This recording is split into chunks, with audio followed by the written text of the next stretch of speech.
Japanese, we call it Ichigyo Zanmai, or one-act samadhi. Samai, or samadhi, is concentration. Ichigyo is one practice. I think some of you who practice Zazen here may believe in some other religion, but I do not mind. Our practice has nothing to do with some particular religious belief. And for you, there is no need to hesitate to practice our way, because it has nothing to do with Christianity, or Shintoism, or Hinduism. Our practice is for everyone. Usually when someone believes in a particular religion, his attitude becomes more and more a sharp angle, pointing away from himself. But our way is not like this. In our way, the point of the sharp angle is always toward ourselves, not away from ourselves. So there is no need to worry about the difference between Buddhism and the religion you may believe in. Joshua's statement about the different Buddhas concerns those who direct their practice toward some particular Buddha. One kind of Buddha will not serve your purpose completely. You will have to throw it away sometime, or at least ignore it. But if you understand the secret of our practice, wherever you go, you yourself are boss. No matter what the situation, you cannot neglect Buddha because you yourself are Buddha. Only this Buddha will help you completely. Study yourself. The purpose of studying Buddhism is not to study Buddhism, but to study ourselves. It is impossible to study ourselves without some teaching. If you want to know what water is, you need science, and the scientist needs a laboratory. In the laboratory, there are various ways in which to study what water is. Thus, it is possible to know what kind of elements water has, the various forms it takes, and its nature. But it is impossible thereby to know water in itself. It is the same thing with us. We need some teaching, but just by studying the teaching alone, it is impossible to know what I in myself am. Through the teaching we may understand our human nature, but the teaching is not we ourselves. It is some explanation of ourselves. So if you are attached to the teaching or to the teacher, that is a big mistake.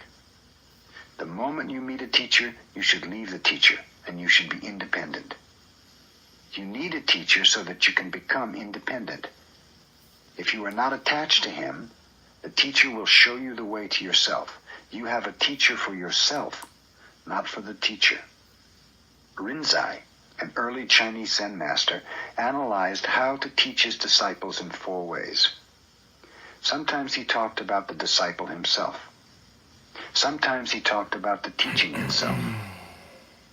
Sometimes he gave an interpretation of the disciple or the teaching. And finally, sometimes he did not give any instruction at all to his disciples. He knew that even without being given any instruction, a student is a student. Strictly speaking, there is no need to teach the student, because the student himself is Buddha, even though he may not be aware of it. And even though he is aware of his true nature, if he is attached to this awareness, that is already wrong. When he is not aware of it, he has everything. But when he becomes aware of it, he thinks that what he is aware of is himself, which is a big mistake. When you do not hear anything from the teacher but just sit, this is called teaching without teaching. But sometimes this is not sufficient. So we listen to lectures and have discussions. But we should remember that the purpose of practice in a particular place is to study ourselves. To be independent, we study. Like the scientist, we have to have some means by which to study. We need a teacher because it is impossible to study ourselves by ourselves. But you should not make a mistake. You should not take what you have learned with a teacher for you yourself. The study you make with your teacher is a part of your everyday life, a part of your incessant activity. In this sense, there is no difference between the practice and the activity you have in everyday life. So to find the meaning of your life in the Zendo is to find the meaning of your everyday activity. To be aware of the meaning of your life, you practice Zazen. When I was at a Heiji monastery in Japan, everyone was just doing what he should do. That is all. It is the same as waking up in the morning. We have to get up. At a Heiji monastery, when we had to sit, we sat. When we had to bow to Buddha, we bowed to Buddha. That is all. And when we were practicing, we did not feel anything special.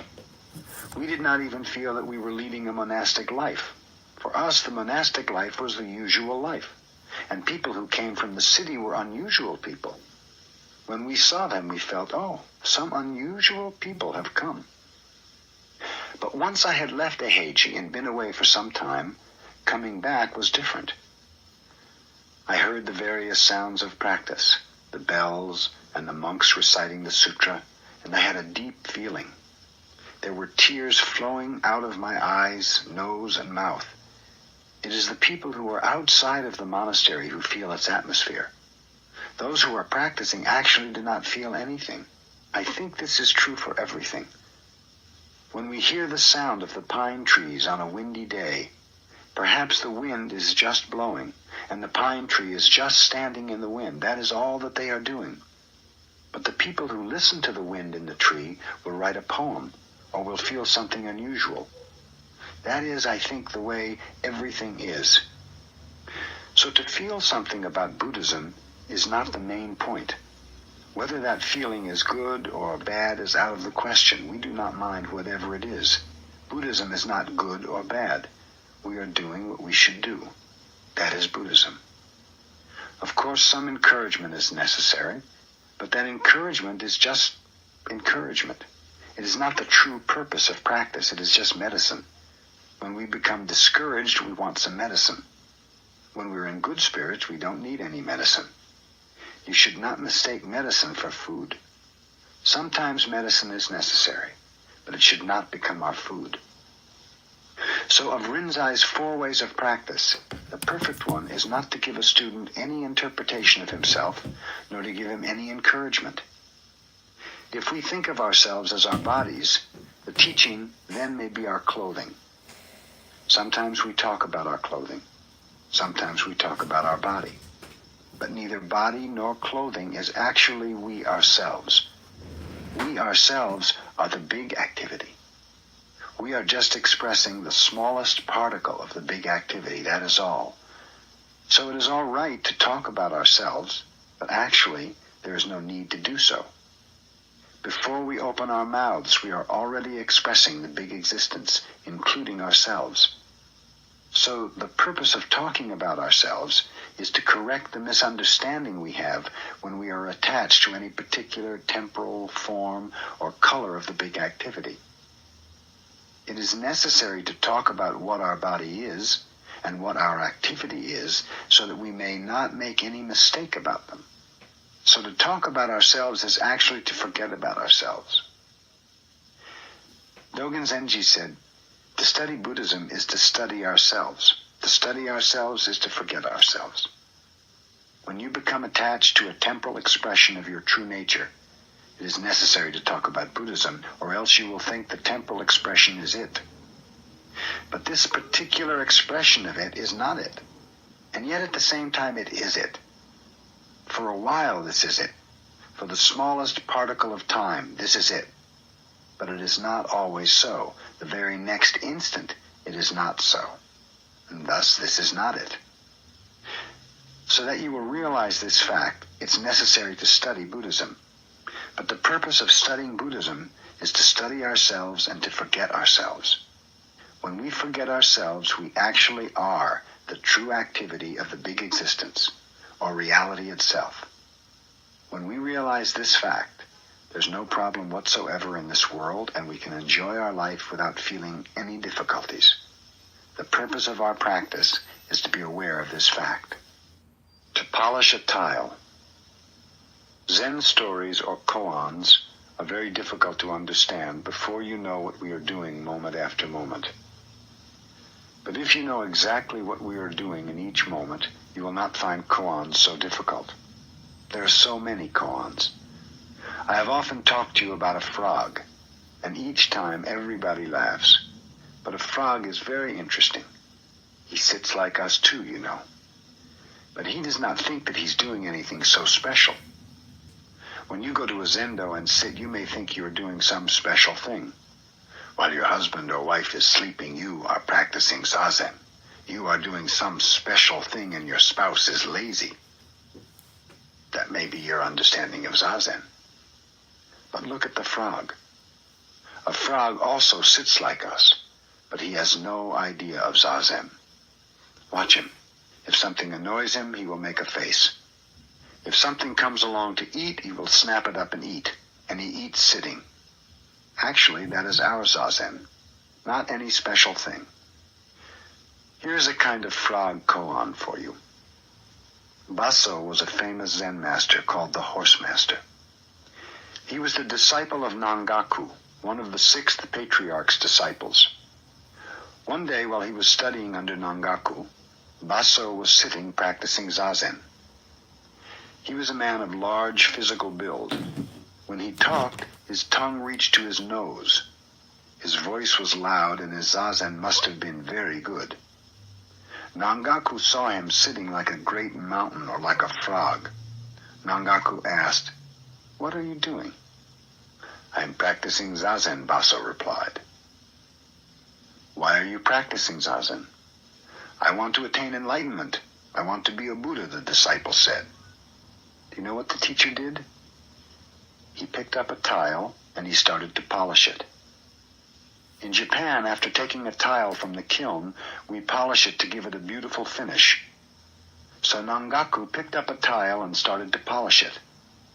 Baso, his disciple, asked, "What are you doing?" "I want to make this tile into a jewel," Nangaku said. "How is it possible to make a tile a jewel?" Baso asked. "How is it possible to become a Buddha by practicing zazen?" Nangaku replied. "Do you want to attain Buddhahood? There is no Buddhahood beside your ordinary mind. When a cart does not go, which do you whip, the cart or the horse?" the master asked. Nangaku's meaning here is that whatever you do, that is zazen. True zazen is beyond being in bed or sitting in the zendo. If your husband or wife is in bed, that is zazen. If you think I'm sitting here and my spouse is in bed, then even though you are sitting here in the cross-legged position, that is not true zazen. You should be like a frog always. That is true zazen. Dogen Zenji commented on this koan. He said, "When the horse master becomes the horse master, Zen becomes Zen. When Baso becomes Baso, his zazen becomes true zazen and Zen becomes Zen." What is true zazen? When you become you. When you are you, then no matter what you do, that is zazen. Even though you are in bed, you may not be you most of the time. Even though you are sitting in the zendo, I wonder whether you are you in the true sense. Here's another famous koan. Zuikan was a Zen master who always used to address himself. "Zuikan," he would call, and then he would answer, "Yes? Zuikan? Yes." Of course, he was living all alone in his small zendo, and of course he knew who he was. But sometimes he lost himself. And whenever he lost himself, he would address himself. "Zuikan? Yes?" If we are like a frog, we are always ourselves. But even a frog sometimes loses himself and he makes a sour face. And if something comes along, he will snap at it and eat it. So I think a frog is always addressing himself. I think you should do that also. Even in zazen, you will lose yourself. When you become sleepy or when your mind starts to wander about, you lose yourself. When your legs become painful, "Why are my legs so painful?" you lose yourself. Because you lose yourself, your problem will be a problem for you. If you do not lose yourself, then even though you have difficulty, there is actually no problem whatsoever. You just sit in the midst of the problem. When you are a part of the problem, or when the problem is a part of you, there is no problem, because you are the problem itself. The problem is you, yourself. If this is so, there's no problem. When your life is always a part of your surroundings, In other words, when you are called back to yourself in the present moment, then there is no problem. When you start to wander about in some delusion, which is something apart from you yourself, then your surroundings are not real anymore, and your mind is not real anymore. If you yourself are deluded, then your surroundings are also a misty, foggy delusion. Once you are in the midst of delusion, there is no end to delusion. You will be involved in deluded ideas one after another. Most people live in delusion, involved in their problem, trying to solve their problem. But just to live is actually to live in problems. And to solve the problem is to be a part of it, to be one with it. So which do you hit, the cart or the horse? Which do you hit, yourself or your problems? If you start questioning which you should hit, that means you have already started to wander about. But when you actually hit the horse, the cart will go. In truth, the cart and the horse are not different. When you are you, there is no problem of whether you should hit the cart or the horse. When you are you, Zazen becomes true Zazen. So when you practice Zazen, your problem will practice Zazen. And everything else will practice Zazen too, even though your spouse is in bed. He or she is also practicing Zazen when you practice Zazen. But when you do not practice true Zazen, then there is your spouse and there is yourself, each quite different, quite separate from the other. So if you yourself have true practice, then everything else is practicing our way at the same time. That is why we should always address ourselves, checking up on ourselves like a doctor tapping himself. This is very important. This kind of practice should be continued moment after moment, incessantly. We say, when the night is here, the dawn comes. It means there is no gap between the dawn and the night. Before the summer is over, autumn comes. In this way, we should understand our life. We should practice with this understanding and solve our problems in this way. Actually, just to work on the problem, if you do it with single-minded effort, is enough. You should just polish the tile. That is our practice. The purpose of practice is not to make a tile a jewel. Just continue sitting. That is practice in its true sense. It is not a matter of whether or not it is possible to attain Buddhahood, whether or not it is possible to make a tile a jewel. Just to work and live in this world with this understanding is the most important point. That is our practice. That is true Zazen. So we say, when you eat, eat. You should eat what is there, you know. Sometimes you do not eat it. Even though you are eating, your mind is somewhere else. You do not taste what you have in your mouth. As long as you can eat when you are eating, you are all right. Do not worry a bit. It means you are you, yourself. When you are you, you see things as they are, and you become one with your surroundings. There is your true self. There you have true practice. You have the practice of a frog. He is a good example of our practice. When a frog becomes a frog, Zen becomes Zen. When you understand a frog through and through, you attain enlightenment. You are Buddha, and you are good for others too. Husband or wife or son or daughter. This is Zazen. Nirvana, the waterfall. If you go to Japan and visit a Haiji monastery, just before you enter you will see a small bridge called Hanshaku Kyo, which means half-dipper bridge. Whenever Dogen Zenji dipped water from the river, he used only half a dipperful, returning the rest to the river again, without throwing it away. That is why we call the bridge Hanshaku Kyo, half-dipper bridge. At a Heiji, when we wash our face, we fill the basin to just 70% of its capacity. And after we wash, we empty the water towards rather than away from our body. This expresses respect for the water. This kind of practice is not based on any idea of being economical. It may be difficult to understand why Dogen returned half of the water he dipped to the river. This kind of practice is beyond our thinking. When we feel the beauty of the river, when we are one with the water, we intuitively do it in Dogen's way. It is our true nature to do so. But if your true nature is covered by ideas of economy or efficiency, Dogen's way makes no sense. I went to Yosemite National Park, and I saw some huge waterfalls. The highest one there is 1,340 feet high, and from it the water comes down like a curtain thrown from the top of the mountain. It does not seem to come down swiftly as you might expect. It seems to come down very slowly because of the distance, and the water does not come down as one stream, but is separated into many tiny streams. From a distance it looks like a curtain.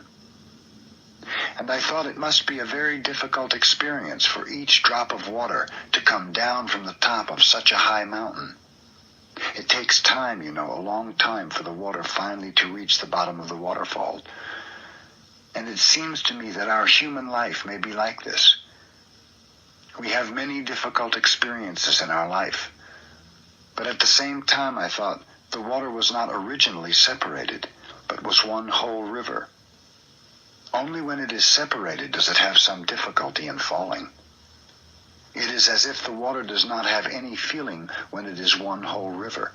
Only when separated into many drops can it begin to have or to express some feeling. When we see one whole river, we do not feel the living activity of the water. But when we dip a part of the water into a dipper, we experience some feeling of the water, and we also feel the value of the person who uses the water. Feeling ourselves and the water in this way, we cannot use it in just a material way. It is a living thing. Before we were born, we had no feeling. We were one with the universe. This is called mind only, or essence of mind, or big mind. After we are separated by birth from this oneness, as the water falling from the waterfall is separated by the wind and rocks, then we have feeling. You have difficulty because you have feeling. You attach to the feeling you have without knowing just how this kind of feeling is created. When you do not realize that you are one with the river, or one with the universe, you have fear. Whether it is separated into drops or not, water is water. Our life and death are the same thing. When we realize this fact, we have no fear of death anymore, and we have no actual difficulty in our life. When the water returns to its original oneness with the river, it no longer has any individual feeling to it. It resumes its own nature and finds composure. How very glad the water must be to come back to the original river. If this is so, what feeling will we have when we die? I think we are like the water in the dipper. We will have composure then, perfect composure. It may be too perfect for us just now, because we are so much attached to our own feeling, to our individual existence. For us just now, we have some fear of death. But after we resume our true original nature, there is nirvana. That is why we say, to attain nirvana is to pass away. To pass away is not a very adequate expression. Perhaps to pass on, or to go on, or to join would be better. Will you try to find some better expression for death? When you find it, you will have quite a new interpretation of your life. It will be like my experience when I saw the water in the big waterfall. Imagine, it was 1,340 feet high. We say everything comes out of emptiness. One whole river or one whole mind is emptiness. When we reach this understanding, we find the true meaning of our life. When we reach this understanding, we can see the beauty of human life. Before we realize this fact, everything that we see is just delusion. Sometimes we overestimate the beauty. Sometimes we underestimate or ignore the beauty because our small mind is not in accord with reality. talk about it in this way is quite easy, but to have the actual feeling is not so easy. But by your practice of Zazen, you can cultivate this feeling. When you can sit with your whole body and mind, and with the oneness of your mind and body under the control of the universal mind, you can easily attain this kind of right understanding. Your everyday life will be renewed without being attached to an old, erroneous interpretation of life. When you realize this fact, you will discover how meaningless your old interpretation was, and how much useless effort you had been making. You will find the true meaning of life, and even though you have difficulty falling upright from the top of the waterfall to the bottom of the mountain, you will enjoy your life. Part 3. Right Understanding. Traditional Zen Spirit. The most important things in our practice are our physical posture and our way of breathing. We are not so concerned about a deep understanding of Buddhism. As a philosophy, Buddhism is a very deep, wide, and firm system of thought. But Zen is not concerned about philosophical understanding. We emphasize practice. We should understand why our physical posture and breathing exercise are so important. Instead of having a deep understanding of the teaching, we need a strong confidence in our teaching, which says that originally we have Buddha nature. Our practice is based on this faith. Before Bodhidharma went to China, almost all the well-known stock words of Zen were in use. For instance, there was the term sudden enlightenment. Sudden enlightenment is not an adequate translation, but tentatively I will use the expression. Enlightenment comes all of a sudden to us. This is true enlightenment. Before Bodhidharma, people thought that after a long preparation, sudden enlightenment would come. Thus, Zen practice was a kind of training to gain enlightenment. Actually, many people today are practicing Zazen with this idea. But this is not the traditional understanding of Zen. The understanding passed down from Buddha to our time is that when you start Zazen, there is enlightenment, even without any preparation. Whether you practice Zazen or not, you have Buddha nature. Because you have it, there is enlightenment in your practice. The points we emphasize are not the stage we attain, but the strong confidence we have in our original nature and the sincerity of our practice. We should practice Zen with the same sincerity as Buddha. If originally we have Buddha nature, the reason we practice Zazen is that we must behave like Buddha. To transmit our way is to transmit our spirit from Buddha. So we have to harmonize our spirit, our physical posture, and our activity with the traditional way. You may attain some particular stage, of course, but the spirit of your practice should not be based on an egoistic idea. According to the traditional Buddhist understanding, our human nature is without ego. When we have no idea of ego, we have Buddha's view of life. Our egoistic ideas are delusion, covering our Buddha nature. We are always creating and following them, and in repeating this process over and over again, our life becomes completely occupied by ego-centered ideas. This is called karmic life, or karma. The Buddhist life should not be karmic life. The purpose of our practice is to cut off the karmic spinning mind. If you are trying to attain enlightenment, that is a part of karma. You are creating and being driven by karma, and you are wasting your time on your black cushion.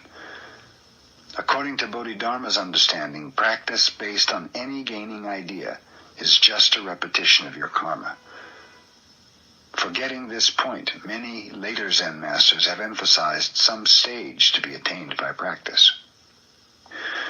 More important than any stage which you will attain is your sincerity, your right effort. Right effort must be based on a true understanding of our traditional practice. When you understand this point, you will understand how important it is to keep your posture right. When you do not understand this point, the posture and the way of breathing are just a means to attain enlightenment. If this is your attitude, it would be much better to take some drugs instead of sitting in the cross-legged position. If our practice is only a means to attain enlightenment, There is actually no way to attain it. We lose the meaning of the way to the goal. But when we believe in our way firmly, we have already attained enlightenment. When you believe in your way, enlightenment is there. But when you cannot believe in the meaning of the practice which you are doing in this moment, you cannot do anything. You are just wandering around the goal with your monkey mind. You are always looking for something without knowing what you are doing. If you want to see something, you should open your eyes. When you do not understand Bodhidharma Zen, you are trying to look at something with your eyes closed. We do not slight the idea of attaining enlightenment, but the most important thing is this moment, not someday in the future. We have to make our effort in this moment. This is the most important thing for our practice. Before Bodhidharma, the study of Buddha's teaching resulted in a deep and lofty philosophy of Buddhism, and people tried to attain its high ideals. This is a mistake. Bodhidharma discovered that it was a mistake to create some lofty or deep idea and then try to attain it by the practice of zazen. If that is our zazen, it is nothing different from our usual activity or monkey mind. It looks like a very good, a very lofty and holy activity, but actually there is no difference between it and our monkey mind. That is the point that Bodhidharma emphasized. Before Buddha attained enlightenment, he made all possible efforts for us, and at last he attained a thorough understanding of the various ways. You may think Buddha attained some stage where he was free from karmic life, but it is not so. Many stories were told by Buddha about his experiences after he attained enlightenment. He was not at all different from us. When his country was at war with a powerful neighbor, he told his disciples of his own karma, of how he suffered when he saw that his country was going to be conquered by the neighboring king. If he had been someone who had attained an enlightenment in which there was no karma, there would have been no reason for him to suffer so. And even after he attained enlightenment, he continued the same effort we are making. But his view of life was not shaky. His view of life was stable, and he watched everyone's life, including his own life. He watched himself and he watched others with the same eyes that he watched stones or plants or anything else. He had a very scientific understanding. That was his way of life after he attained enlightenment. When we have the traditional spirit to follow the truth as it goes, and to practice our way without any egoistic idea, then we will attain enlightenment in its true sense. And when we understand this point, we will make our best effort in each moment. That is true understanding of Buddhism. So our understanding of Buddhism is not just an intellectual understanding. Our understanding at the same time is its own expression, is the practice itself. Not by reading or contemplation of philosophy, but only through practice. Actual practice can we understand what Buddhism is. Constantly we should practice zazen, with strong confidence in our true nature, breaking the chain of karmic activity and finding our place in the world of actual practice. Transiency. The basic teaching of Buddhism is the teaching of transiency, or change. That everything changes is the basic truth for each existence. No one can deny this truth, and all teaching of Buddhism is condensed within it. This is the teaching for all of us. Wherever we go, this teaching is true. This teaching is also understood as the teaching of selflessness. Because each existence is in constant change, there is no abiding self. In fact, the self-nature of each existence is nothing but change itself, the self-nature of all existence. There is no special, separate self-nature for each existence. This is also called the teaching of nirvana. When we realize the everlasting truth of everything changes, and find our composure in it, we find ourselves in nirvana. Without accepting the fact that everything changes, we cannot find perfect composure. But unfortunately, although it is true, it is difficult for us to accept it. Because we cannot accept the truth of transiency, we suffer. So the cause of suffering is our non-acceptance of this truth. The teaching of the cause of suffering and the teaching that everything changes are thus two sides of one coin. But subjectively, transiency is the cause of our suffering. Objectively, this teaching is simply the basic truth that everything changes. Dogen Zenji said, "Teaching which does not sound as if it is forcing something on you is not true teaching. The teaching itself is true, and in itself does not force anything upon us, but because of our human tendency, we receive the teaching as if something was being forced on us. But whether we feel good or bad about it, this truth exists. If nothing exists, this truth does not exist.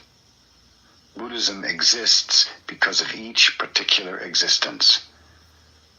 We should find perfect existence through imperfect existence. We should find perfection in imperfection. For us, complete perfection is not different from imperfection. The eternal exists because of non-eternal existence. In Buddhism, it is a heretical view to expect something outside this world. We do not seek for something besides ourselves. We should find the truth in this world through our difficulties, through our suffering. This is the basic teaching of Buddhism. Pleasure is not different from difficulty. Good is not different from bad. Bad is good, good is bad. They are two sides of one coin. So enlightenment should be in practice. That is the right understanding of practice and the right understanding of our life. So to find pleasure in suffering is the only way to accept the truth of transiency. Without realizing how to accept this truth, you cannot live in this world. Even though you try to escape from it, your effort will be in vain. If you think that there is some other way to accept the eternal truth that everything changes, that is your delusion. This is the basic teaching of how to live in this world. Whatever you may feel about it, you have to accept it. You have to make this kind of effort. So, until we become strong enough to accept difficulty as pleasure, we have to continue this effort. Actually, if you become honest enough or straightforward enough, it is not so difficult to accept this truth. You can change your way of thinking a little bit. It is difficult, but this difficulty will not always be the same. Sometimes it will be difficult, and sometimes it will not be so difficult. If you are suffering, you will have some pleasure in the teaching that everything changes. When you are in trouble, it is quite easy to accept the teaching. So why not accept it at other times? It is the same thing. Sometimes you may laugh at yourself, discovering how selfish you are. But no matter how you feel about this teaching, it is very important for you to change your way of thinking and accept the truth of transiency. Emptiness. If you want to understand Buddhism, it is necessary for you to forget all about your preconceived ideas. To begin with, you must give up the idea of substantiality or existence. The usual view of life is firmly rooted in the idea of existence. For most people, everything exists. They think whatever they see and whatever they hear exists. Of course, the bird we see and hear exists. It exists. But what I mean by that may not be exactly what you mean. The Buddhist understanding of life includes both existence and non-existence. The bird both exists and does not exist at the same time. We say that a view of life based on existence alone is heretical. If you take things too seriously, as if they existed substantially or permanently, you are called a heretic. Most people may be heretics. We say true existence comes from emptiness and goes back again into emptiness. What appears from emptiness is true existence. We have to go through the gate of emptiness. This idea of existence is very difficult to explain. Many people these days have begun to feel, at least intellectually, the emptiness of the modern world, or the self-contradiction of their culture. In the past, for instance, The Japanese people had a firm confidence in the permanent existence of their culture and their traditional way of life. But since they lost the war, they have become very skeptical. Some people think this skeptical attitude is awful, but actually it is better than the old attitude. As long as we have some definite idea about or some hope in the future, we cannot really be serious with the moment that exists right now. You may say, I can do it tomorrow or next year, believing that something that exists today will exist tomorrow. Even though you're not trying so hard, you expect that some promising thing will come as long as you follow a certain way. But there is no certain way that exists permanently. There is no way set up for us. Moment after moment, we have to find our own way. Some idea of perfection, or some perfect way which is set up by someone else, is not the true way for us. Each one of us must make his own true way, and when we do, that way will express the universal way. This is the mystery. When you understand one thing through and through, you understand everything. When you try to understand everything, you will not understand anything. The best way is to understand yourself, and then you will understand everything. So when you try hard to make your own way, you will help others and you will be helped by others. Before you make your own way, you cannot help anyone, and no one can help you. To be independent in this true sense, we have to forget everything which we have in our mind and discover something quite new and different moment after moment. This is how we live in this world. So we say true understanding will come out of emptiness. When you study Buddhism, you should have a general house cleaning of your mind. You must take everything out of your room and clean it thoroughly. If it is necessary, you may bring everything back in again. You may want many things, so one by one you can bring them back. But if they're not necessary, there's no need to keep them. We see the flying bird. Sometimes we see the trace of it. Actually, we cannot see the trace of a flying bird, but sometimes we feel as if we could. This is also good. If it is necessary, you should bring back in the things you took from your room. But before you put something in your room, it is necessary for you to take out something. If you do not, your room will become crowded with old, useless junk. We say, step by step, I stop the sound of the murmuring brook. When you walk along the brook, you'll hear the water running. The sound is continuous, but you must be able to stop it if you want to stop it. This is freedom. This is renunciation. One after another, you will have various thoughts in your mind, but if you want to stop your thinking, you can. So when you are able to stop the sound of the murmuring brook, you will appreciate the feeling of your work. But as long as you have some fixed idea or are caught by some habitual way of doing things, you cannot appreciate things in their true sense. If you seek for freedom, you cannot find it. Absolute freedom itself is necessary before you can acquire absolute freedom. That is our practice. Our way is not always to go in one direction. Sometimes we go east, sometimes we go west. To go 1 mile to the west means to go back 1 mile to the east. Usually, if you go 1 mile to the east, it is the opposite of going 1 mile to the west. But if it is possible to go 1 mile to the east, that means it is possible to go 1 mile to the west. This is freedom. Without this freedom, you cannot be concentrated on what you do. You may think you are concentrated on something, but before you obtain this freedom, you'll have some uneasiness in what you are doing. Because you are bound by some idea of going east or west, your activity is in dichotomy or duality. As long as you are caught by duality, you cannot attain absolute freedom, and you cannot concentrate. Concentration is not to try hard to watch something. In Zazen, if you try to look at one spot, you'll be tired in about 5 minutes. This is not concentration. Concentration means freedom. So your effort should be directed at nothing. You should be concentrated on nothing. In Zazen practice, we say your mind should be concentrated on your breathing. But the way to keep your mind on your breathing is to forget all about yourself and just to sit and feel your breathing. If you are concentrated on your breathing, you will forget yourself. And if you forget yourself, you will be concentrated on your breathing. I do not know which is first. So actually, there is no need to try too hard to be concentrated on your breathing. Just do as much as you can. If you continue this practice, eventually you will experience the true existence which comes from emptiness. Believing in nothing. I discovered that it is necessary, absolutely necessary, to believe in nothing. That is, we have to believe in something which has no form and no color. Something which exists before all forms and colors appear. This is a very important point.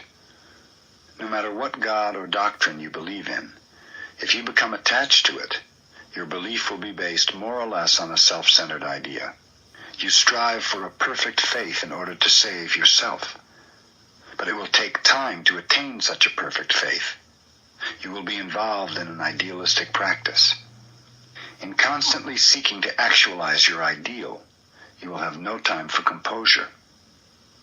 But if you are always prepared for accepting everything we see as something appearing from nothing, knowing that there is some reason why a phenomenal existence of such and such a form and color appears, then at that moment you will have perfect composure. When you have a headache, there is some reason why you have a headache. If you know why you have a headache, you will feel better. But if you do not know why, you may say, "Oh, I have a terrible headache. Maybe it is because of my bad practice. If my meditation or Zen practice were better, I wouldn't have this kind of trouble." If you understand conditions in this way, you will not have perfect faith in yourself or in your practice until you attain perfection. You will be so busy trying that I'm afraid you'll have no time to attain perfect practice. So you may have to keep your headache all the time. This is a rather silly kind of practice. This kind of practice will not work. But if you believe in something which exists before you have the headache, and if you know the reason why you have the headache, then you'll feel better naturally. To have a headache will be all right, because you are healthy enough to have a headache. If you have a stomach ache, your stomach is healthy enough to have pain. But if your stomach becomes accustomed to its poor condition, you will have no pain. That is awful. You will be coming to the end of your life from your stomach trouble. So it is absolutely necessary for everyone to believe in nothing. But I do not mean voidness. There is something. But that something is something which is always prepared for taking some particular form. And it has some rules or theory or truth in its activity. This is called Buddha nature, or Buddha himself. When this existence is personified, we call it Buddha. When we understand it as the ultimate truth, we call it Dharma. And when we accept the truth and act as a part of the Buddha, or according to the theory, we call ourselves Sangha. But even though there are 3 Buddha forms, it is one existence which has no form or color, and it is always ready to take form and color. This is not just theory. This is not just the teaching of Buddhism. This is the absolutely necessary understanding of our life. Without this understanding, our religion will not help us. We will be bound by our religion, and we will have more trouble because of it. If you become the victim of Buddhism, I may be very happy, but you will not be so happy. So this kind of understanding is very, very important. While you are practicing Zazen, you may hear the rain dropping from the roof in the dark. Later, the wonderful mist will be coming through the big trees, and still later, when people start to work, they will see the beautiful mountains. But some people will be annoyed if they hear the rain when they're lying in their beds in the morning, because they do not know that later they will see the beautiful sun rising from the east. If our mind is concentrated on ourselves, we will have this kind of worry. But if we accept ourselves as the embodiment of the truth or Buddha nature, we will have no worry. We will think, now it is raining, but we don't know what will happen in the next moment. By the time we go out, it may be a beautiful day or a stormy day. Since we don't know, Let's appreciate the sound of the rain now. This kind of attitude is the right attitude. If you understand yourself as a temporal embodiment of the truth, you will have no difficulty whatsoever. You will appreciate your surroundings, and you will appreciate yourself as a wonderful part of Buddha's great activity, even in the midst of difficulties. This is our way of life. Using the Buddha's terminology, we should begin with enlightenment and proceed to practice, and then to thinking. Usually, thinking is rather self-centered. In our everyday life, our thinking is 99% self-centered. Why do I have suffering? Why do I have trouble? This kind of thinking is 99% of our thinking. For example, when we start to study science or read a difficult sutra, we very soon become sleepy or drowsy. But we are always wide awake and very much interested in our self-centered thinking. But if enlightenment comes first, before thinking, before practice, your thinking and your practice will not be self-centered. By enlightenment, I mean believing in nothing, believing in something which has no form or no color, which is ready to take form or color. This enlightenment is the immutable truth. It is on this original truth that our activity, our thinking, and our practice should be based. Original Buddhism. Walking, standing, sitting, and lying down are the 4 activities or ways of behavior in Buddhism. Zazen is not one of the 4 ways of behavior, and according to Dogen Zenji, the Soto school is not one of the many schools of Buddhism. The Chinese Soto school may be one of the many schools of Buddhism, but according to Dogen, his way was not one of the many schools. If this is so, you may ask why we put emphasis on the sitting posture, or why we put emphasis on having a teacher. The reason is because Zazen is not just one of the 4 ways of behavior. Zazen is a practice which contains innumerable activities. Zazen started even before Buddha and will continue forever. So this sitting posture cannot be compared to the other 4 activities.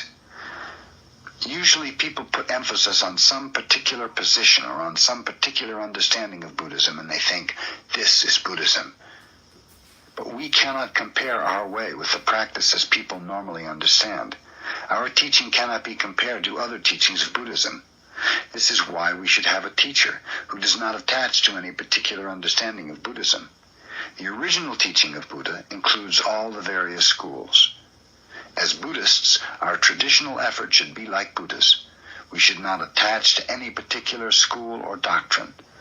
But usually, if we have no teacher, and if we take pride in our own understanding, we will lose the original characteristic of Buddha's teaching, which includes all the various teachings. Because Buddha was the founder of the teaching, people tentatively called his teaching Buddhism. But actually, Buddhism is not some particular teaching. Buddhism is just truth, which includes various truths in it. Zazen practice is the practice which includes the various activities of life. So actually, we do not emphasize the sitting posture alone. How to sit is how to act. We study how to act by sitting, and this is the most basic activity for us. That is why we practice Zazen in this way. Even though we practice Zazen, we should not call ourselves the Zen school. We just practice Zazen, taking our example from Buddha. That is why we practice. Buddha taught us how to act through our practice. That is why we sit. To do something, to live in each moment, means to be the temporal activity of Buddha. To sit in this way is to be Buddha himself, to be as the historical Buddha was. The same thing applies to everything we do. Everything is Buddha's activity.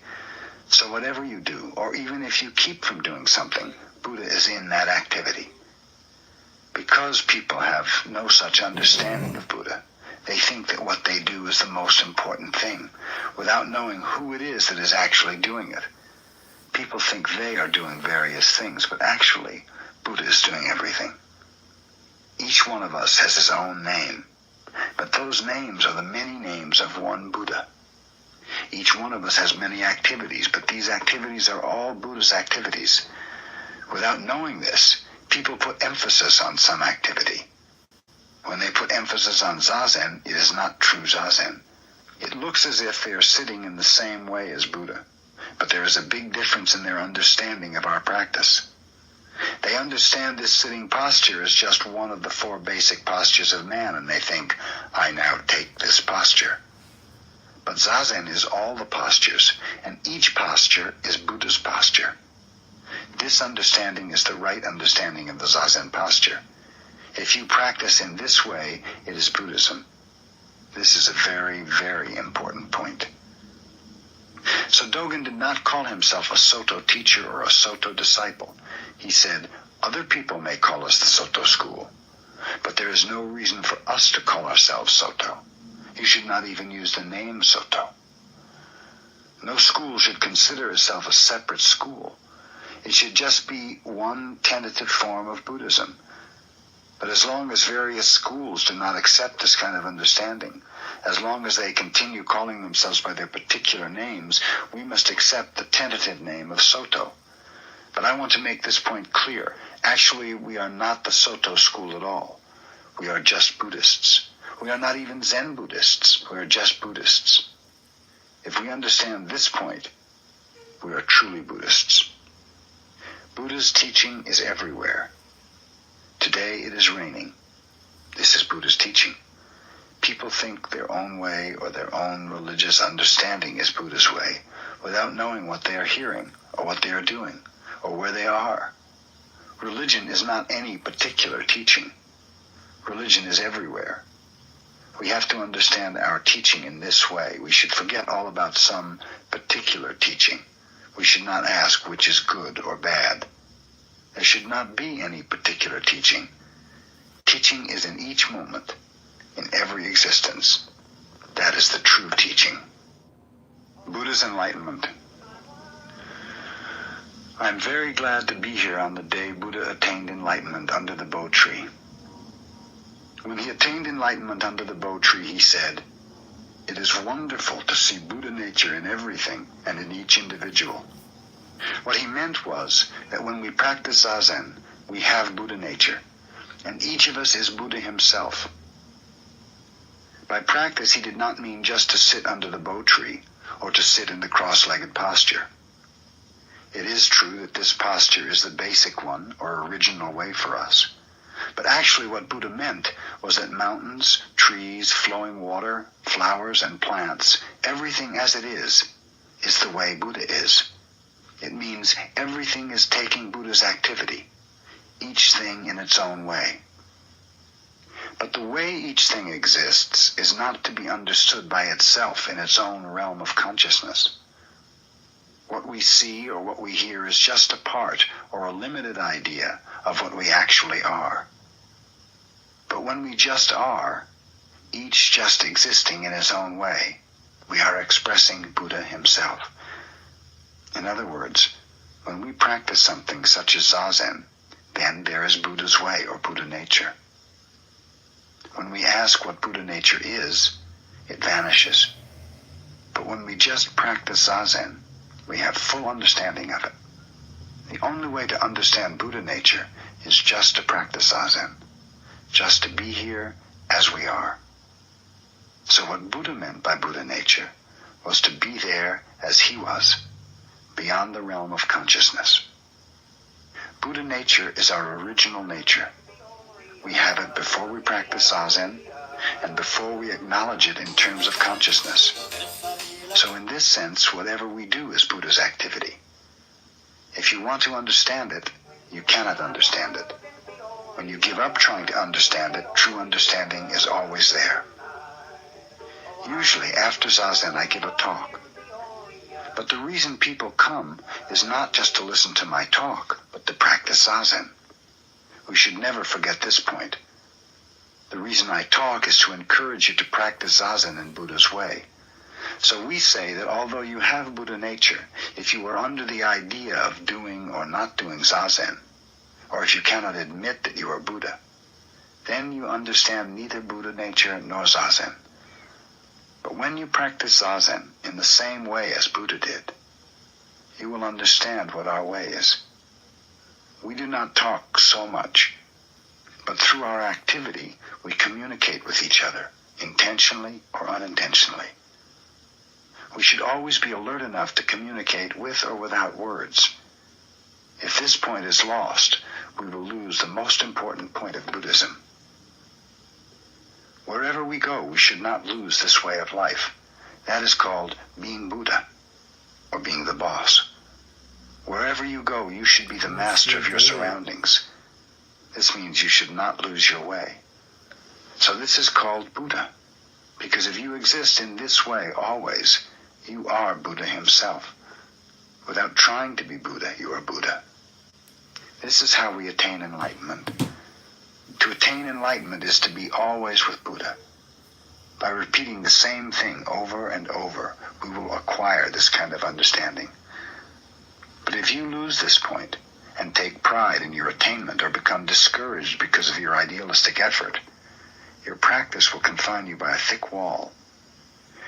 We should not confine ourselves by a self-built wall. So when Zazen time comes, just to get up, to go and sit with your teacher, and to talk to him, and listen to him, and then go home again. All these procedures are our practice. In this way, without any idea of attainment, you are always Buddha. This is true practice of Zazen. Then you may understand the true meaning of Buddha's first statement. See Buddha nature in various beings and in every one of us. Epilogue. Zen mind. Here in America, we cannot define Zen Buddhists the same way we do in Japan. American students are not priests and yet not completely laymen. I understand it this way. That you are not priests is an easy matter, but that you are not exactly laymen is more difficult. I think you are special people and want some special practice that is not exactly priest practice and not exactly layman's practice. You are on your way to discovering some appropriate way of life. I think that is our Zen community, our group. But we must also know what our undivided original way is and what Dogen's practice is. Dogen Zenji said that some may attain enlightenment and some may not. This is a point I am very much interested in. Although we all have the same fundamental practice which we carry out in the same way, some may attain enlightenment and some may not. It means that even if we have no experience of enlightenment, if we sit in the proper way with the right attitude and understanding of practice, then that is Zen. The main point is to practice seriously, and the important attitude is to understand and have confidence in big mind. We say big mind or small mind or Buddha mind or Zen mind, and these words mean something, you know, but something we cannot and should not try to understand in terms of experience. We talk about enlightenment experience, but it is not some experience we will have in terms of good or bad, time or space, past or future. It is experience or consciousness beyond those distinctions or feelings. So we should not ask, what is enlightenment experience? That kind of question means you do not know what Zen experience is. Enlightenment cannot be asked for in your ordinary way of thinking. When you are not involved in this way of thinking, you have some chance of understanding what Zen experience is. The big mind in which we must have confidence is not something which you can experience objectively. It is something which is always with you, always on your side. Your eyes are on your side, for you cannot see your eyes, and your eyes cannot see themselves. Eyes only see things outside, objective things. If you reflect on yourself, that self is not your true self anymore. You cannot project yourself as some objective thing to think about. The mind which is always on your side is not just your mind, it is universal mind. Always the same, not different from another's mind. It is Zen mind. It is big, big mind. This mind is whatever you see. Your true mind is always with whatever you see.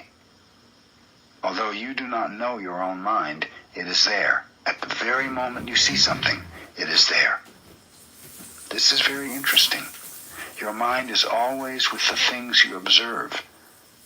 So you see, this mind is at the same time everything. True mind is watching mind. You cannot say, this is myself, my small mind, or my limited mind, and that is big mind. That is limiting yourself, restricting your true mind, objectifying your mind. Bodhidharma said, in order to see a fish, you must watch the water. Actually, when you see water, you see the true fish. Before you see Buddha nature, you watch your mind. When you see the water, there is true nature. True nature is watching water. When you say, my zazen is very poor, here you have true nature, but foolishly you do not realize it. You ignore it on purpose. There is immense importance in the eye with which you watch your mind. That eye is not the big eye. It is the eye which is incessantly active, always swimming, always flying through the vast air with wings. By wings, I mean thought and activity. The vast sky is home, my home. There is no bird or air. When the fish swims, water and fish are the fish. There's nothing but fish. Do you understand? You cannot find Buddha nature by vivisection. Reality cannot be caught by thinking or feeling mind. Moment after moment, to watch your breathing, to watch your posture, is true nature. There's no secret beyond this point. We Buddhists do not have any idea of material only, or mind only, or the products of our mind, or mind as an attribute of being. What we are always talking about is that mind and body, mind and material are always one. But if you listen carelessly, it sounds as if we are talking about some attribute of being, or about material or spiritual. That would be a version of it, maybe. But actually, we are pointing out mind which is always on this side, which is true mind. Enlightenment experience is to figure out, to understand, to realize this mind which is always with us and which we cannot see.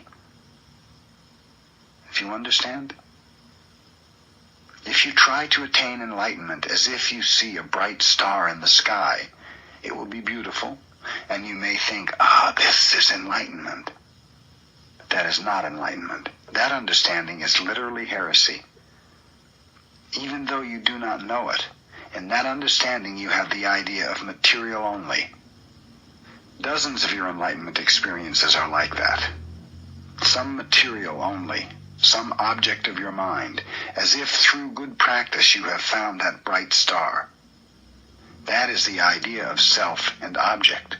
It is not the way to seek for enlightenment. The Zen school is based on our actual nature, on our true mind as expressed and realized in practice. Zen does not depend on a particular teaching, nor does it substitute teaching for practice. We practice Zazen to express our true nature, not to attain enlightenment. Bodhidharma's Buddhism is to be practice, to be enlightenment. At first, this may be a kind of belief, but later it is something the student feels or already has. Physical practice and rules are not so easy to understand, maybe especially for Americans. You have an idea of freedom which concentrates on physical freedom, on freedom of activity. This idea causes you some mental suffering and loss of freedom. You think you want to limit your thinking. You think some of your thinking is unnecessary or painful or entangling, but you do not think you want to limit your physical activity. For this reason, Hyakujo established the rules and way of Zen life in China. He was interested in expressing and transmitting the freedom of true mind. Zen mind is transmitted in our Zen way of life based on Hyakujo's rules.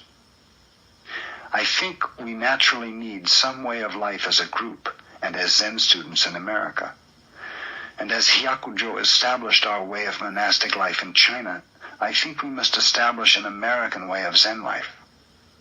I'm not saying this jokingly, I'm pretty serious. But I do not want to be too serious. If we become too serious, we will lose our way. If we are playing games, we will lose our way. Little by little, with patience and endurance, we must find the way for ourselves, find out how to live with ourselves and with each other. In this way, we will find out our precepts. If we practice hard, concentrate on Zazen, and organize our life so that we can sit well, we will find out what we are doing. But you have to be careful in the rules and way you establish. If it's too strict, you will fail. If it is too loose, the rules will not work. Our way should be strict enough to have authority, and authority everyone should obey. The rules should be possible to observe. This is how Zen tradition was built up, decided, little by little, created by us in our practice. We cannot force anything. But once the rules have been decided, we should obey them completely until they are changed. It is not a matter of good or bad, convenient or inconvenient. You just do it without question. That way your mind is free. The important thing is to obey your rules without discrimination. This way you will know the pure Zen mind. To have our own way of life means to encourage people to have a more spiritual and adequate way of life as human beings. And I think one day you will have your own practice in America. The only way to study pure mind is through practice. Our inmost nature wants some medium, some way to express and realize itself. We answer this inmost request through our rules, and patriarch after patriarch shows us his true mind. In this way, we will have an accurate, deep understanding of practice. We must have more experience of our practice. At least we must have some enlightenment experience. You must put confidence in the big mind which is always with you. You should be able to appreciate things as an expression of big mind. This is more than faith. This is ultimate truth which you cannot reject.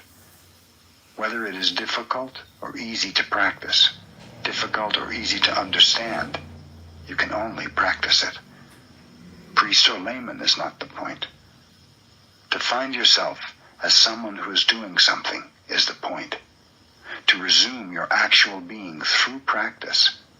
To resume the you which is always with everything, with Buddha, which is fully supported by everything, right now. You may say it is impossible, but it is possible. Even in one moment you can do it. It is possible this moment. It is this moment. That you can do it in this moment means you can always do it. So if you have this confidence, this is your enlightenment experience.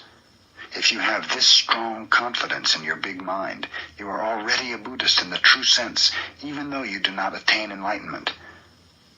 That is why Dogen Zenji said, "Do not expect that all who practice Zazen will attain enlightenment about this mind which is always with us." He meant, if you think that big mind is somewhere outside yourself, outside of your practice, then that is a mistake. Big mind is always with us. That is why I repeat the same thing over and over when I think you do not understand. Zen is not just for the man who can fold his legs or who has great spiritual ability. Everyone has Buddha nature. We each must find some way to realize our true nature. The purpose of practice is to have direct experience of the Buddha nature, which everyone has. Whatever you do should be the direct experience of Buddha nature. Buddha nature means to be aware of Buddha nature. Your effort should extend to saving all sentient beings. If my words are not good enough, I'll hit you. Then you will understand what I mean. And if you do not understand me just now, someday you will. Someday, someone will understand. I will wait for the island I was told is moving slowly up the coast from Los Angeles to Seattle. I feel Americans, especially young Americans, have a great opportunity to find out the true way of life for human beings. You are quite free from material things. and you begin Zen practice with a very pure mind, a beginner's mind, you can understand Buddha's teaching exactly as he meant it. But we must not be attached to America, or Buddhism, or even to our practice. We must have beginner's mind, free from possessing anything, a mind that knows everything is in flowing change. Nothing exists but momentarily in its present form and color. One thing flows into another and cannot be grasped. Before the rain stops, we hear a bird. Even under the heavy snow, we see snowdrops and some new growth. In the east, I saw rhubarb already. In Japan, in the spring, we eat cucumbers.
Nan-in, a Japanese master during the Meiji era, received a university professor who came to inquire about Zen.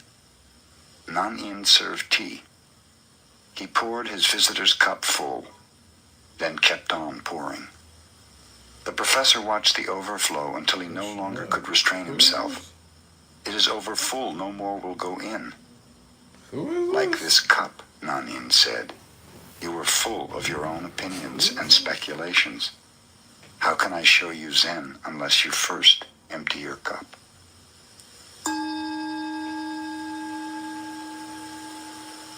Gudo was the emperor's teacher of his time. Nevertheless, he used to travel alone as a wandering mendicant. Once when he was on his way to Edo, the cultural and political center of the shogunate, he approached a little village named Takenaka. It was evening and a heavy rain was falling. Gudo was thoroughly wet. His straw sandals were in pieces. At a farmhouse near the village, he noticed 4 or 5 pairs of sandals in the window, and decided to buy some dry ones. The woman who offered him the sandals, seeing how wet he was, invited him to remain for the night in her home. Gudo accepted, thanking her. He entered and recited a sutra before the family shrine. He then was introduced to the woman's mother and to her children. Observing that the entire family was depressed, Gudo asked what was wrong. "My husband is a gambler and a drunkard," the housewife told him. "When he happens to win, he drinks and becomes abusive. When he loses, he borrows money from others. Sometimes when he becomes thoroughly drunk, he does not come home at all. What can I do?" "I will help him," said Gudo. "Here is some money. Get me a gallon of fine wine and something good to eat. Then you may retire. I will meditate before the shrine." When the man of the house returned about midnight, quite drunk, he bellowed, "Hey, wife, I'm home. Have you something for me to eat?" "I have something for you," said Gudo. "I happened to be caught in the rain, and your wife kindly asked me to remain here for the night. In return, I have bought some wine and fish, so you might as well have them." The man was delighted. He drank the wine at once and laid himself down on the floor. Gudo sat in meditation beside him. In the morning, when the husband awoke, he had forgotten about the previous night. "Who are you? Where do you come from?" he asked Gudo, who still was meditating. "I am Gudo of Kyoto, and I am going on to Edo," replied the Zen master. The man was utterly ashamed. He apologized profusely to the teacher of his emperor. Gudo smiled. "Everything in this life is impermanent," he explained. "Life is very brief. If you keep on gambling and drinking, you will have no time left to accomplish anything else, and you'll cause your family to suffer too." The perception of the husband awoke as if from a dream. "You are right," he declared. "How can I ever repay you for this wonderful teaching? Let me see you off and carry your things a little way." "If you wish," assented Gudo. The two started out. After they had gone 3 miles, Gudo told him to return. "Just another 5 miles, he begged Gudo. They continue on. "You may return now," suggested Gudo. "Another 10 miles, the man replied. "Return now," said Gudo when the 10 miles had been passed. "I'm going to follow you all the rest of my life," declared the man. Modern Zen teachers in Japan spring from the lineage of a famous master who was the successor of Gudo. His name was Munan, the man who never turned back.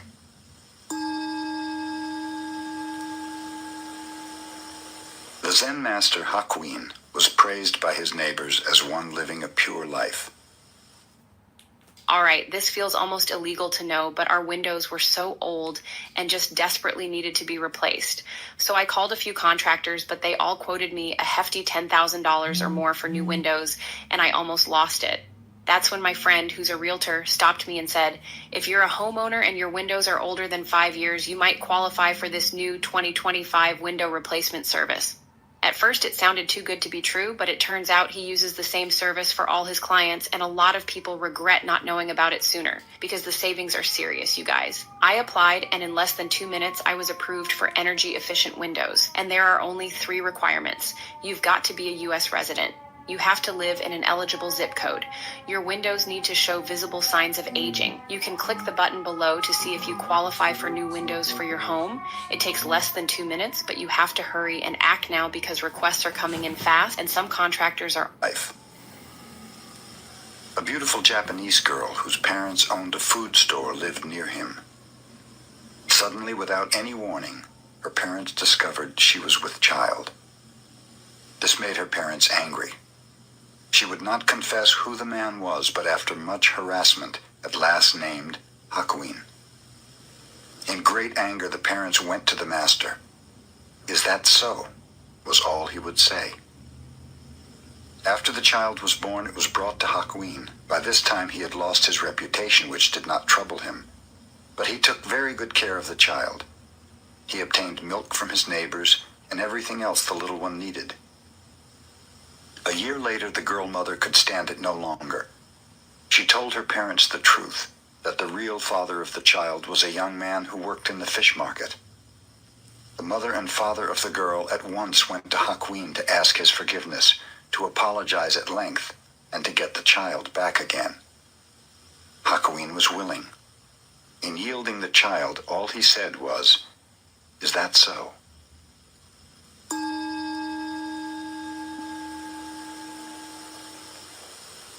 The Master Bankei's talks were attended not only by Zen students, but by persons of all ranks and sects. He never quoted sutras, nor indulged in scholastic dissertations. Instead, his words were spoken directly from his heart to the hearts of his listeners. His large audiences angered a priest of the Nichiren sect, because the adherents had left to hear about Zen. The self-centered Nichiren priest came to the temple, determined to debate with Bankei. "A Zen teacher," he called out, "wait a minute. Whoever respects you will obey what you say, but a man like myself does not respect you. Can you make me obey you?" "Come up beside me and I will show you," said Bankei. Proudly, the priest pushed his way through the crowd to the teacher. Bankei smiled. "Come over to my left side." The priest obeyed. "No," said Bankei, "we may talk better if you are on the right side. Step over here." The priest proudly stepped over to the right. "You see," observed Bankei, "you are obeying me, and I think you are a very gentle person. Now sit down and listen."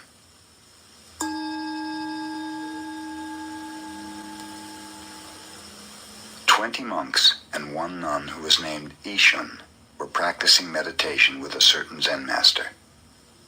Ishun was very pretty, even though her head was shaved and her dress plain. Several monks secretly fell in love with her.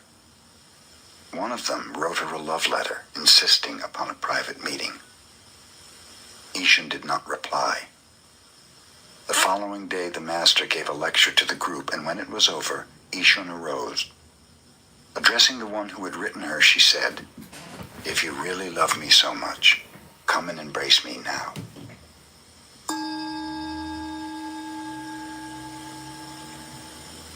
There was an old woman in China who had supported a monk for over 20 years. She had built a little hut for him and fed him while he was meditating. Finally, she wondered just what progress he had made in all this time. To find out, she obtained the help of a girl rich in desire. "Go and embrace him," she told her, and then ask him suddenly, "What now?"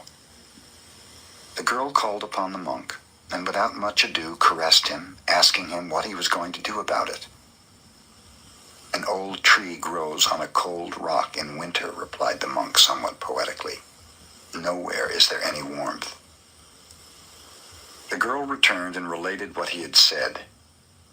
"To think I fed that fellow for 20 years, exclaimed the old woman in anger. "He showed no consideration for your need, no disposition to explain your condition. He need not have responded to passion, but at least he should have evidenced some compassion." She at once went to the hut of the monk and burned it down.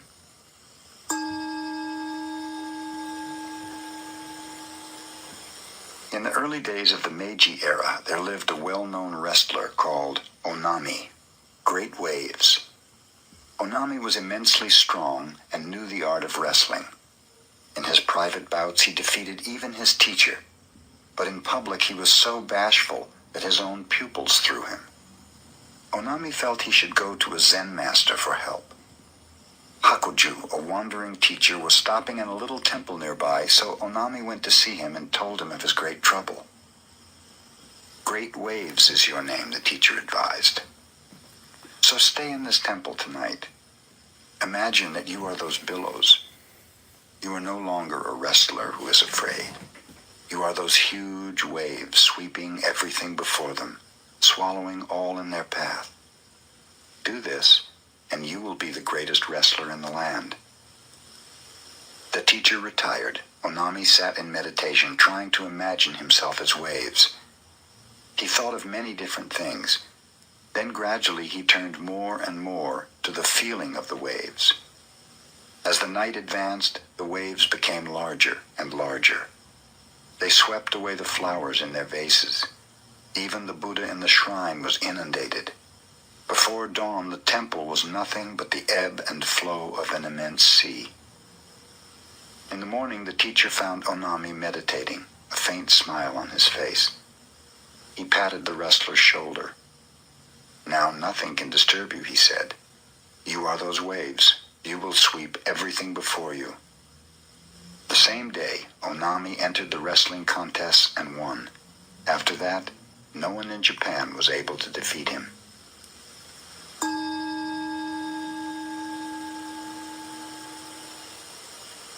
Ryokan, a Zen master, lived the simplest kind of life in a little hut at the foot of a mountain. One evening, a thief visited the hut, only to discover there was nothing in it to steal. Ryokan returned and caught him. "You may have come a long way to visit me," he told the prowler, "and you should not return empty-handed. Please take my clothes as a gift." The thief was bewildered. He took the clothes and slunk away. Ryokan sat naked watching the moon. "Poor fellow," he mused. "I wish I could give him this beautiful moon."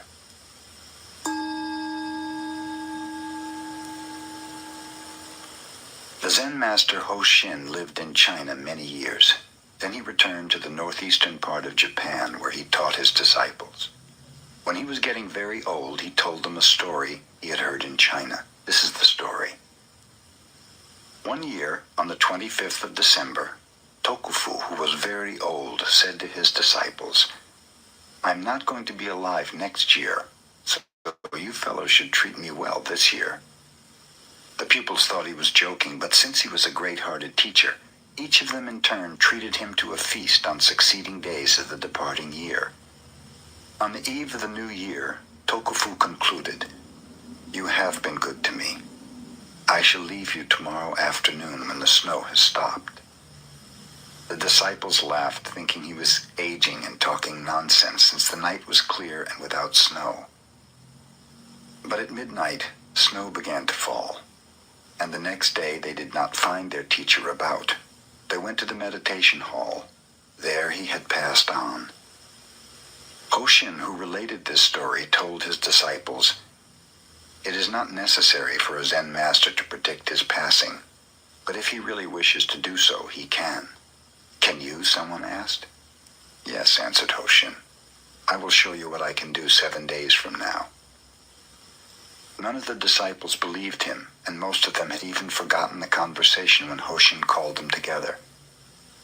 "7 days ago," he remarked, "I said I was going to leave you. It is customary to write a farewell poem, but I am neither a poet nor calligrapher. Let one of you inscribe my last words." His followers thought he was joking, but one of them started to write. "Are you ready?" Hoshin asked. "Yes, sir," replied the writer. Then Hoshin dictated, "I came from brilliancy and return to brilliancy. What is this?" The poem was 1 line short of the customary 4, so the disciple said, "Master, we are 1 line short." Hoshin, with the roar of a conquering lion, shouted, "Ka!" and was gone.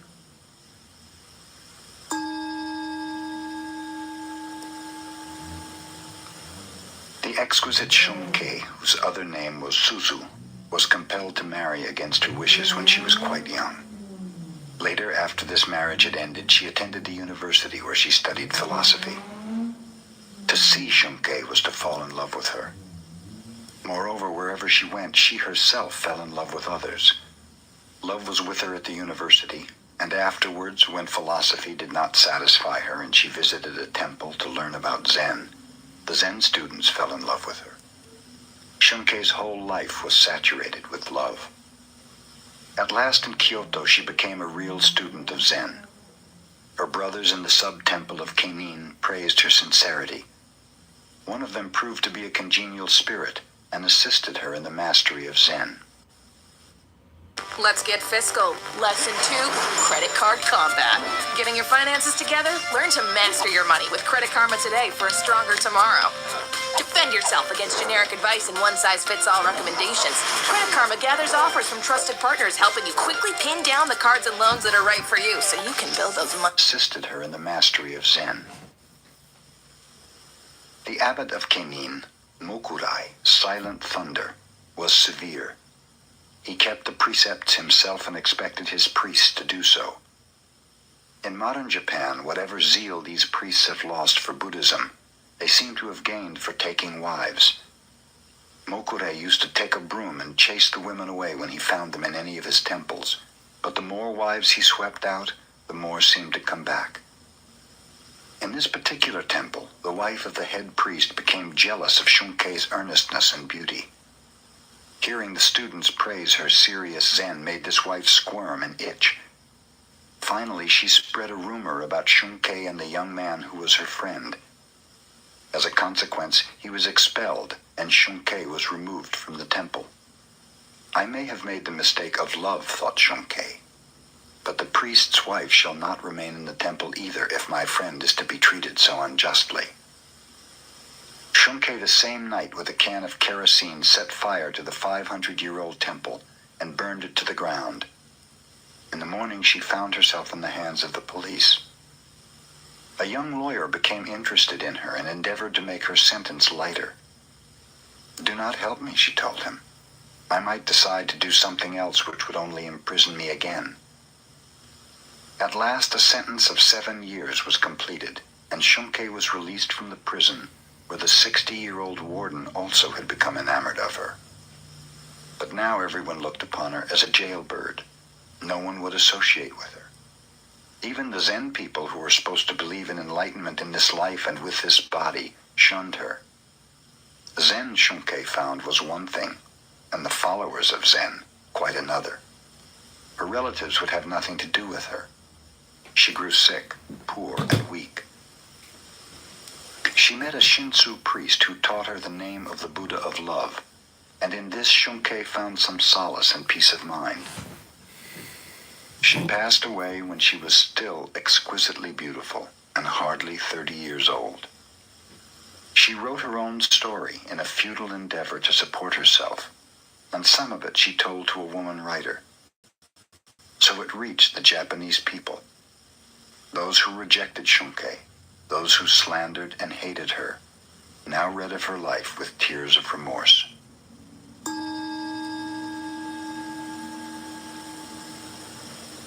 In Tokyo in the Meiji era, there lived two prominent teachers of opposite characteristics.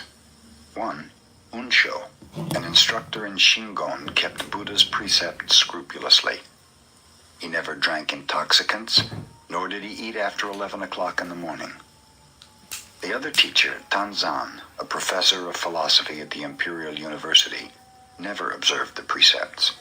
When he felt like eating, he ate, and when he felt like sleeping in the daytime, he slept. One day Unsho visited Tanzan, who was drinking wine at the time, not even a drop of which is supposed to touch the tongue of a Buddhist. "Hello, brother," Tanzan greeted him. "Won't you have a drink?" "I never drink," exclaimed Unsho solemnly. "For one who does not drink is not even human," said Tanzan. "Do you mean to call me inhuman just because I do not indulge in intoxicating liquids?" exclaimed Unsho in anger. "Then if I am not human, what am I?" "A Buddha," answered Tanzan.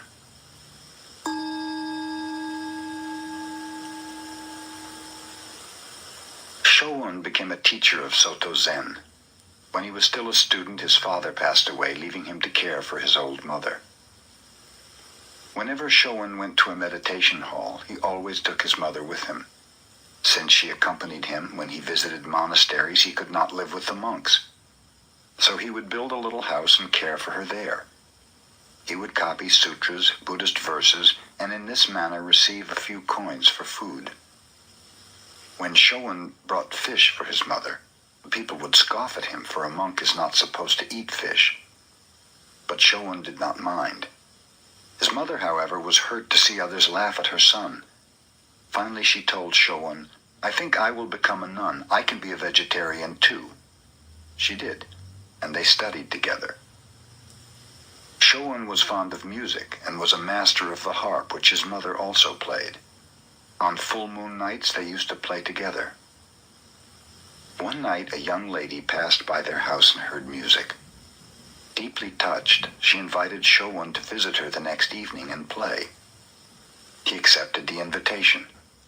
A few days later he met the young lady on the street and thanked her for her hospitality. Others laughed at him. He had visited the house of a woman of the streets. One day Shoun left for a distant temple to deliver a lecture. A few months afterwards he returned home to find his mother dead. Friends had not known where to reach him, so the funeral was then in progress. Shoun walked up and hit the coffin with his staff. "Mother, your son has returned," he said. "I'm glad to see you've returned, son," he answered for his mother. "Yes, I'm glad too," Shoun responded. Then he announced to the people about him, "The funeral ceremony is over. You may bury the body." When Shoun was old, he knew his end was approaching. He asked his disciples to gather around him in the morning, telling them he was going to pass on at noon. Burning incense before the picture of his mother and his old teacher, he wrote a poem. "For 56 years, I lived as best I could, making my way in this world. Now the rain has ended. The clouds are clearing. The blue sky has a full moon." His disciples gathered about him, reciting a sutra, and Shoun passed on during the invocation.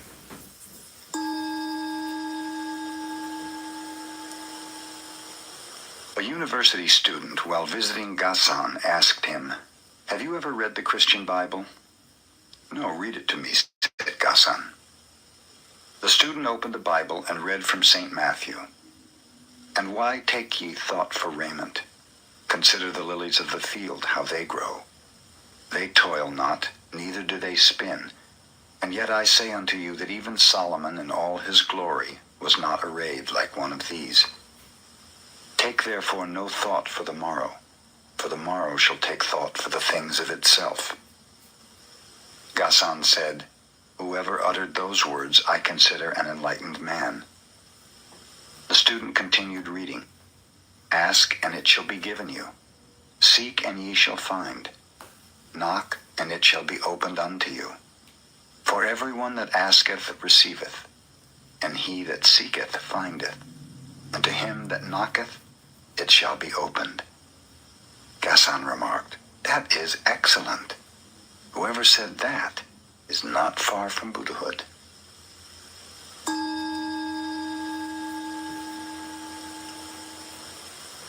Buddha told a parable in a sutra. A man traveling across a field encountered a tiger. He fled, the tiger after him. Coming to a precipice, he caught hold of the root of a wild vine and swung himself down over the edge. The tiger sniffed at him from above. Trembling, the man looked down to where, far below, another tiger was waiting to eat him. Only the vine sustained him. 2 mice, one white and one black, little by little started to gnaw away the vine. The man saw a luscious strawberry near him. Grasping the vine with one hand, he plucked the strawberry with the other. How sweet it tasted!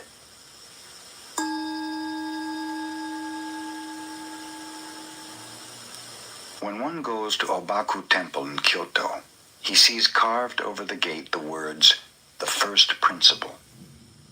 The letters are unusually large, and those who appreciate calligraphy always admire them as being a masterpiece. They were drawn by Kosen 200 years ago. When the master drew them, he did so on paper from which workmen made the larger carving in wood. As Kosen sketched the letters, a bold pupil was with him who had made several gallons of ink for the calligraphy and who never failed to criticize his master's work. "That is not good," he told Kosen after the first effort. "How was that one?" "Poor, worse than before," pronounced the pupil. Kosen patiently wrote one sheet after another until 84 first principles had accumulated, still without the approval of the pupil.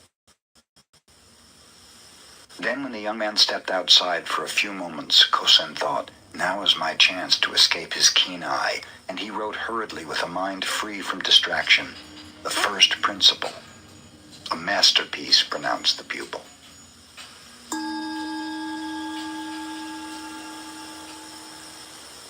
Jiun, a Shingon master, was a well-known Sanskrit scholar of the Tokugawa era.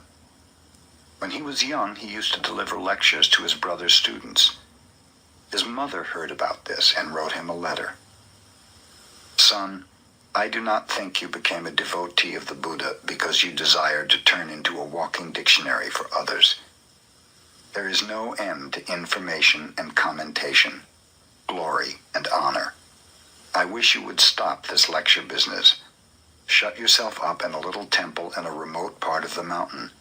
Devote your time to meditation, and in this way, attain true realization.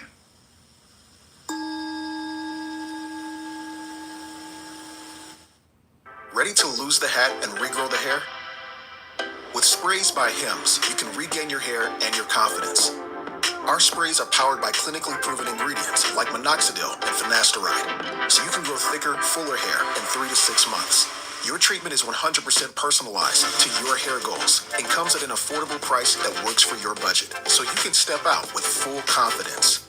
Hats off to hair growth with treatment that works for you. Start today at hims.com.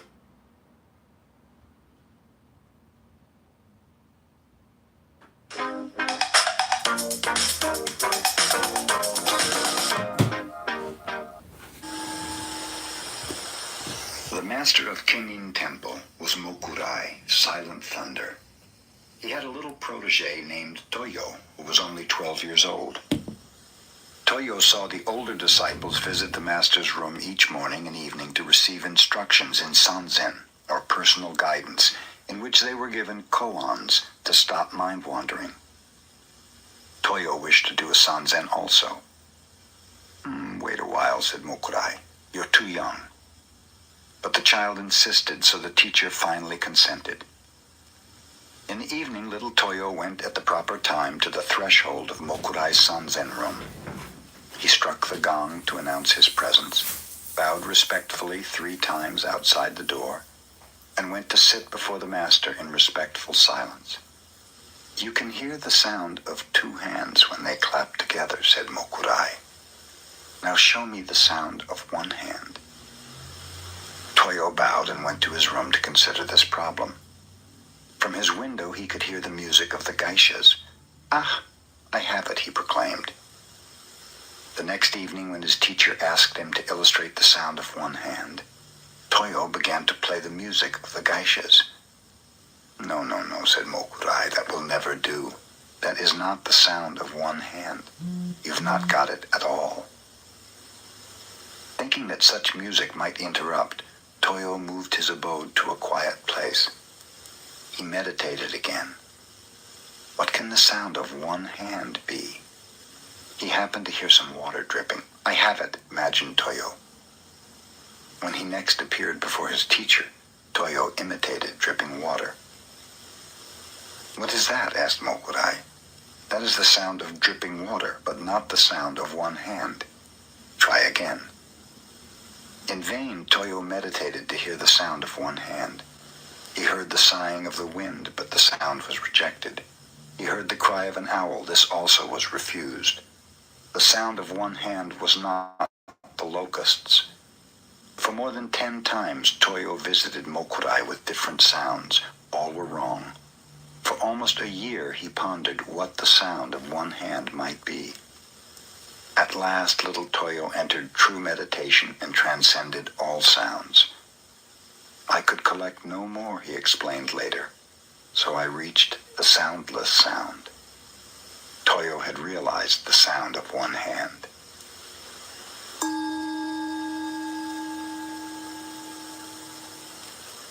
Soyen Shaku, the first Zen teacher to come to America, said, "My heart burns like fire, but my eyes are as cold as dead ashes."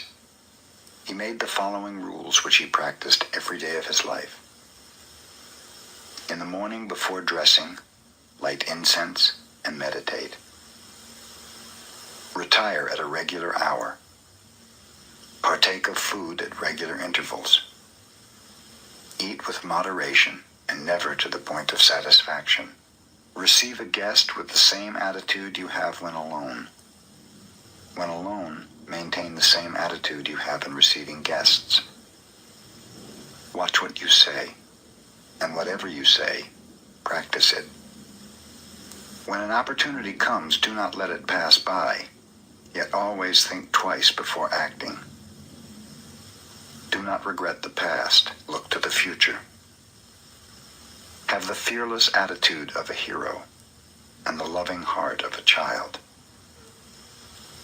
Upon retiring, sleep as if you had entered your last sleep. Upon awakening, leave your bed behind you instantly, as if you had cast away a pair of old shoes.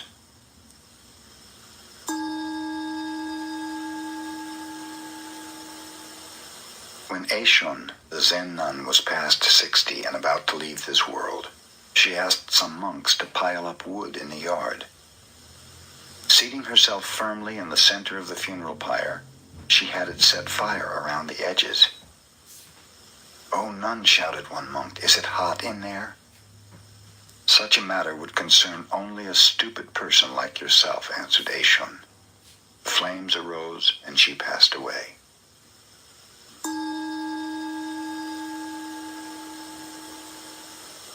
A farmer requested a Tendai priest to recite sutras for his wife who had died. After the recitation was over, the farmer asked, "Do you think my wife will gain merit from this?" "Not only your wife, but all sentient beings will benefit from the recitation of sutras," answered the priest. "If you say all sentient beings will benefit," said the farmer, "my wife may be very weak and others will take advantage of her, getting the benefit she should have. So please, recite sutras just for her." The priest explained that it was the desire of a Buddhist to offer blessings and wish merit for every living being. "That is a fine teaching," concluded the farmer, "but please make one exception. I have a neighbor who is rough and mean to me. Just exclude him from all those sentient beings."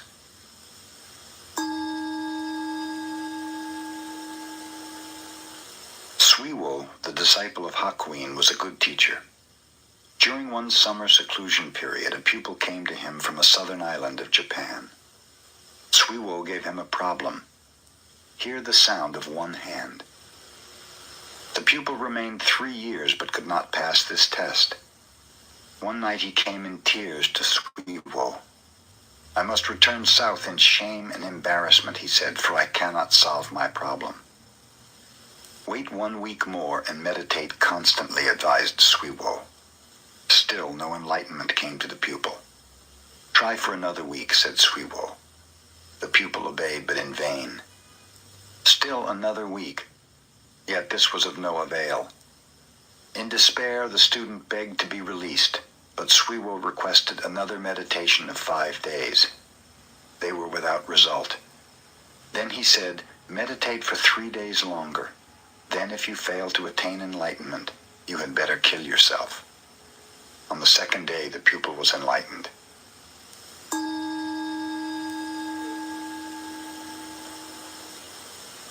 Provided he makes and wins an argument about Buddhism with those who live there, any wandering monk can remain in the Zen temple. If he is defeated, he has to move on. In a temple in the northern part of Japan, 2 brother monks were dwelling together. The elder one was learned, but the younger one was stupid and had but one eye. A wandering monk came and asked for lodging, properly challenging them to a debate about the sublime teaching. The elder brother, tired that day from much studying, told the younger one to take his place. "Go and request the dialogue in silence," he cautioned. So the young monk and the stranger went to the shrine and sat down. Shortly afterwards, the traveler rose and went into the elder brother and said, "Your young brother is a wonderful fellow. He defeated me." "Relate the dialogue to me," said the elder one. "Well," explained the traveler, "first I held up one finger, representing Buddha, the enlightened one. So he held up 2 fingers, signifying Buddha and his teaching. I held up 3 fingers representing Buddha, his teaching, and his followers living the harmonious life. Then he shook his clenched fist in my face, indicating that all 3 come from one realization. Thus he won, and so I have no right to remain here. With this, the traveler left. "Where's that fellow?" asked the younger one, running into his elder brother. "I understand you won the debate." "Won nothing. I'm going to beat him up." "Tell me the subject of the debate," asked the elder one. "Why, the minute he saw me, he held up 1 finger, insulting me by insinuating that I have only 1 eye. Since he was a stranger, I thought I would be polite to him, so I held up 2 fingers, congratulating him that he has 2 eyes. Then the impolite wretch held up 3 fingers, suggesting that between us we only have 3 eyes. So I got mad and started to punch him, but he ran out and that ended it."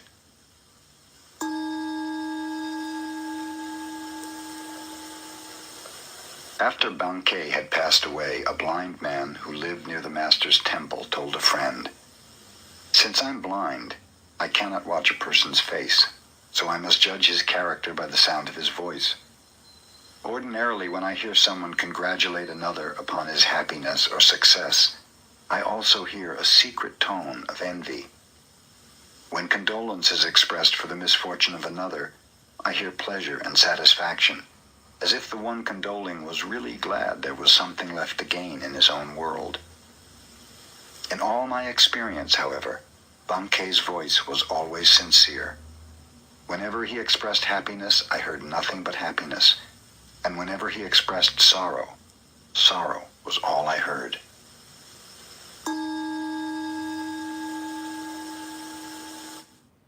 Even if you exercise regularly, you may be at risk for heart attack or stroke. Find out why today.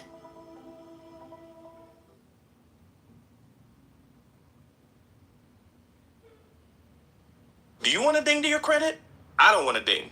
So when I needed a new credit card, I went to Experian. See these cards with no ding decline? Your credit won't take a ding if you're declined, so you can apply with confidence. Get the Experian app now.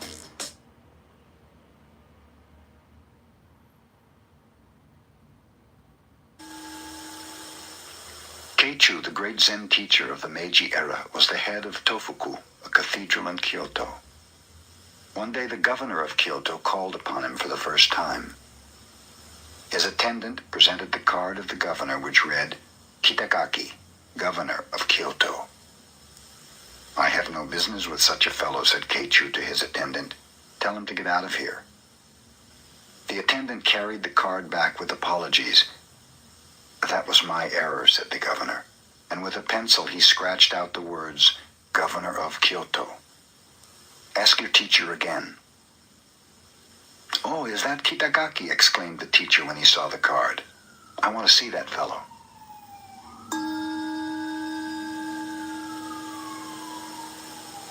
When Banzan was walking through a market, he overheard a conversation between a butcher and his customer. "Give me the best piece of meat you have," said the customer. "Everything in my shop is the best," replied the butcher. "You cannot find here any piece of meat that is not the best."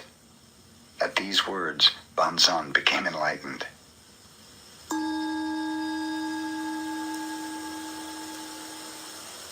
Mokusen Hiki was living in a temple in the province of Tamba. One of his adherents complained of the stinginess of his wife. Mokusen visited the adherent's wife and showed her his clenched fist before her face. "What do you mean by that?" asked the surprised woman. "Suppose my fist were always like that. What would you call it?" he asked. "Deformed," replied the woman. Then he opened his hand flat in her face and asked, "Suppose it were always like that. What then?" "Another kind of deformity," said the wife. "If you understand that much," finished Mokusen, "you are a good wife." Then he left.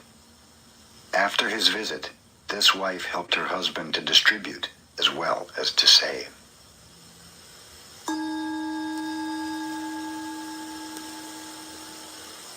Mokugen was never known to smile until his last day on earth. When his time came to pass away, he said to his faithful ones, You have studied under me for more than 10 years. Show me your real interpretation of Zen. Whoever expresses this most clearly shall be my successor and receive my robe and bowl. Everyone watched Mokugen's severe face, but no one answered. Encho, a disciple who had been with his teacher for a long time, moved near the bedside. He pushed forward the medicine cup a few inches. This was his answer to the command. The teacher's face became even more severe. "Is that all you understand?" he asked. Encho reached out and moved the cup back again. A beautiful smile broke over the features of Mokugen. "You rascal," he told Encho.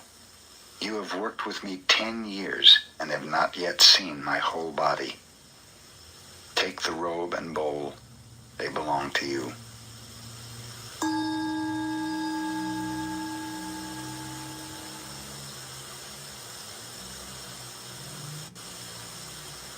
Zen students are with their masters at least 10 years before they presume to teach others. Non-In was visited by Tenno, who, having passed his apprenticeship, had become a teacher. The day happened to be rainy, so Tenno wore wooden clogs and carried an umbrella. After greeting him, Non-In remarked, "I suppose you left your wooden clogs in the vestibule. I want to know if your umbrella is on the right or left side of the clogs." Tenno, confused, had no instant answer. He realized that he was unable to carry his Zen every minute. He became Non-In's pupil, and he studied 6 more years to accomplish his every-minute Zen.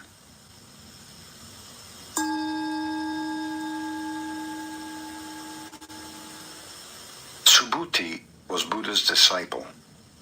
He was able to understand the potency of emptiness, the viewpoint that nothing exists except in its relationship of subjectivity and objectivity. One day, Subhuti, in a mood of sublime emptiness, was sitting under a tree. Flowers began to fall about him. "We are praising you for your discourse on emptiness," the gods whispered to him. "But I have not spoken of emptiness," said Subhuti. "You have not spoken of emptiness. We have not heard emptiness," responded the gods. "This is the true emptiness." And blossoms showered upon Subhuti as rain.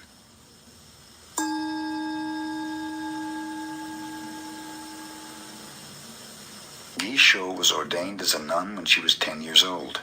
She received training just as the little boys did. When she reached the age of 16, she traveled from one Zen master to another, studying with them all.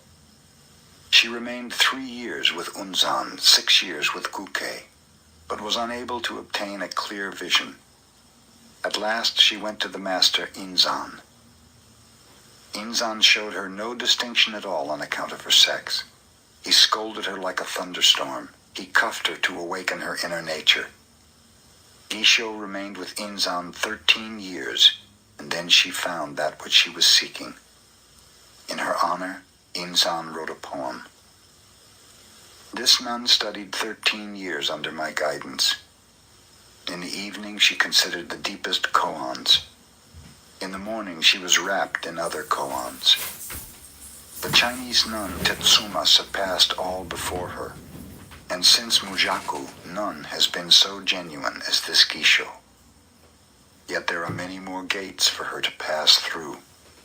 She should receive still more blows from my iron fist." After Gisho was enlightened, she went to the province of Banshu, started her own Zen temple, and taught 200 other nuns until she passed away 1 year in the month of August.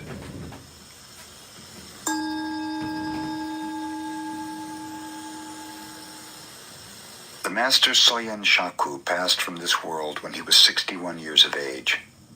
Fulfilling his life's work, he left a great teaching, far richer than that of most Zen masters. His pupils used to sleep in the daytime during midsummer, and while he overlooked this, he himself never wasted a minute. When he was but 12 years old, he was already studying Tendai philosophical speculation. One summer day, the air had been so sultry that little Soyen stretched his legs and went to sleep while his teacher was away. 3 hours passed when, suddenly waking, he heard his master enter, but it was too late. There he lay, sprawled across the doorway. "I beg your pardon. I beg your pardon," his teacher whispered, stepping carefully over Soyen's body, as if it were that of some distinguished guest.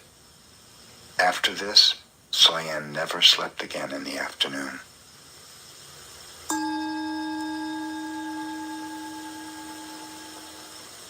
Our schoolmaster used to take a nap every afternoon related to the disciple of Soyen Shaku. We children asked him why he did it, and he told us, "I go to dreamland to meet the old sages just as Confucius did." When Confucius slept, he would dream of ancient sages and later tell his followers about them. It was extremely hot one day, so some of us took a nap. Our schoolmaster scolded us.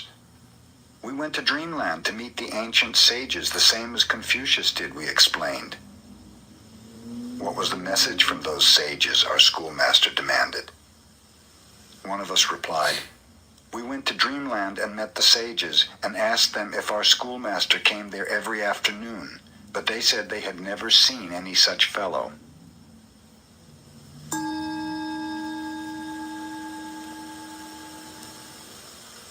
Joshu began the study of Zen when he was 60 years old and continued until he was 80 when he realized Zen. He taught from the age of 80 until he was 120. A student once asked him, "If I haven't anything in my mind, what shall I do?" Joshu replied, "Throw it out." "But if I haven't anything, how can I throw it out?" continued the questioner. "Well," said Joshu, "then carry it out."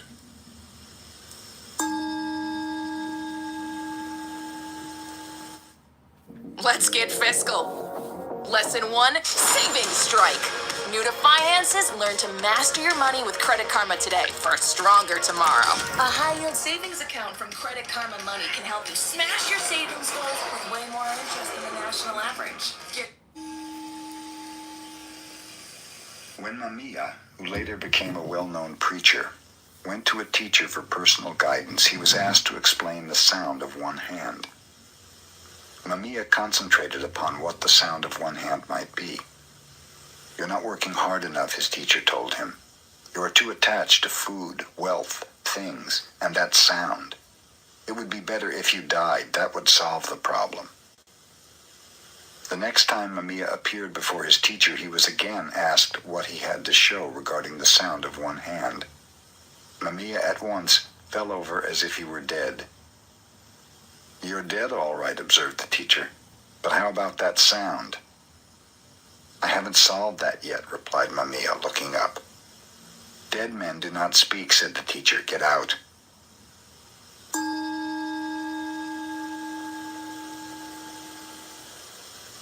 Tosui was a well-known Zen teacher of his time. He had lived in several temples and taught in various provinces. The last temple he visited accumulated so many adherents that Tosui told them he was going to quit the lecture business entirely. He advised them to disperse and to go wherever they desired. After that, no one could find any trace of him. 3 years later, one of his disciples discovered him living with some beggars under a bridge in Kyoto. He at once implored Tosui to teach him. "If you can do as I do for even a couple of days, I might," Tosui replied. So the former disciple dressed as a beggar and spent a day with Tosui. The following day, one of the beggars died. Tosui and his pupil carried the body off at midnight and buried it on a mountainside. After that, they returned to their shelter under the bridge. Tosui slept soundly the remainder of the night, but the disciple could not sleep. When morning came, Tosui said, "We do not have to beg food today. Our dead friend has left some over there." But the disciple was unable to eat a single bite of it. "I have said you could not do as I," concluded Tosui. "Get out of here and do not bother me again."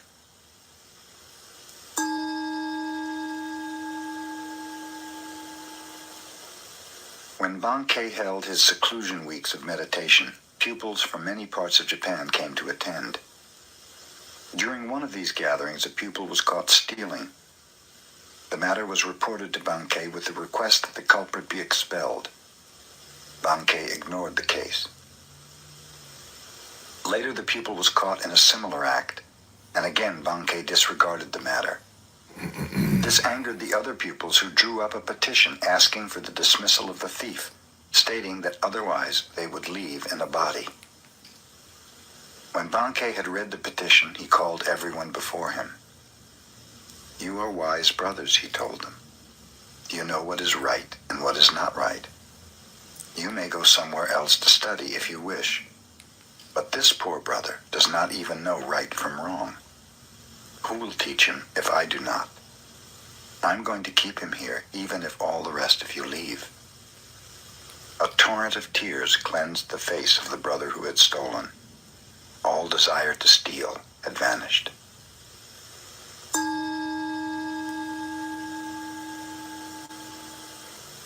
During the Kamakura period, Shinkan studied Tendai 6 years and then studied Zen 7 years.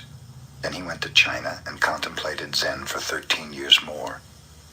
When he returned to Japan, many desired to interview him and asked obscure questions.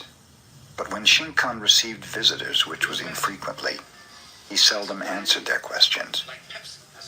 One day, a 50-year-old student of enlightenment said to Shinkan, "I have studied the Tendai school of thought since I was a little boy, but one thing in it I cannot understand. Tendai claims that even the grass and trees will become enlightened. To me, this seems very strange. Of what use is it to discuss how grass and trees become enlightened?" asked Shinkan. "The question is how you yourself can become so. Did you ever consider that?"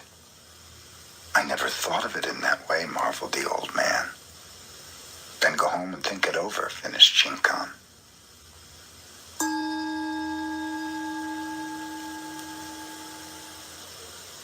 The Buddhist nun known as Ryonen was born in 1797. She was a granddaughter of the famous Japanese warrior Shingen. Her poetical genius and alluring beauty were such that at 17 she was serving the empress as one of the ladies of the court. Even at such a youthful age, fame awaited her. The beloved empress died suddenly, and Ryonen's hopeful dreams vanished. She became acutely aware of the impermanency of life in this world. It was then that she desired to study Zen.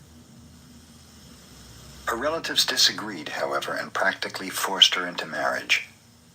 With a promise that she might become a nun after she had borne 3 children, Ryonen assented. Before she was 25, she had accomplished this condition. Then her husband and relatives could no longer dissuade her from her desire. She shaved her head, took the name of Ryonen, which means to realize clearly, and started on her pilgrimage. She came to the city of Edo and asked Tetsugyu to accept her as a disciple. At one glance, the master rejected her because she was too beautiful. Ryonen then went on to another master, Hakuo.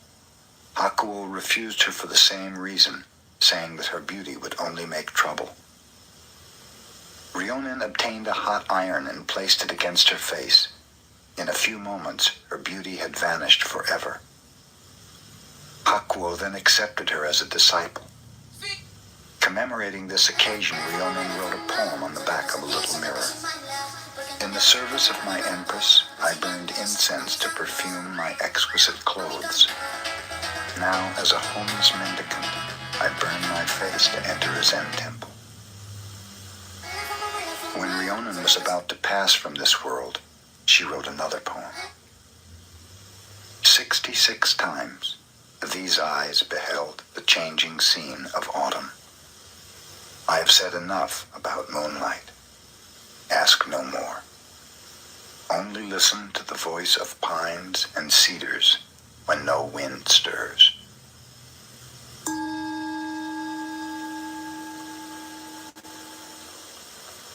The cook monk Dairio at Bankai's monastery decided that he would take good care of his old teacher's health and give him only fresh miso. a paste of soybeans mixed with wheat and yeast that often ferments. Bankei, noticing that he was being served better miso than his pupils, asked, "Who's the cook today?" Dairyo was sent before him. Bankei learned that according to his age and position, he should eat only fresh miso. So he said to the cook, "Then you think I shouldn't eat at all?" With this, he entered his room and locked the door. Dairyo, sitting outside the door, asked his teacher's pardon. Bankei would not answer. For 7 days, Dairyo sat outside and Bankei within. Finally, in desperation, an adherent called loudly to Bankei, "You may be all right, old teacher, but this young disciple here has to eat. He cannot go without food forever." At that, Bankei opened the door. He was smiling. He told Dairyo, "I insist on eating the same food as the least of my followers. When you become the teacher, I do not want you to forget this."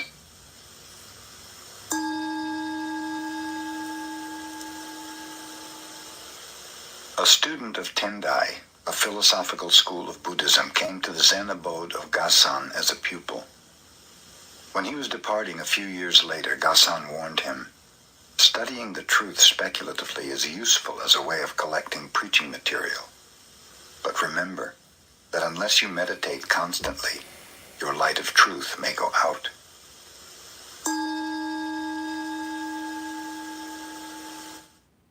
I put off replacing my old windows for years because of the cost, until I learned about a 2025 service that most homeowners don't know exists. Now I wish someone had told me about this sooner. So I originally called a few contractors, but they all quoted me a hefty $1,000 or more for new windows, and I almost lost it. That's when my friend, who's a realtor, stopped me and said, While Seisetsu was the master of Engaku in Kamakura, he required larger quarters, since those in which he was teaching were overcrowded. Umezu Seibi, a merchant of Edo, decided to donate 500 pieces of gold called ryo toward the construction of a more commodious school. This money he brought to the teacher. Seisetsu said, "All right, I will take it." Umezu gave Seisetsu the sack of gold, but he was dissatisfied with the attitude of the teacher. One might live a whole year on 3 ryo, and the merchant had not even been thanked for 500. "In that sack are 500 ryo," hinted Umezu. "You told me that before," replied Seisetsu. "Even if I am a wealthy merchant, 500 ryo is a lot of money," said Umezu. "Do you want me to thank you for it?" asked Seisetsu. "You ought to," replied Umezu. "Why should I?" inquired Seisetsu. "The giver should be thankful."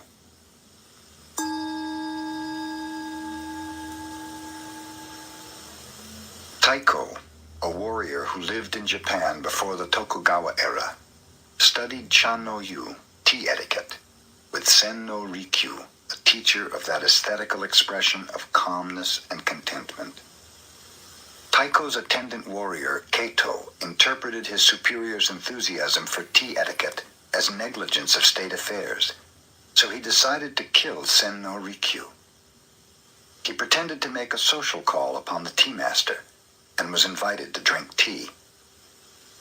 The master, who was well skilled in his art, saw at a glance the warrior's intention, so he invited Keito to leave his sword outside before entering the room for the ceremony, explaining that Chan no Yu represents peacefulness itself. Keito would not listen to this. "I am a warrior," he said. "I always have my sword with me.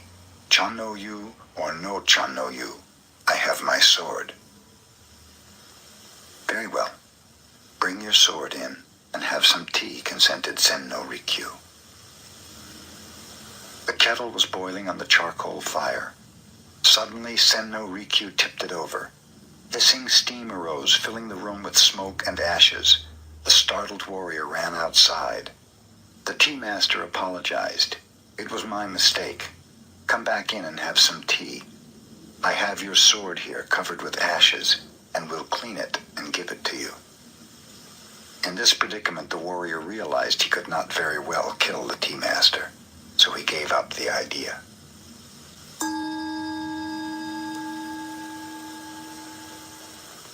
Just before Ninakawa passed away, the Zen master Ikkyu visited him.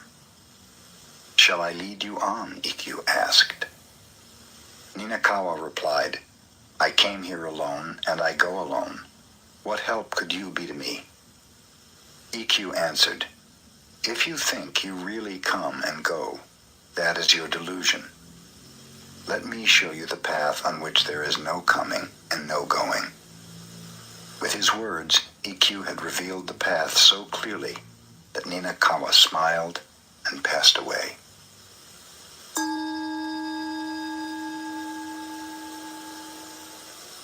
A soldier named Nobushige came to Hakuin and asked, "Is there really a paradise and a hell?"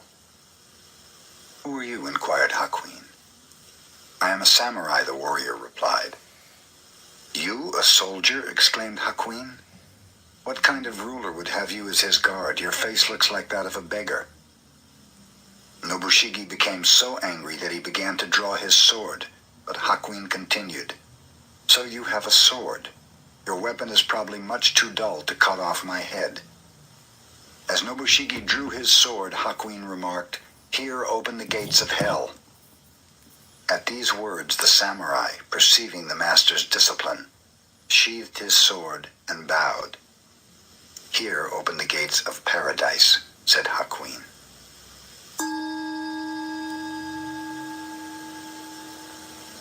A merchant bearing 50 rolls of cotton goods on his shoulders stopped to rest from the heat of the day beneath a shelter where a large stone Buddha was standing. There he fell asleep, and when he awoke, his goods had disappeared. He immediately reported the matter to the police. A judge named Ooka opened court to investigate. "That stone Buddha must have stolen the goods," concluded the judge. "He is supposed to care for the welfare of the people, but he has failed to perform his holy duty. Arrest him." The police arrested the stone Buddha and carried it into court. A noisy crowd followed the statue, curious to learn what kind of sentence the judge was about to impose. When Ooka appeared on the bench, he rebuked the boisterous audience. "What right have you people to appear before the court laughing and joking in this manner? You are in contempt of court and subject to a fine and imprisonment." The people hastened to apologize. "I shall have to impose a fine on you," said the judge, "but I will remit it, provided each one of you brings 1 roll of cotton goods to the courts within 3 days. Anyone failing to do this will be arrested." One of the rolls of cloth which the people brought was quickly recognized by the merchant as his own, and thus the thief was easily discovered. The merchant recovered his goods, and the cotton rolls were returned to the people.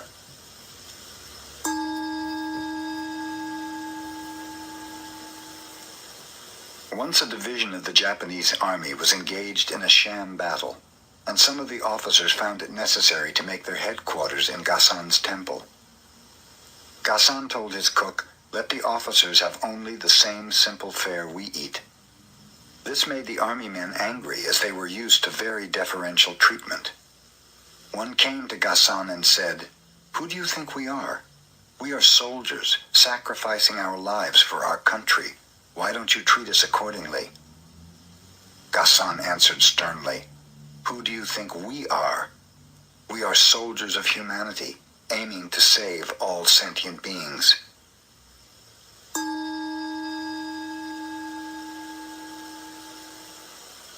Zenkai, the son of a samurai, journeyed to Edo and there became the retainer of a high official.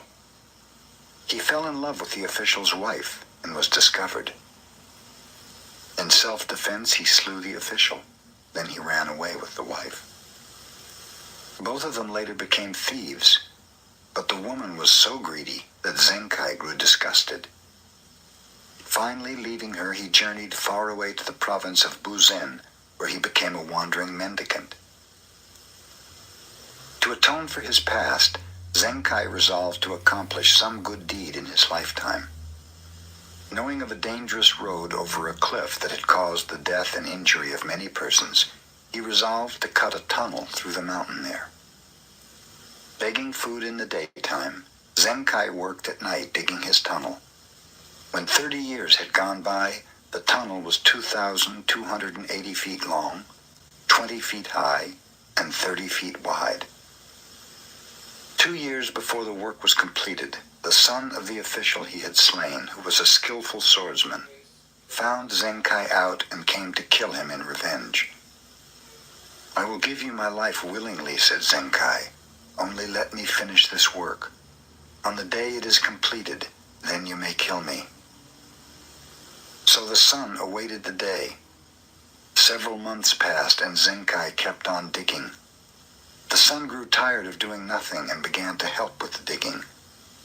After he had helped for more than a year, he came to admire Zenkai's strong will and character. At last, the tunnel was completed, and the people could use it to travel in safety. "Now cut off my head," said Zenkai. "My work is done."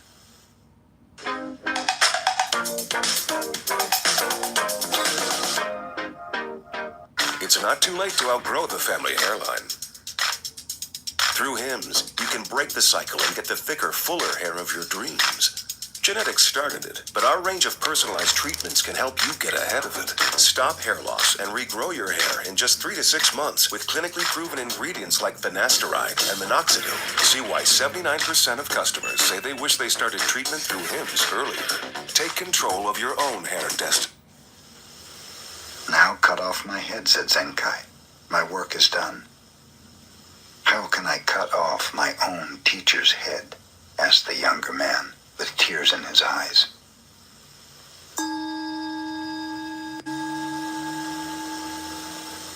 A great Japanese warrior named Nobunaga decided to attack the enemy, although he had only 1/10 the number of men the opposition commanded. He knew that he would win, but his soldiers were in doubt. On the way, he stopped at a Shinto shrine and told his men, "After I visit the shrine, I will toss a coin. If heads comes, we will win. If tails, we will lose. Destiny holds us in her hand." Nobunaga entered the shrine and offered a silent prayer. He came forth and tossed a coin. Heads appeared. His soldiers were so eager to fight that they won their battle easily. "No one can change the hand of destiny," his attendant told him after the battle. "Indeed not," said Nobunaga, showing a coin which had been doubled, with heads facing either way.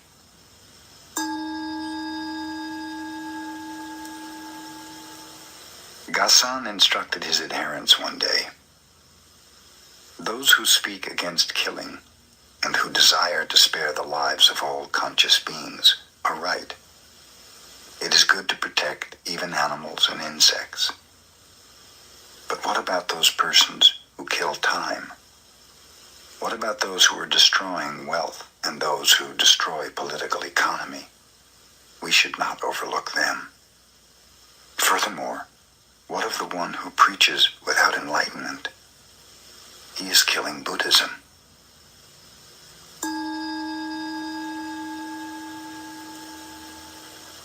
A young wife fell sick and was about to die. "I love you so much," she told her husband. "I do not want to leave you. Do not go from me to any other woman. If you do, I will return as a ghost and cause you endless trouble." Soon the wife passed away. The husband respected her last wish for the first 3 months, but then he met another woman and fell in love with her. They became engaged to be married. Immediately after the engagement, a ghost appeared every night to the man, blaming him for not keeping his promise. The ghost was clever, too. She told him exactly what had transpired between himself and his new sweetheart. Whenever he gave his fiancée a present, the ghost would describe it in detail. She would even repeat conversations, and it so annoyed the man that he could not sleep. Someone advised him to take his problem to a Zen master who lived close to the village. At length, in despair, the poor man went to him for help. "Your former wife became a ghost and knows everything you do," commented the master. "Whatever you do or say, Whatever you give your beloved, she knows. She must be a very wise ghost. Really, you should admire such a ghost. The next time she appears, bargain with her. Tell her that she knows so much you can hide nothing from her, and that if she will answer you one question, you promise to break your engagement and remain single. What is the question I must ask her? Inquired the man. The master replied, take a large handful of soybeans and ask her exactly how many beans you hold in your hand. If she cannot tell you, you will know she is only a figment of your imagination and will trouble you no longer. The next night when the ghost appeared, the man flattered her and told her that she knew everything. Indeed, replied the ghost, and I know you went to see that Zen master today. And since you know so much, demanded the man, tell me how many beans I hold in this hand. There was no longer any ghost to answer the question.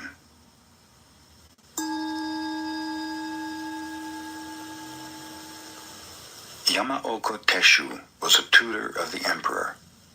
He was also a master of fencing and a profound student of Zen. His home was the abode of vagabonds. He had but one suit of clothes, for they kept him always poor. The emperor, observing how worn his garments were, gave Yamaoka some money to buy new ones. The next time Yamaoka appeared, he wore the same old outfit. What became of the new clothes, Yamaoka? Asked the emperor. I provided clothes for the children of your majesty, explained Yamaoka.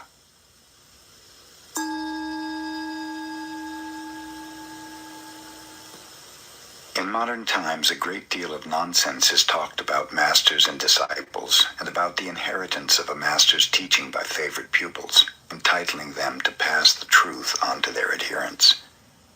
Of course, Zen should be imparted in this way from heart to heart, and in the past it was really accomplished. Silence and humility reigned rather than profession and assertion. The one who received such a teaching kept the matter hidden even after 20 years. Not until another discovered through his own need that a real master was at hand was it learned that the teaching had been imparted. And even then the occasion arose quite naturally, and the teaching made its way in its own right. Under no circumstance did the teacher even claim, I am the successor of so-and-so. Such a claim would prove quite the contrary. The Zen master, Munan, had only one successor. His name was Shoju. After Shoju had completed his study of Zen, Munan called him into his room. I'm getting old, he said. And as far as I know, Shoju, you are the only one who will carry on this teaching. Here's a book. It has been passed down from master to master for 7 generations. I also have added many points according to my understanding. The book is very valuable, and I'm giving it to you to represent your successorship. If the book is such an important thing, you had better keep it, Shoju replied. I received your Zen without writing, and I'm satisfied with it as it is. I know that, said Munan. Even so, this work has been carried from master to master for 7 generations, so you may keep it as a symbol of having received the teaching. Here. The two happened to be talking before a brazier. The instant Shoju felt the book in his hands, he thrust it into the flaming coals. He had no lust for possessions. Munan, who never had been angry before, yelled, What are you doing? Shoju shouted back, What are you saying?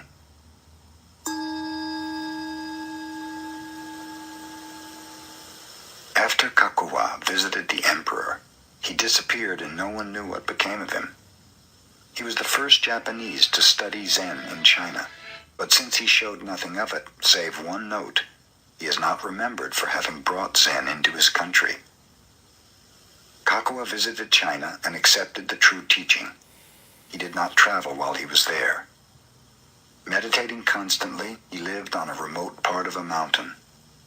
Whenever people found him and asked him to preach, He would say a few words and then move to another part of the mountain where he could be found less easily.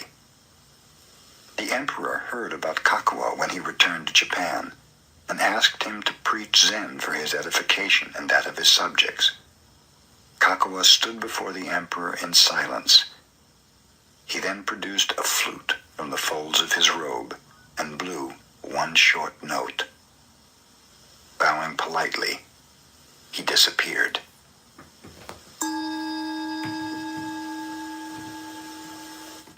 Hello, my name is Adam Ferrari, the Chief Executive Officer of Phoenix Energy. I look forward to you joining us. Circumstances arose one day which delayed preparation of the dinner of a Soto Zen master, Fugai, and his followers. In haste, the cook went to the garden with his curved knife and cut off the tops of green vegetables, chopped them together, and made soup, unaware that in his haste he had included part of a snake in the vegetables. The followers of Fugai thought they never had tasted such a good soup. But when the master himself found the snake's head in his bowl, he summoned the cook. "What is this?" he demanded, holding up the head of the snake. "Oh, thank you, master," replied the cook, taking the morsel and eating it quickly.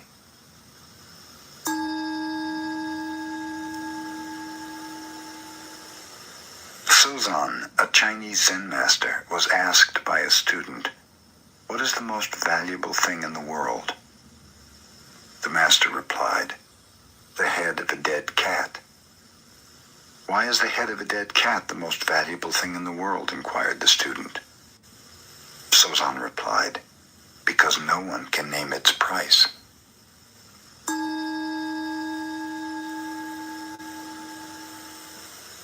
The pupils of the Tendai school used to study meditation before Zen entered Japan. 4 of them, who were intimate friends, promised one another to observe 7 days of silence. On the first day all were silent. Their meditation had begun auspiciously. But when night came and the oil lamps were growing dim, one of the pupils could not help exclaiming to a servant, "Fix those lamps." The second pupil was surprised to hear the first one talk. "We're not supposed to say a word," he remarked. "You two are stupid. Why did you talk?" asked the third. "I'm the only one who has not talked," concluded the fourth pupil.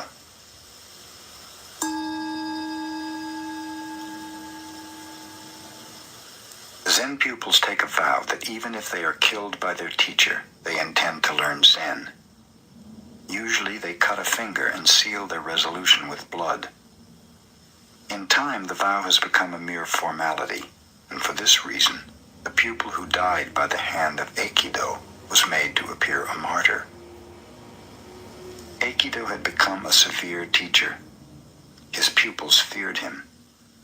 One of them on duty striking the gong to tell the time of day missed his beats when his eye was attracted by a beautiful girl passing the temple gate. At that moment, Aikido, who was directly behind him, hit him with a stick, and the shock happened to kill him. The pupil's guardian, hearing of the accident, went directly to Aikido. Knowing that he was not to blame, he praised the master for his severe teaching. Aikido's attitude was just the same as if the pupil were still alive. After this took place, he was able to produce under his guidance more than 10 enlightened successors, a very unusual number.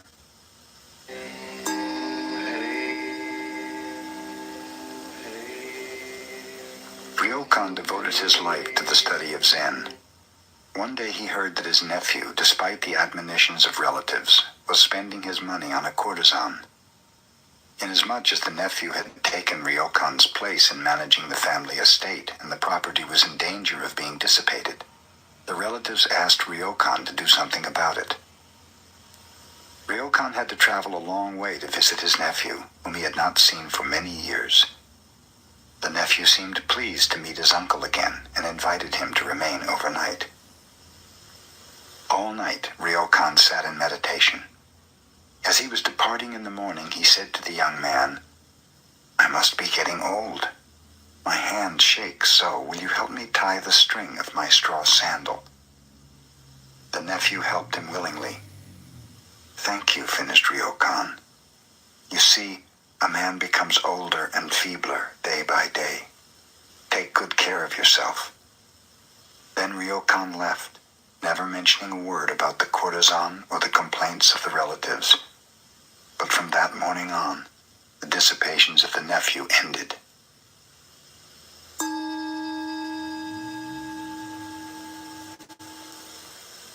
A Zen student came to Bankei and complained, Master, I have an ungovernable temper. How can I cure it? You have something very strange, replied Bankei.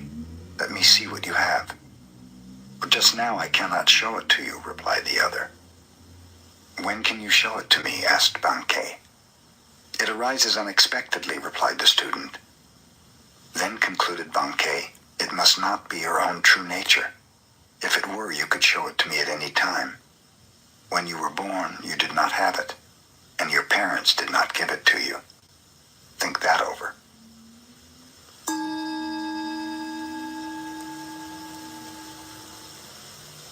Hogen, a Chinese Zen teacher, lived alone in a small temple in the country. One day, 4 traveling monks appeared and asked if they might make a fire in his yard to warm themselves. While they were building the fire, Hogen heard them arguing about subjectivity and objectivity. He joined them and said, There is a big stone. Do you consider it to be inside or outside your mind? One of the monks replied, From the Buddhist viewpoint, everything is an objectification of mind, so I would say that the stone is inside my mind. Your head must feel very heavy, observed Hogen, if you were carrying around a stone like that in your mind.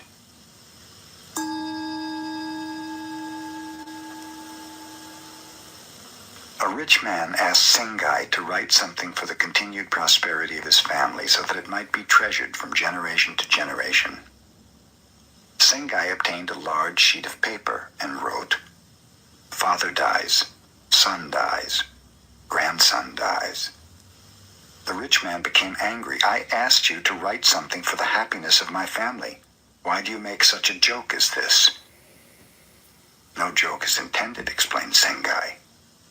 If before you yourself die, your son should die, this would grieve you greatly. If your grandson should pass away before your son, both of you would be broken-hearted.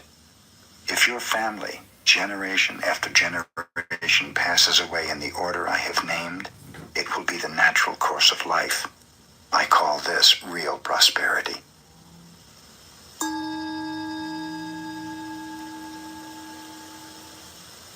A woman of Nagasaki named Kame was one of the few makers of incense burners in Japan. Such a burner is a work of art to be used only in a tea room or before a family shrine. Kame, whose father before her had been such an artist, was fond of drinking. She also smoked and associated with men most of the time. Whenever she made a little money, she gave a feast inviting artists, poets, carpenters, workers, men of many vocations and avocations. In their association, she evolved her designs. Kame was exceedingly slow in creating, but when her work was finished, it was always a masterpiece. Her burners were treasured in homes whose womenfolk never drank, smoked, or associated freely with men. The mayor of Nagasaki once requested Kame to design an incense burner for him. She delayed doing so until almost half a year had passed. At that time, the mayor, who had been promoted to office in a distant city, visited her. He urged Kame to begin work on his burner. At last, receiving the inspiration, Kame made the incense burner. After it was completed, she placed it upon a table. She looked at it long and carefully. She smoked and drank before it as if it were her own company. All day she observed it. At last, picking up a hammer, Kame smashed it to bits. She saw it was not the perfect creation her mind demanded.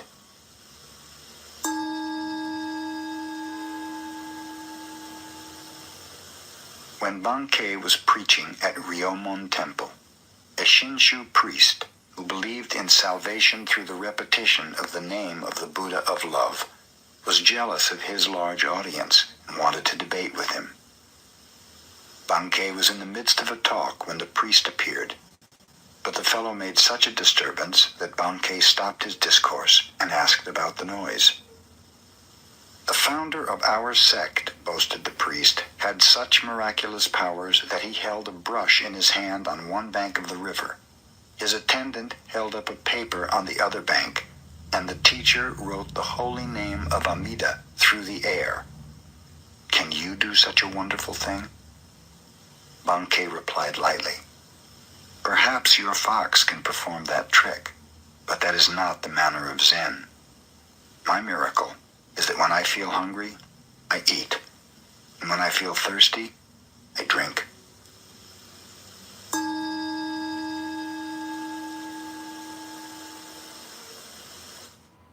The future doesn't need bystanders.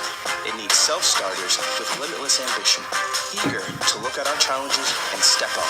At UMass, be the future you want to see.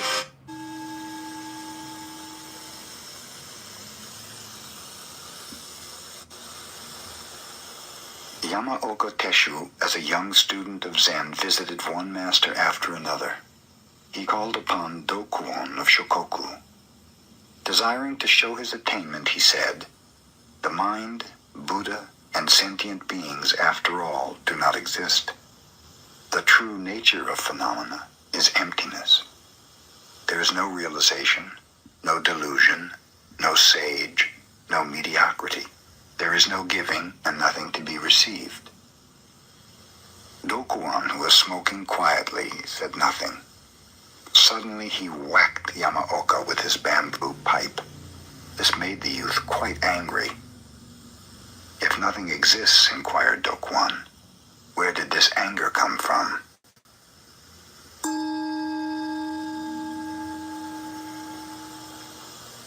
Hyakujo, the Chinese Zen master, used to labor with his pupils even at the age of 80, trimming the gardens, cleaning the grounds, and pruning the trees. The pupils felt sorry to see the old teacher working so hard, but they knew he would not listen.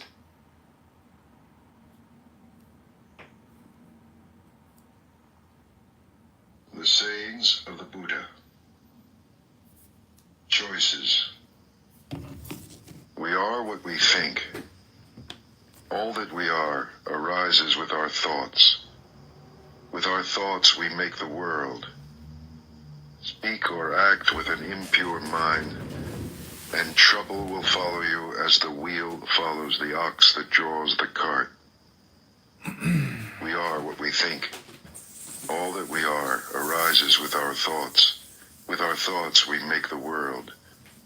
Speak or act with a pure mind, and happiness will follow you as your shadow, unshakable. Look how he abused me and beat me, how he threw me down and robbed me. Live with such thoughts, and you live in hate. Look how he abused me and beat me, how he threw me down and robbed me. Abandon such thoughts, and live in love. In this world, hate never yet dispelled hate. Only love dispels hate. This is the law, ancient and inexhaustible. You too shall pass away. Knowing this, how can you quarrel?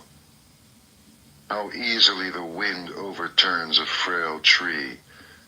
Seek happiness in the senses, indulge in food and sleep, and you too will be uprooted. The wind cannot overturn a mountain. Temptation cannot touch the man who is awake, strong, and humble, who masters himself and minds the law. If a man's thoughts are muddy, if he is reckless and full of deceit, how can he wear the yellow robe?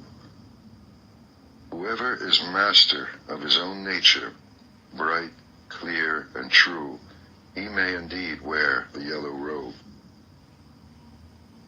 Mistaking the false for the true, and the true for the false, you overlook the heart and fill yourself with desire. See the false as false, the true as true. Look into your heart. Follow your nature. An unreflecting mind is a poor roof.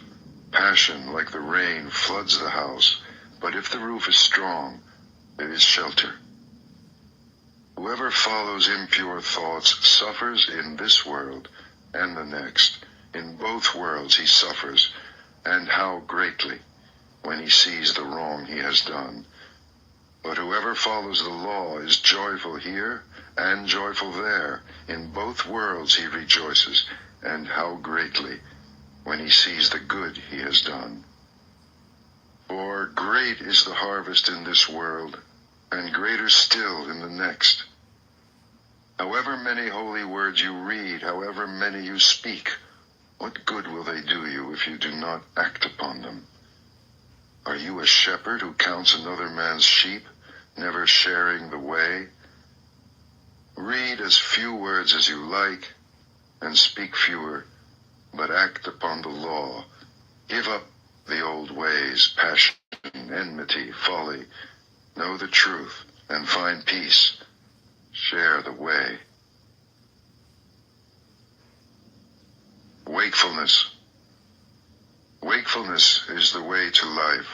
The fool sleeps as if he were already dead, but the master is awake, and he lives forever.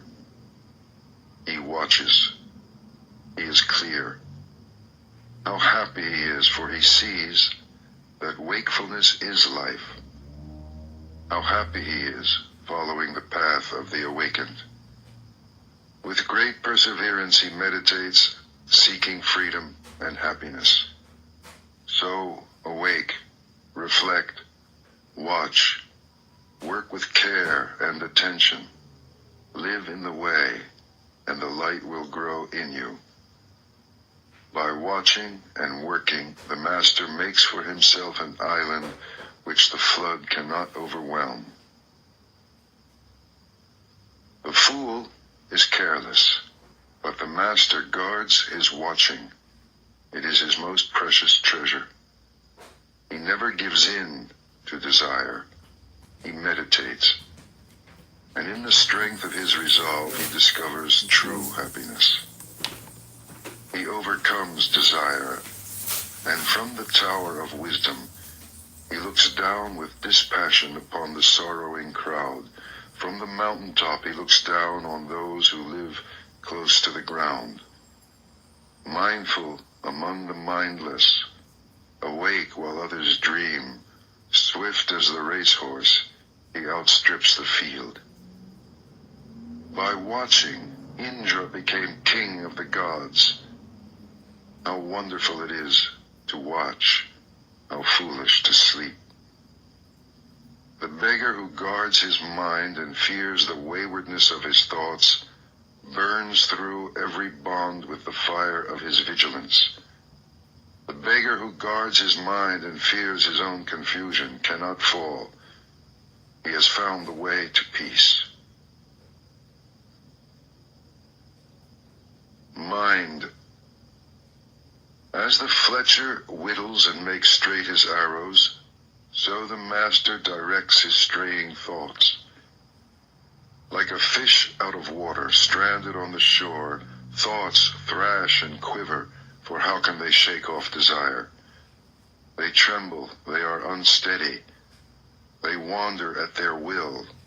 It is good to control them, and to master them brings happiness. But how subtle they are, how elusive. The task is to quieten them, and by ruling them to find happiness. With single-mindedness, the master quells his thoughts. He ends their wandering. Seated in the cave of the heart, he finds freedom. How can a troubled mind understand the way? If a man is disturbed, he will never be filled with knowledge. An untroubled mind, no longer seeking to consider what is right and what is wrong, a mind beyond judgments, watches and understands. Know that the body is a fragile jar, and make a castle of your mind.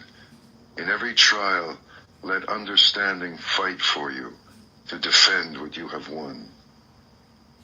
For soon the body is discarded. Then what does it feel? A useless log of wood. It lies on the ground. Then what does it know? Your worst enemy cannot harm you as much as your own thoughts unguarded. But once mastered, no one can help you as much, not even your father or your mother. What do you think you're doing? He's your brother, for crying out loud. He stopped paying Grandpa's bills, did you know that? Enough is enough. You can't keep throwing money at the old man. He's a family. How can you say that? Simon needs the money more. He was tricked into a huge debt. Simon had it coming. He gambled his money away. If you want to save your grandfather, get Nathan to pay off Simon's debts. Otherwise, you may as well start planning Grandpa's funeral. You have 2 weeks. Simon needs our money fast. Don't keep him waiting.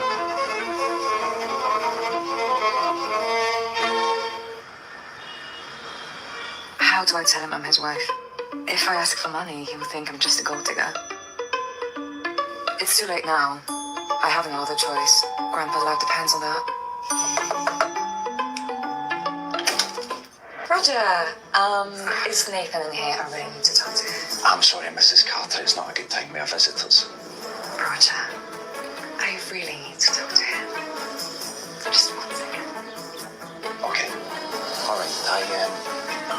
I'll see what I can do. Okay, I'll just...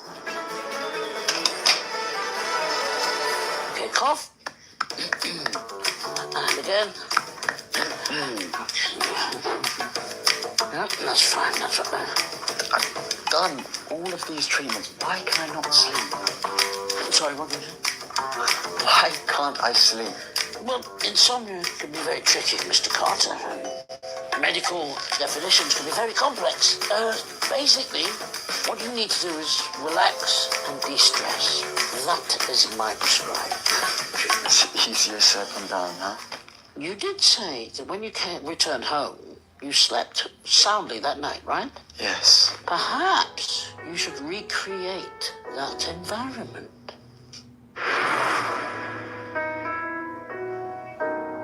So sorry to interrupt. Mr. Carter, it's your wife. She insists she's not leaving until you see her. Okay, thanks, Roger. Let me just wrap this up and I'll be out. Will you hold her at the door for me? Absolutely. Thanks. Stress. Yes. I'm trying out here. And the damsel in distress causes my patient's stress.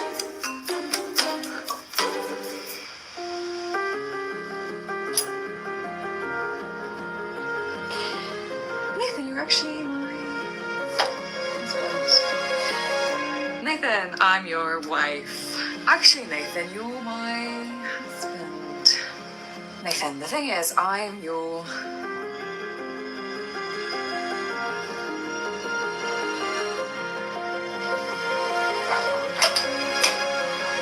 Hi, you're here finally. How do you know where I live? I need to tell you something really important. I don't really care. Could you just leave, actually? Just give me 1 minute. You got 30 seconds. Okay, alright, the thing is, I'm...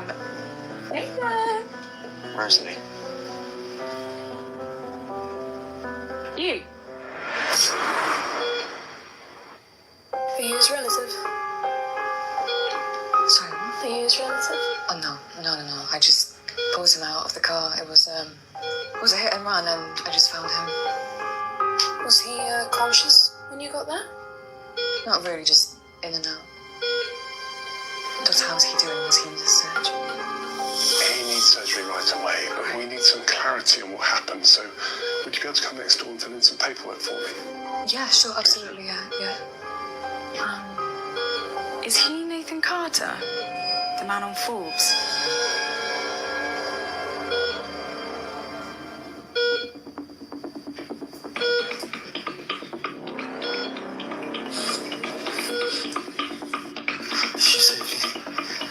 This is my chance.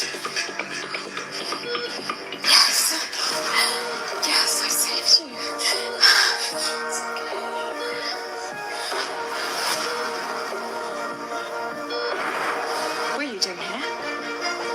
you say that?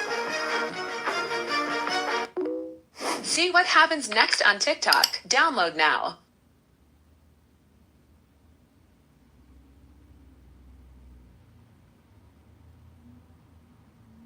I was making so much money with DoorDash. I wanted to earn money in my free time, but I didn't want to go out and get a boring 9 to 5. That's when I found out how much money my friend was making with DoorDash. There are opportunities in over 4,000 cities. Signing up was super easy. And before long, I was already making deliveries. Now, I get to make my own schedule and keep 100% of my tips. Download the DoorDash driver app and get started today.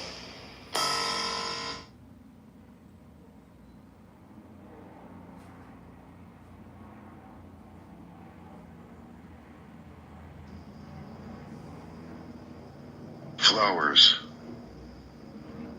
Who shall conquer this world and the world of death with all its gods?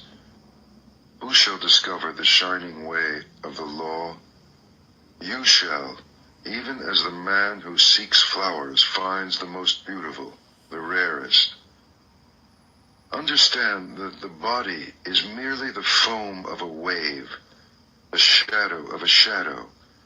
Snap the flower arrows of desire, and then, unseen, escape the king of death, and travel on. Death overtakes the man who gathers flowers, when with distracted mind and thirsty senses, he searches vainly for happiness in the pleasures of the world. Death fetches him away as a flood carries off a sleeping village.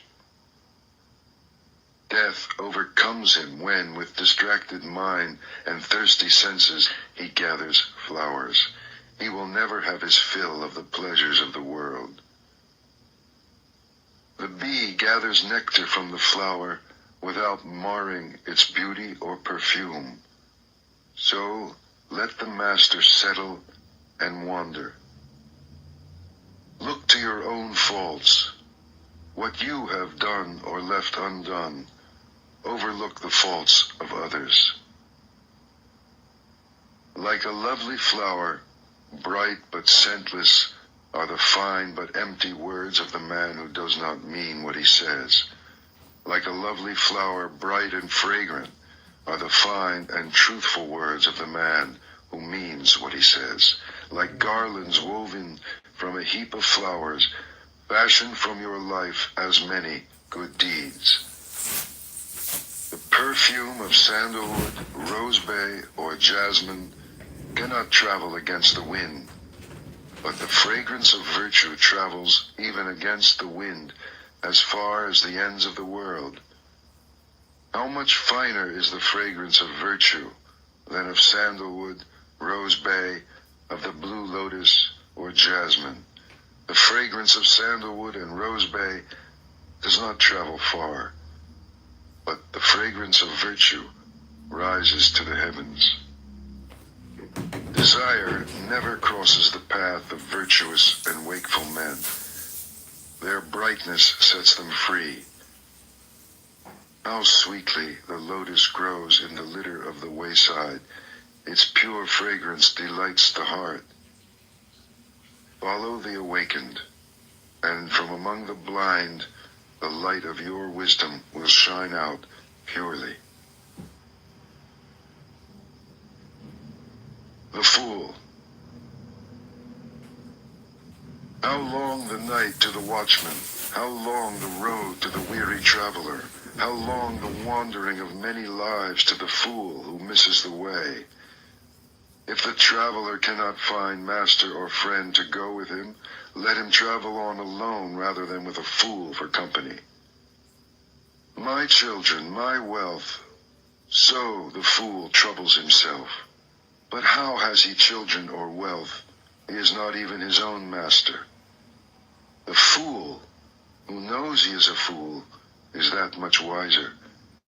The fool who thinks he is wise is a fool indeed. Does the spoon taste the soup? A fool may live all his life in the company of a master and still miss the way. The tongue tastes the soup. If you are awake in the presence of a master, one moment will show you the way. The fool is his own enemy. The mischief he does is his undoing. How bitterly he suffers. Why do what you will regret? Why bring tears upon yourself? Do only what you do not regret, and fill yourself with joy. For a while, the fool's mischief tastes sweet, sweet as honey. But in the end it turns bitter, and how bitterly he suffers. For months the fool may fast, eating from the tip of a grass blade. Still, he is not worth a penny beside the master whose food is the way. Fresh milk takes time to sour, so a fool's mischief takes time to catch up with him. Like the embers of a fire, it smolders within him. Whatever a fool learns, it only makes him duller. Knowledge cleaves his head, but then he wants recognition, a place before other people, a place over other people. Let them know my work, let everyone look to me for direction. Such are his desires, such is his swelling pride. One way leads to wealth and fame, the other to the end of the way. Look not for recognition, but follow the awakened and set yourself free. The wise man. The wise man tells you where you have fallen and where you yet may fall. Invaluable secrets. Follow him. Follow the way. Let him chasten and teach you and keep you from mischief. The world may hate him, but good men love him. Do not look for bad company or live with men who do not care. Find friends who love the truth. Drink deeply. Live in serenity and joy. The wise man delights in the truth and follows the law of the awakened. The farmer channels water to his land, the fletcher whittles his arrows, and the carpenter turns his wood. So the wise man directs his mind. The wind cannot shake a mountain. Neither praise nor blame moves the wise man. He is clarity. Hearing the truth, he is like a lake, pure and tranquil and deep. Want nothing. Where there is desire, say nothing. Happiness or sorrow, whatever befalls you, walk on, untouched, unattached. Do not ask for family or power or wealth, either for yourself or for another. Can a wise man wish to rise unjustly? Few cross over the river. Most are stranded on this side. On the river bank, they run up and down.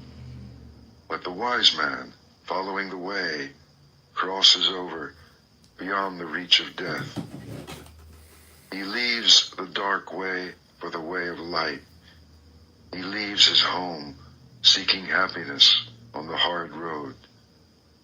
Free from desire, free from possessions, free from the dark places of the heart, free from attachment and appetite, following the 7 lights of awakening and rejoicing greatly in his freedom. In this world, the wise man becomes himself a light, pure, shining, free.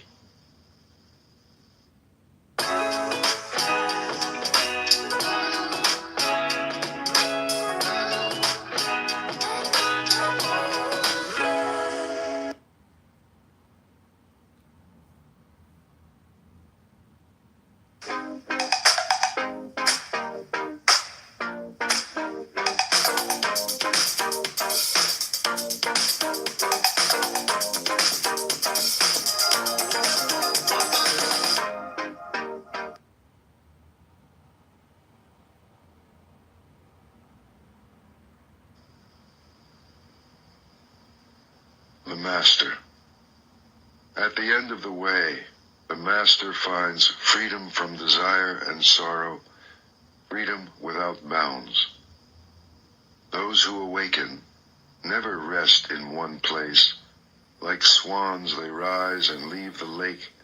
On the air they rise and fly an invisible course, gathering nothing, storing nothing. Their food is knowledge.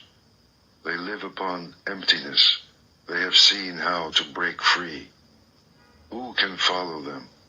Only the master. Such is his purity. Like a bird, he rises on the limitless air and flies an invisible course. He wishes for nothing. His food is knowledge.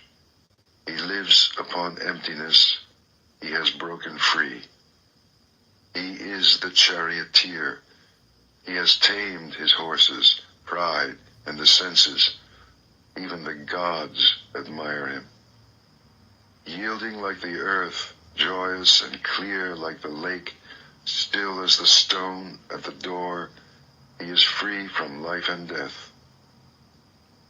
His thoughts are still. His words are still. His work is stillness. He sees his freedom and is free. The master surrenders his beliefs. He sees beyond the end and the beginning. He cuts all ties. He gives up all his desires. He resists all temptations. And he rises. And wherever he lives, in the city or the country, in the valley or in the hills, there is great joy. Even in the empty forest, he finds joy, because he wants nothing. The thousands. Better than 1,000 hollow words is one word that brings peace. Better than 1,000 hollow verses is one verse that brings peace. Better than 100 hollow lines is one line of the law bringing peace. It is better to conquer yourself than to win 1,000 battles. Then the victory is yours. It cannot be taken from you, not by angels or by demons, heaven or hell. Better than 100 years of worship, better than 1,000 offerings, better than giving up 1,000 worldly ways in order to win merit. Better even than tending in the forest a sacred flame for 100 years is one moment's reverence for the man who has conquered himself. To revere such a man, a master old in virtue and holiness, is to have victory over life itself and beauty, strength and happiness. Better than 100 years of mischief is one day spent in contemplation. Better than 100 years of ignorance is one day spent in reflection. Better than 100 years of idleness is one day spent in determination. Better to live one day wondering how all things arise and pass away. Better to live 1 hour seeing the one life beyond the way. Better to live one moment in the moment of the way beyond the way. Mischief. Be quick to do good. If you are slow, the mind, delighting in mischief, will catch you. Turn away from mischief again and again. Turn away before sorrow befalls you. Set your heart on doing good. Do it over and over again, and you will be filled with joy. A fool is happy until his mischief turns against him, and a good man may suffer until his goodness flowers. Do not make light of your failings, saying, "What are they to me?" A jug fills drop by drop, so the fool becomes brimful of folly. not belittle your virtues, saying they are nothing. A jug fills drop by drop, so the wise man becomes brimful of virtue. As the rich merchant with few servants shuns a dangerous road, and the man who loves life shuns poison, beware the dangers of folly and mischief. For an unwounded hand may handle poison, the innocent come to no harm, but as dust thrown against the wind, mischief is blown back in the face of the fool who wrongs the pure and harmless.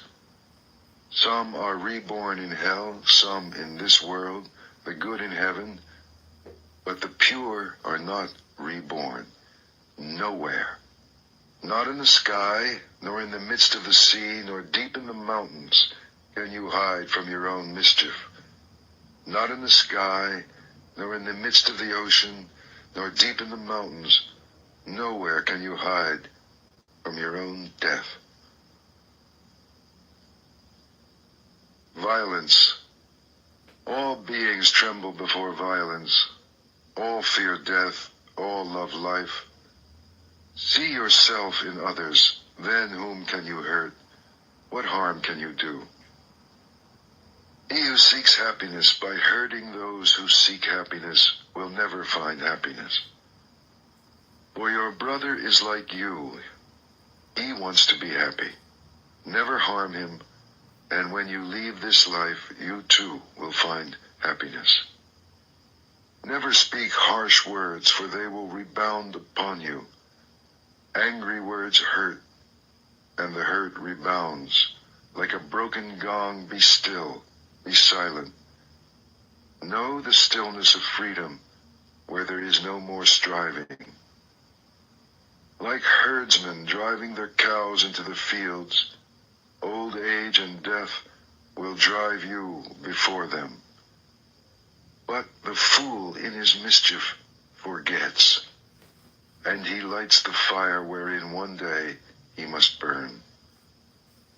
He who harms the harmless or hurts the innocent, 10 times shall he fall, into torment or infirmity, injury or disease or madness, persecution or fearful accusation, loss of family, loss of fortune. Fire from heaven shall strike his house, and when his body has been struck down, he shall rise in hell. He who goes naked with matted hair, mud bespattered, who fasts and sleeps on the ground and smears his body with ashes, and sits in endless meditation, so long as he is not free from doubts, he will not find freedom. But he who lives purely and self-assured in quietness and virtue, who is without harm or hurt or blame, even if he wears fine clothes, so long as he also has faith, he is a true seeker. A noble horse rarely feels the touch of the whip. Who is there in this world as blameless? Then, like a noble horse, smart under the whip, burn and be swift, believe, meditate, see. Be harmless, be blameless, awake to the law, and from all sorrow free yourself. The farmer channels water to his land, the fletcher whittles his arrows, the carpenter turns his wood, and the wise man masters himself.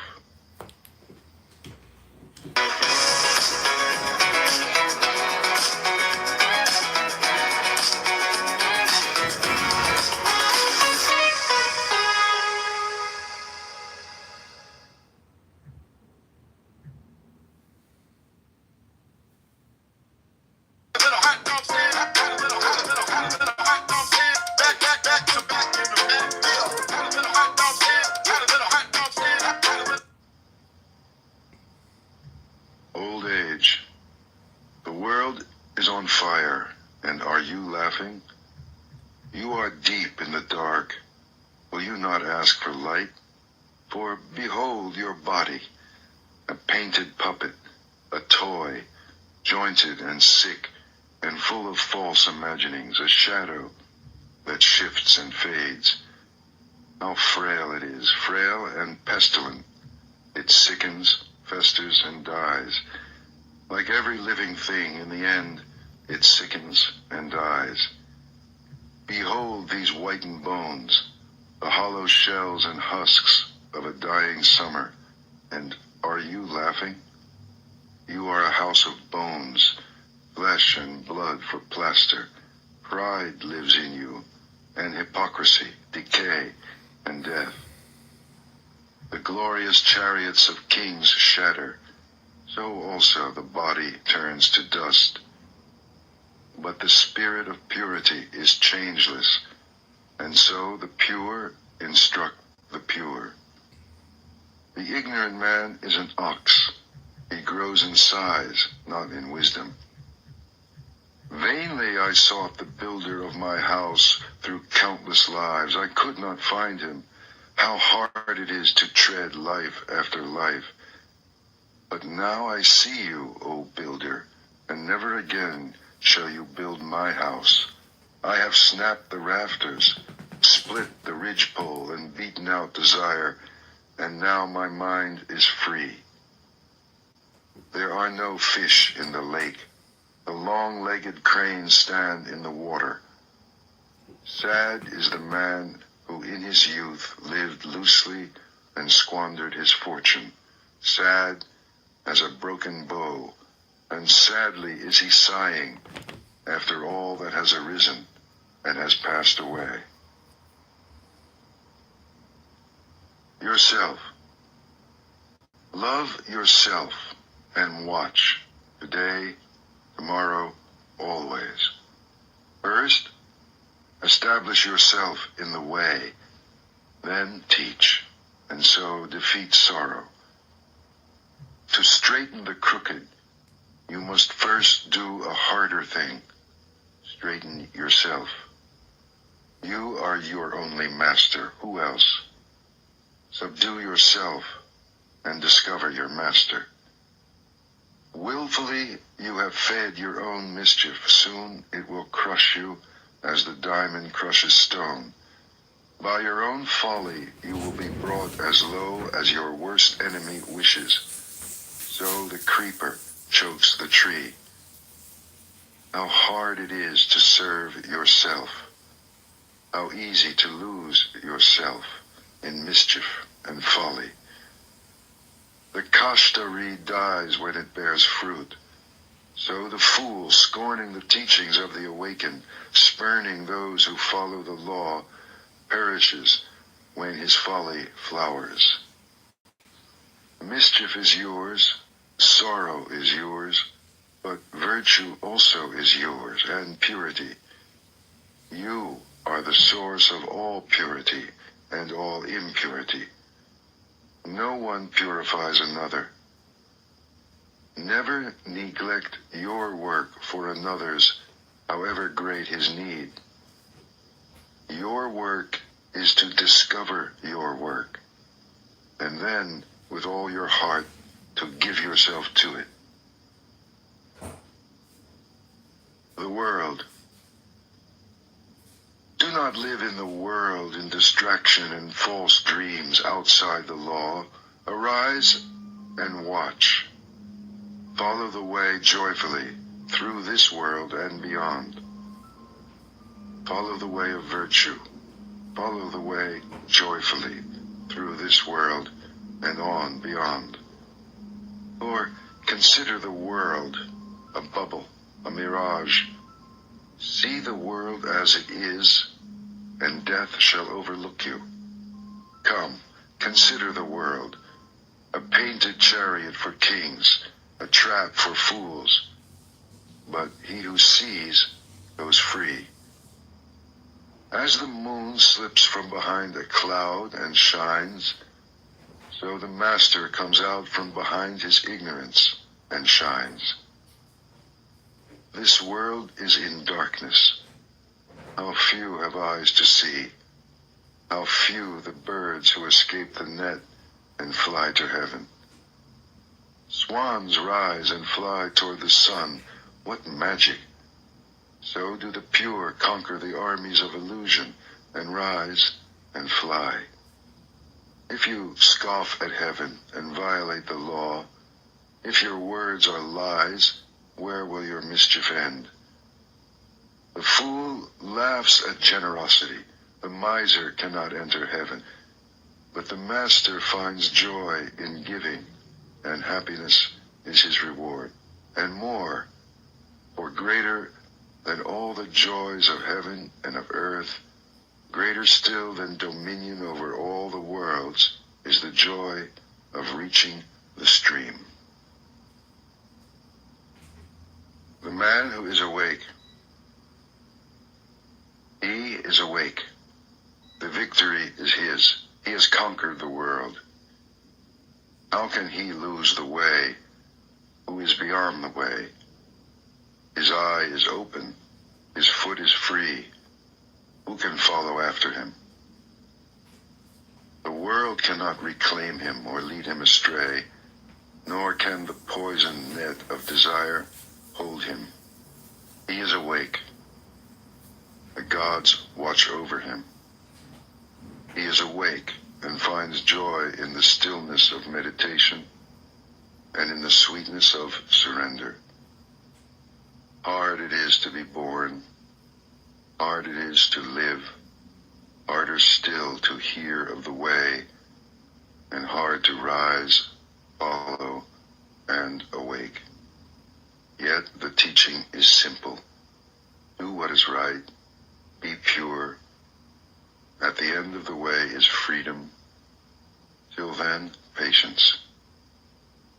If you wound or grieve another, you have not learned detachment. Offend in neither word nor deed. Eat with moderation. Live in your heart. Seek the highest consciousness. Master yourself according to the law. This is the simple teaching of the awakened. The rain could turn to gold, and still your thirst would not be slaked.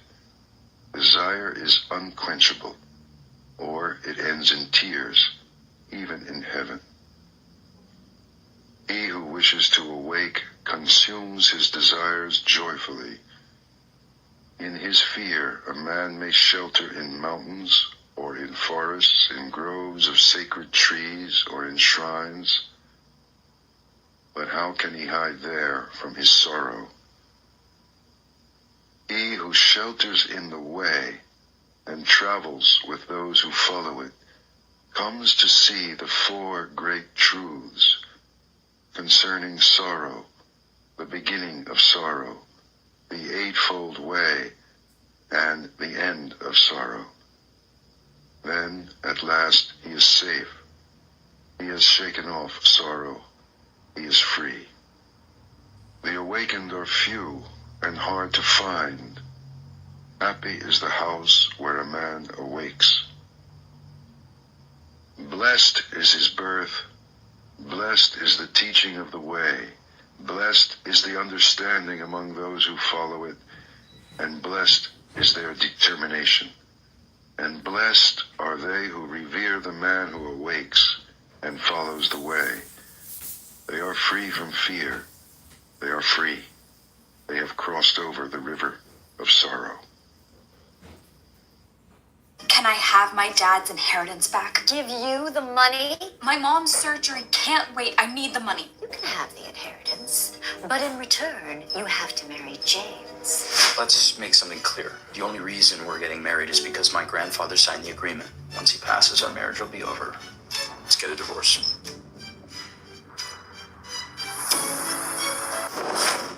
Please consider your marriage contract to my son in full effect immediately.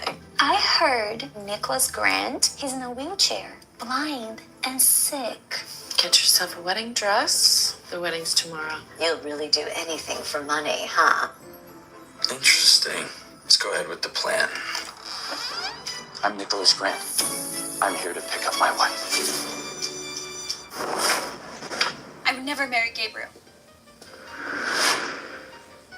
traveled back in time. I don't know what that Gabriel sees in you. If you do marry him, I hope he sends a few of those millions mine. I remember all of this. Secret seduction behind our I back. am trying to seduce Gabriel. You shameless, despicable girl.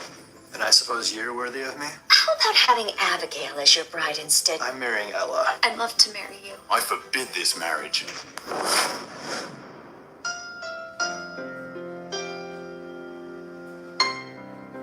Who's that Williams dancing with? She looks familiar. Could it be Wendy? May I? Wendy! Wait. Did you go to William's party last night? No. Hi, I'm looking for the owner of this mask. Do you know whose it belongs to? It's mine. You have no way out. You traitor. I'm just doing what I have to do. Our relationship is just a cover, keeping it for the list. Never.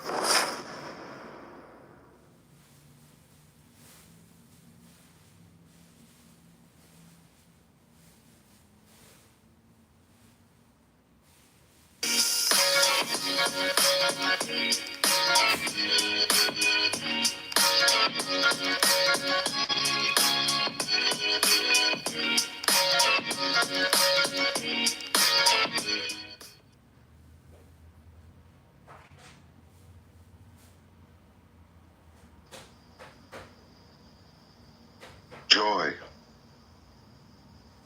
Live in joy, in love, even among those who hate. Live in joy, in health, even among the afflicted.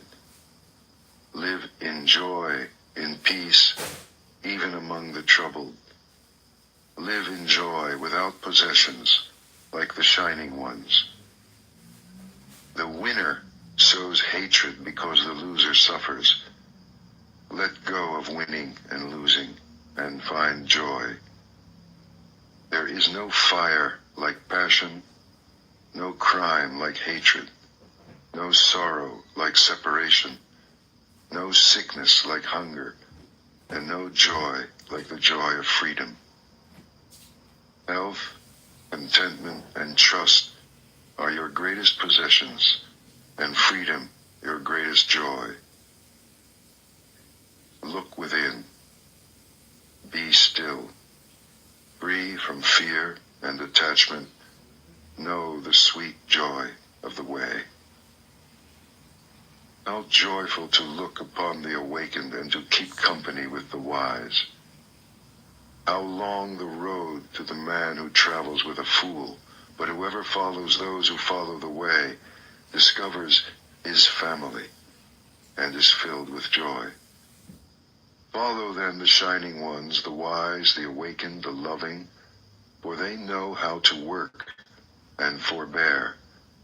Follow them as the moon follows the path of the stars.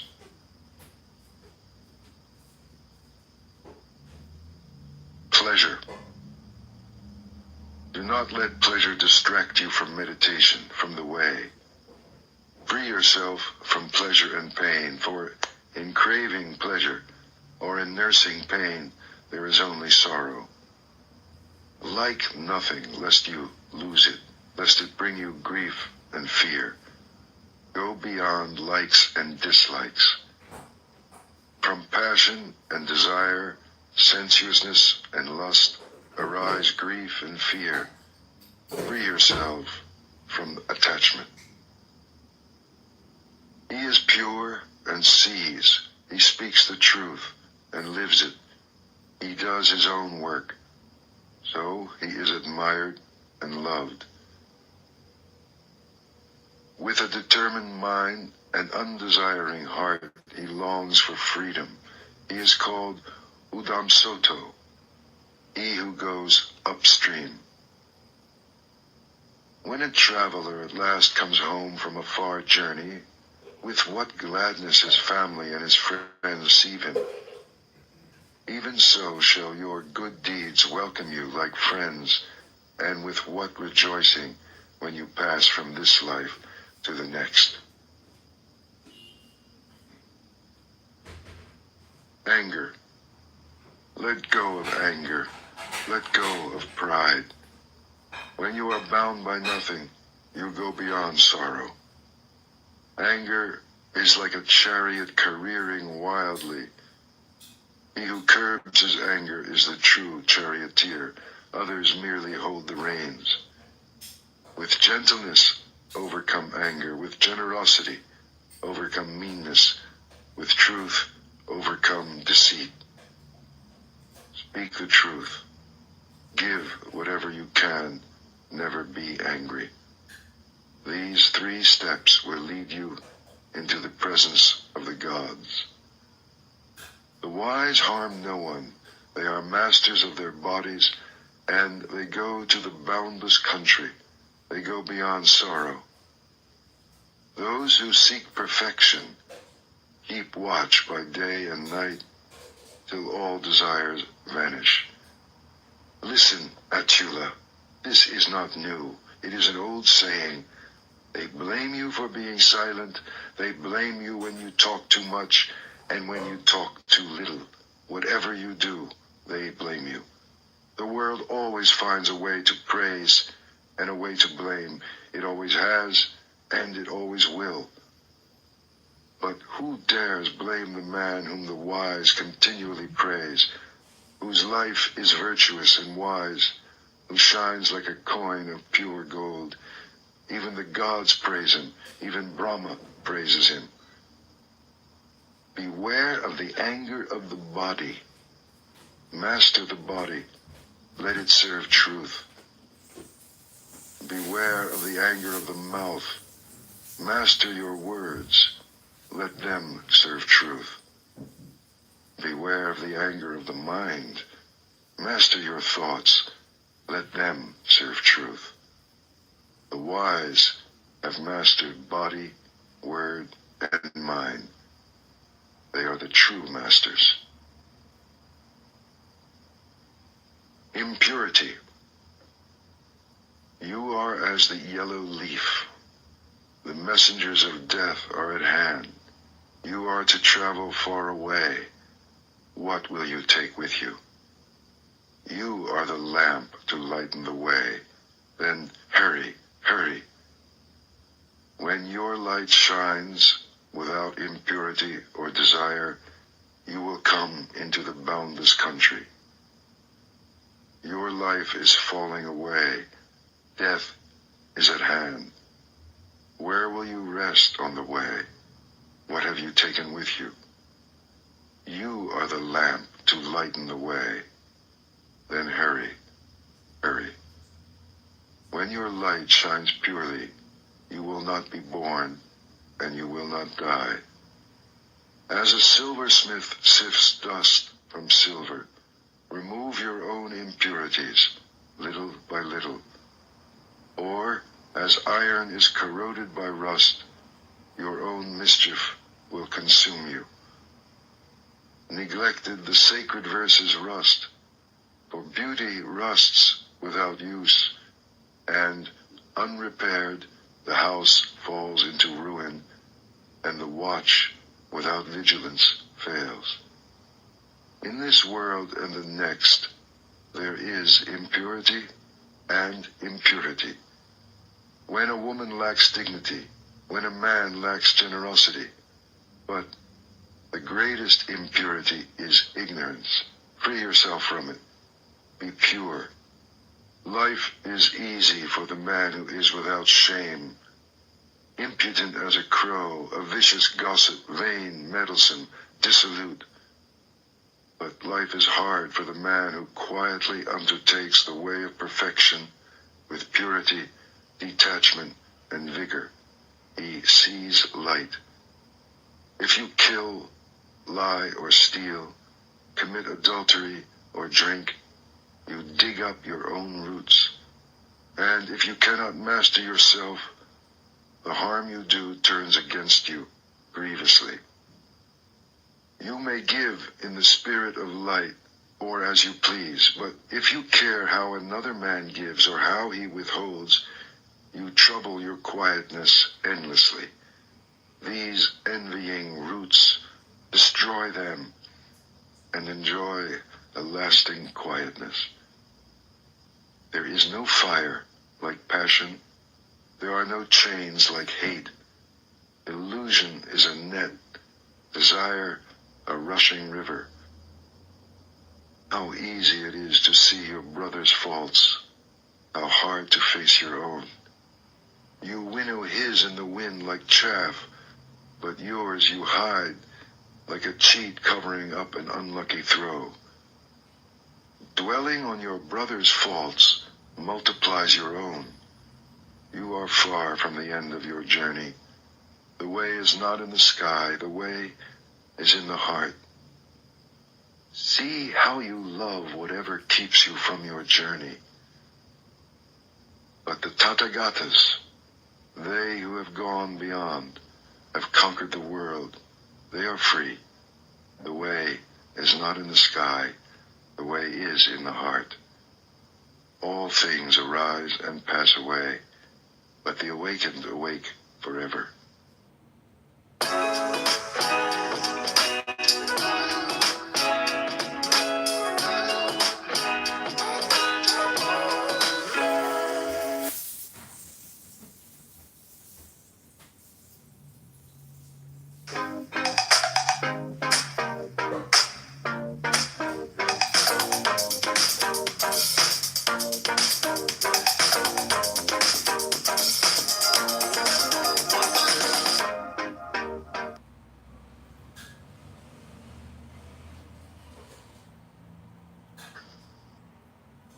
The just.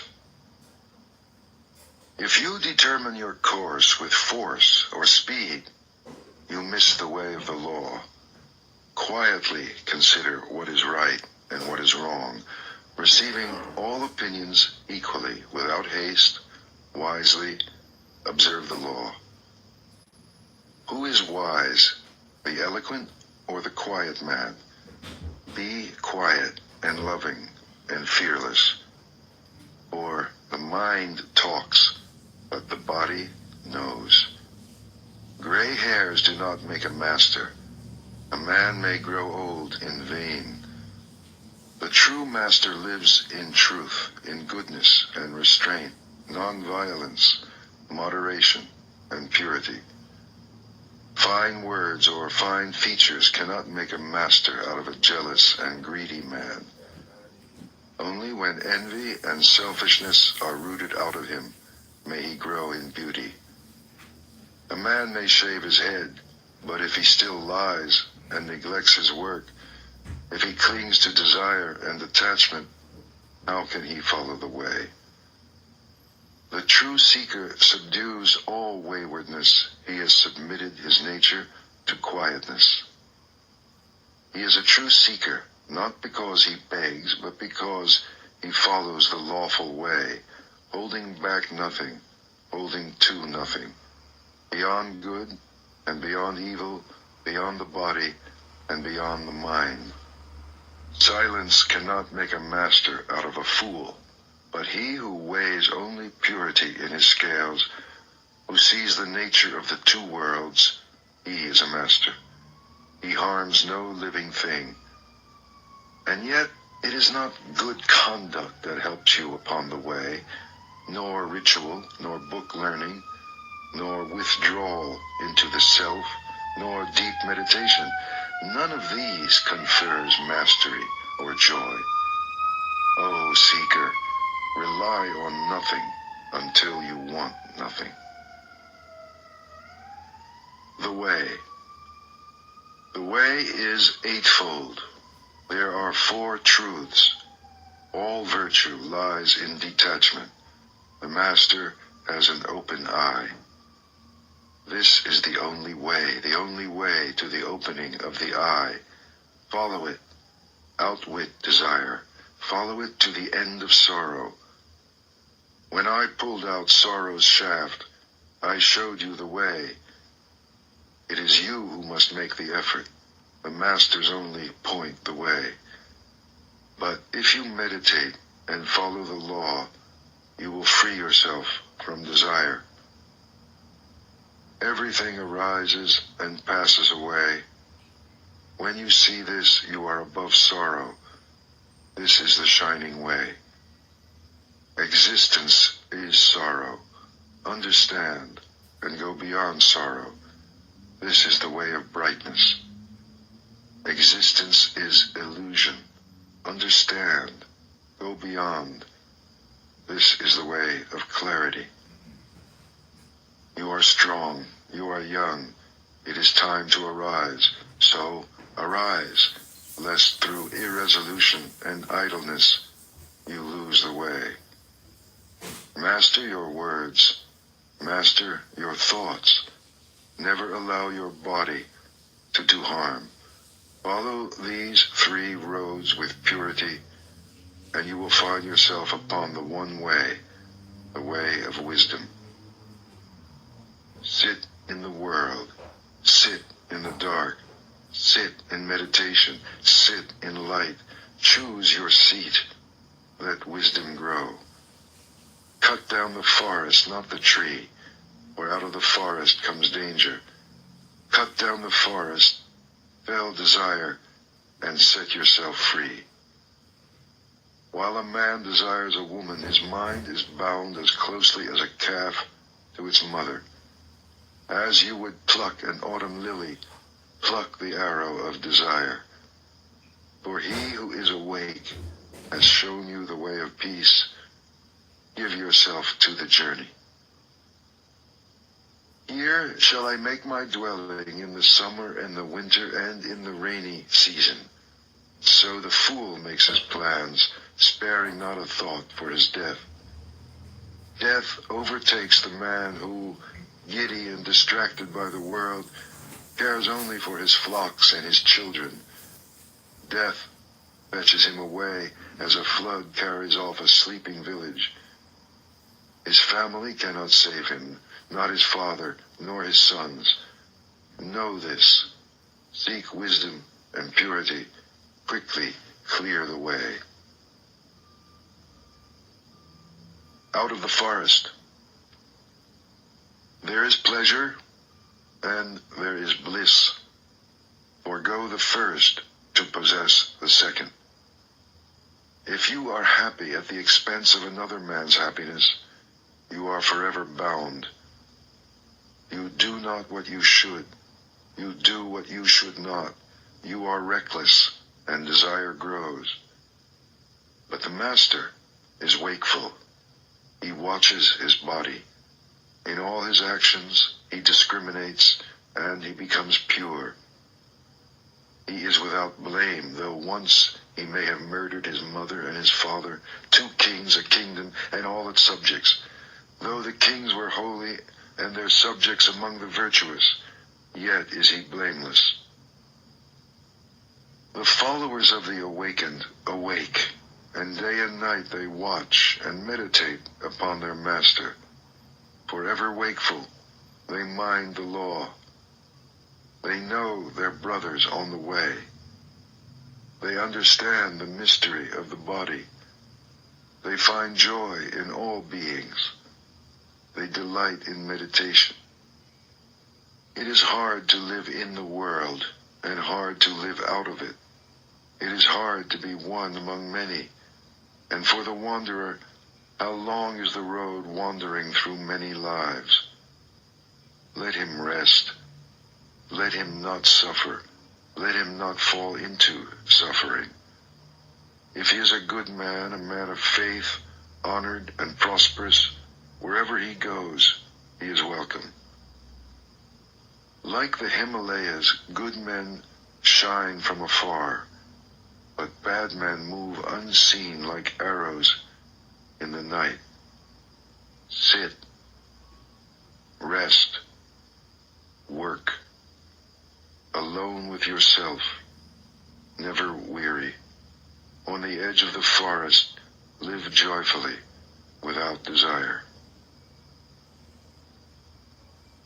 The dark. One man denies the truth, another denies his own actions. Both go into the dark, and in the next world suffer, for they offend truth. Wear the yellow robe, but if you are reckless, you will fall into darkness.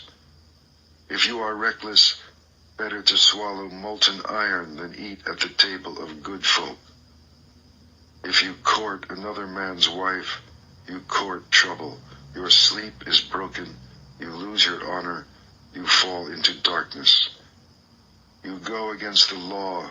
You go into the dark. Your pleasures end in fear, and the king's punishment is harsh. But as a blade of grass held awkwardly may cut your hand, so renunciation may lead you into the dark. For if in your renunciation you are reckless and break your word, if your purpose wavers, you will not find light. Do what you have to do, resolutely, with all your heart. A traveler who hesitates only raises dust on the road. It is better to do nothing than to do what is wrong. For whatever you do to yourself. Like a border town well guarded, guard yourself within and without. Let not a single moment pass, lest you fall into darkness. Feel shame only where shame is due. Fear only what is fearful. See evil only in what is evil, lest you mistake the true way and fall into darkness. See what is. See what is not. Follow the true way. Rise.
The elephant.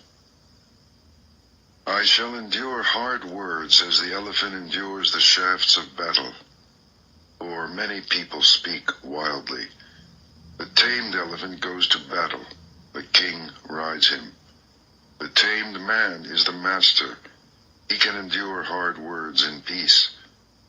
Better than a mule or the fine horses of Sind or the mighty elephants of war is the man who has mastered himself. Not on their backs can he reach the untrodden country, but only on his own. The mighty elephant Danapalaka is wild when he is in rut, and when bound he will not eat, remembering the elephant grove. The fool is idle, he eats and he rolls in his sleep like a hog in a sty, and he has to live life over again. My own mind used to wander wherever pleasure or desire or lust led it, but now I have it tamed. I guide it as the keeper guides the wild elephant. Awake, be the witness of your thoughts. The elephant hauls himself from the mud. In the same way, drag yourself out of your sloth. If the traveler can find a virtuous and wise companion, let him go with him joyfully and overcome the dangers of the way. But if you cannot find friend or master to go with you, travel on alone, like a king who has given away his kingdom, like an elephant in the forest. Travel on alone, rather than with a fool for company. Do not carry with you your mistakes. Do not carry your cares. Travel on alone, like an elephant in the forest. To have friends in need is sweet, and to share happiness, and to have done something good before leaving this life is sweet, and to let go of sorrow. To be a mother is sweet, and a father, It is sweet to live arduously and to master yourself. Oh, how sweet it is to enjoy life living in honesty and strength. And wisdom is sweet, and freedom. Desire. If you sleep, desire grows in you like a vine in the forest. Like a monkey in the forest, you jump from tree to tree, never finding the fruit. From life to life, never finding peace. If you are filled with desire, your sorrows swell like the grass after the rain. But if you subdue desire, your sorrows fall from you like drops of water from a lotus flower. This is good counsel, and it is for everyone. As the grass is cleared for the fresh root, cut down desire, lest death after death crush you, as a river crushes the helpless reeds. For if the roots hold firm, a felled tree grows up again. If desires are not uprooted, sorrows grow again in you. 36 streams are rushing toward you, desire and pleasure and lust. Play in your imagination with them, and they will sweep you away. Powerful streams, they flow everywhere. Strong vine, if you see it spring up, take care. Pull it out by the roots. Pleasures flow everywhere. You float upon them, and are carried from life to life. Like a hunted hare you run, the pursuer of desire pursued, harried from life to life. O seeker, give up desire. Shake off your chains. You have come out of the hollow into the clearing. The clearing is empty. Why do you rush back into the hollow? Desire is a hollow, and people say, look, he was free, but now he gives up his freedom. It is not iron that imprisons you, nor rope, nor wood, but the pleasure you take in gold and jewels and sons and wives. Soft fetters, yet they hold you down. Can you snap them? There are those who can, who surrender the world, forsake desire, and follow the way. O slave of desire, float upon the stream. Little spider, stick to your web, or else abandon your sorrows for the way. Abandon yesterday, and tomorrow, and today. Cross over to the farther shore, beyond life and death. Do your thoughts trouble you? Does passion disturb you? Beware of thirstiness, lest your wishes become desires, and desire binds you. Quieten your mind. Reflect. Watch. Nothing binds you. You are free. You are strong. You have come to the end, free from passion and desire. You have stripped the thorns from the stem. This is your last body. You are wise. You are free from desire, and you understand words and the stitching together of words, and you want nothing. Victory is mine, knowledge is mine, and all purity, all surrender. I want nothing. I am free. I found my way. Whom shall I call teacher? The gift of truth is beyond giving, the taste beyond sweetness, the joy beyond joy. The end of desire is the end of sorrow. The fool is his own enemy. Seeking wealth, he destroys himself. Seek rather the other shore. Weeds choke the field. Passion poisons the nature of man, and hatred, illusion, and desire. Honor the man who is without passion, hatred, illusion, and desire. What you give to him will be given back to you, and more. The Seeker. Master your senses, What you taste and smell, what you see, what you hear, in all things be a master of what you do and say and think. Be free. You are a seeker. Delight in the mastery of your hands and your feet, of your words and your thoughts. Delight in meditation and in solitude. Compose yourself. Be happy. You are a seeker. Hold your tongue. Do not exalt yourself, but lighten the way, for your words are sweet. Follow the truth of the way. Reflect upon it. Make it your own. Live it. It will always sustain you. Do not turn away what is given you, nor reach out for what is given to others, lest you disturb your quietness. Give thanks for what has been given you, however little. Be pure. Never falter. You have no name and no form. Why miss what you do not have? A seeker is not sorry. Love and joyfully follow the way, the quiet way to the happy country. Seeker, empty the boat, lighten the load, passion and desire and hatred, and sail swiftly. There are 5 at the door to turn away, and 5 more, and there are 5 to welcome in. And when 5 have been left stranded on the shore, the seeker is called O Gati Nati, he who has crossed over. Seeker, do not be reckless. Meditate constantly, or you will swallow fire and cry out, no more.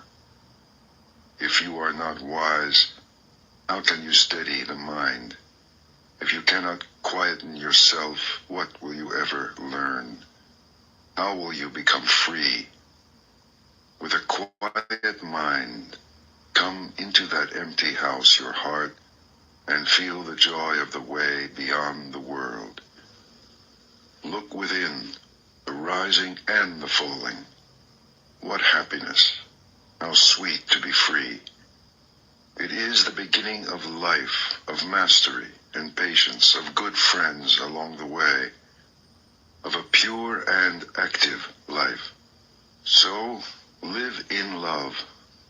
Do your work. Make an end of your sorrows. Or see how the jasmine releases and lets fall its withered flowers. Let fall willfulness and hatred. Are you quiet? Quieten your body. Quieten your mind.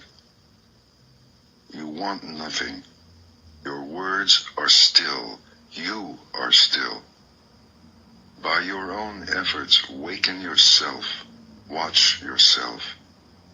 And live joyfully. You are the master. You are the refuge. As a merchant breaks in a fine horse, master yourself. How gladly you follow the words of the awakened, how quietly, how surely you approach the happy country, the heart of stillness. However young, the seeker who sets out upon the way shines bright over the world. Like the moon, come out from behind the clouds. Shine. The true master. Wanting nothing with all your heart, stop the stream. When the world dissolves, everything becomes clear. Go beyond this way or that way to the farther shore, where the world dissolves and everything becomes clear. Beyond this shore and the farther shore, beyond the beyond, where there is no beginning, no end, without fear, go. Meditate. Live purely. Be quiet. Do your work with mastery. By day the sun shines and the warrior in his armor shines. By night the moon shines and the master shines in meditation. But day and night the man who is awake shines in the radiance of the Spirit. A master gives up mischief. He is serene. He leaves everything behind him. He does not take offense, and he does not give it. He never returns evil for evil.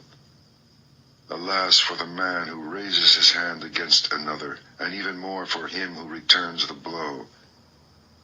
Resist the pleasures of life and the desire to hurt, till sorrows vanish. Never offend by what you think or say or do.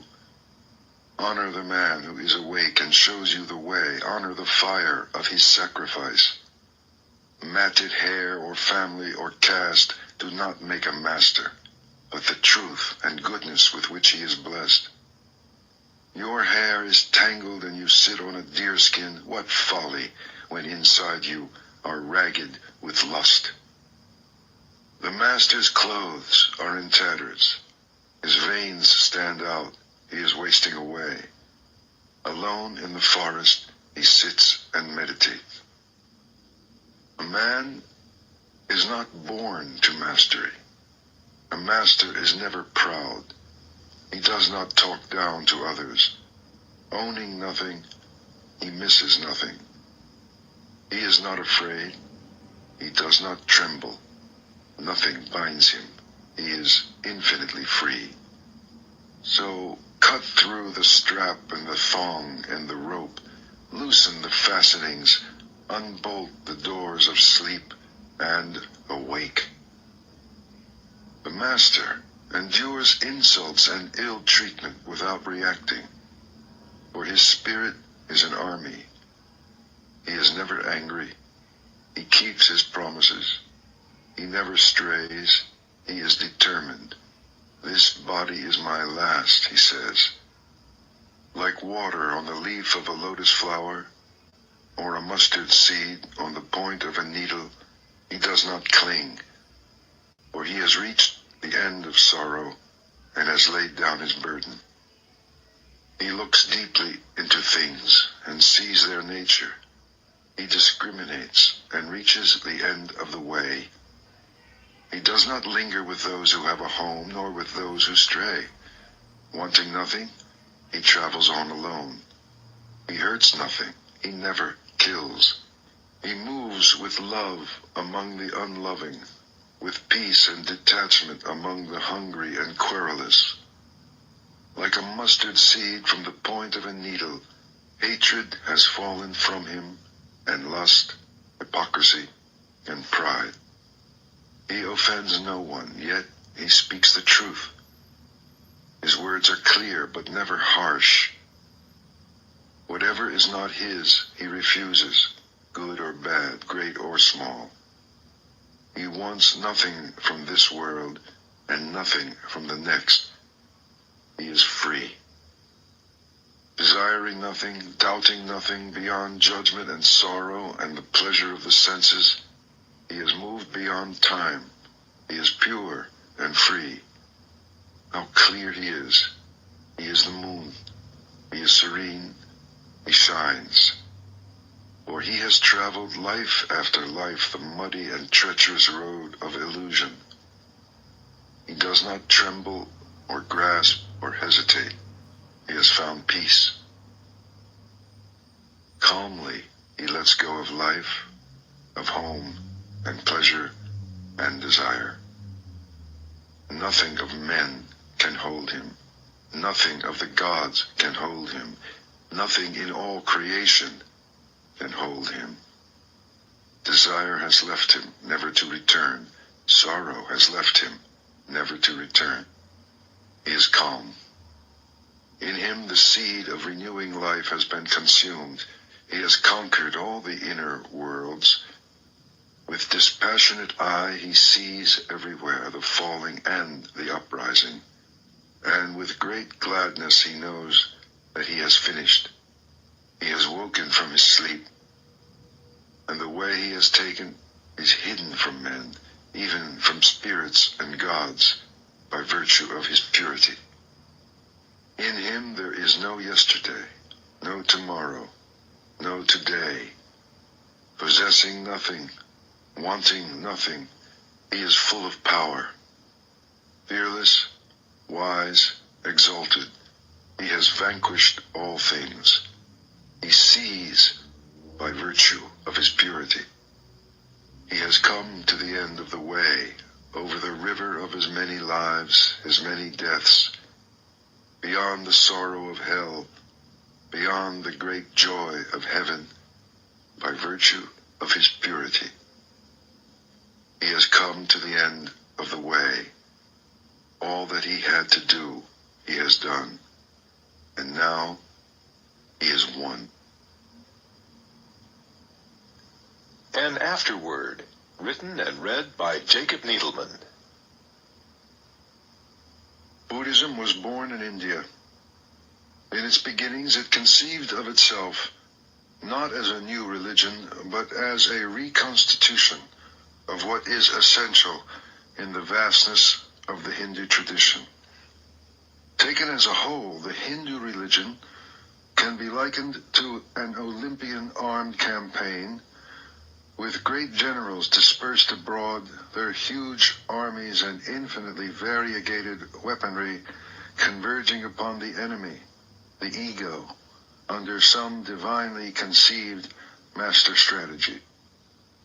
Compared to this, Buddhism appears upon the Indian scene as a direct hand-to-hand attack with no holds barred, striking instantly and mercilessly at the enemy's weakest point.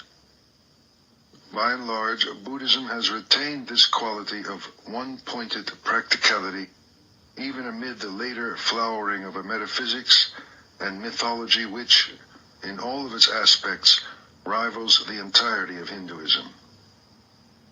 Put succinctly, the Buddha, who is understood to have lived and taught in the 6th century BC, taught that the principal cause of all human suffering and desolation is the deeply ingrained belief that there is such a thing as a self or ego that persists through time and change.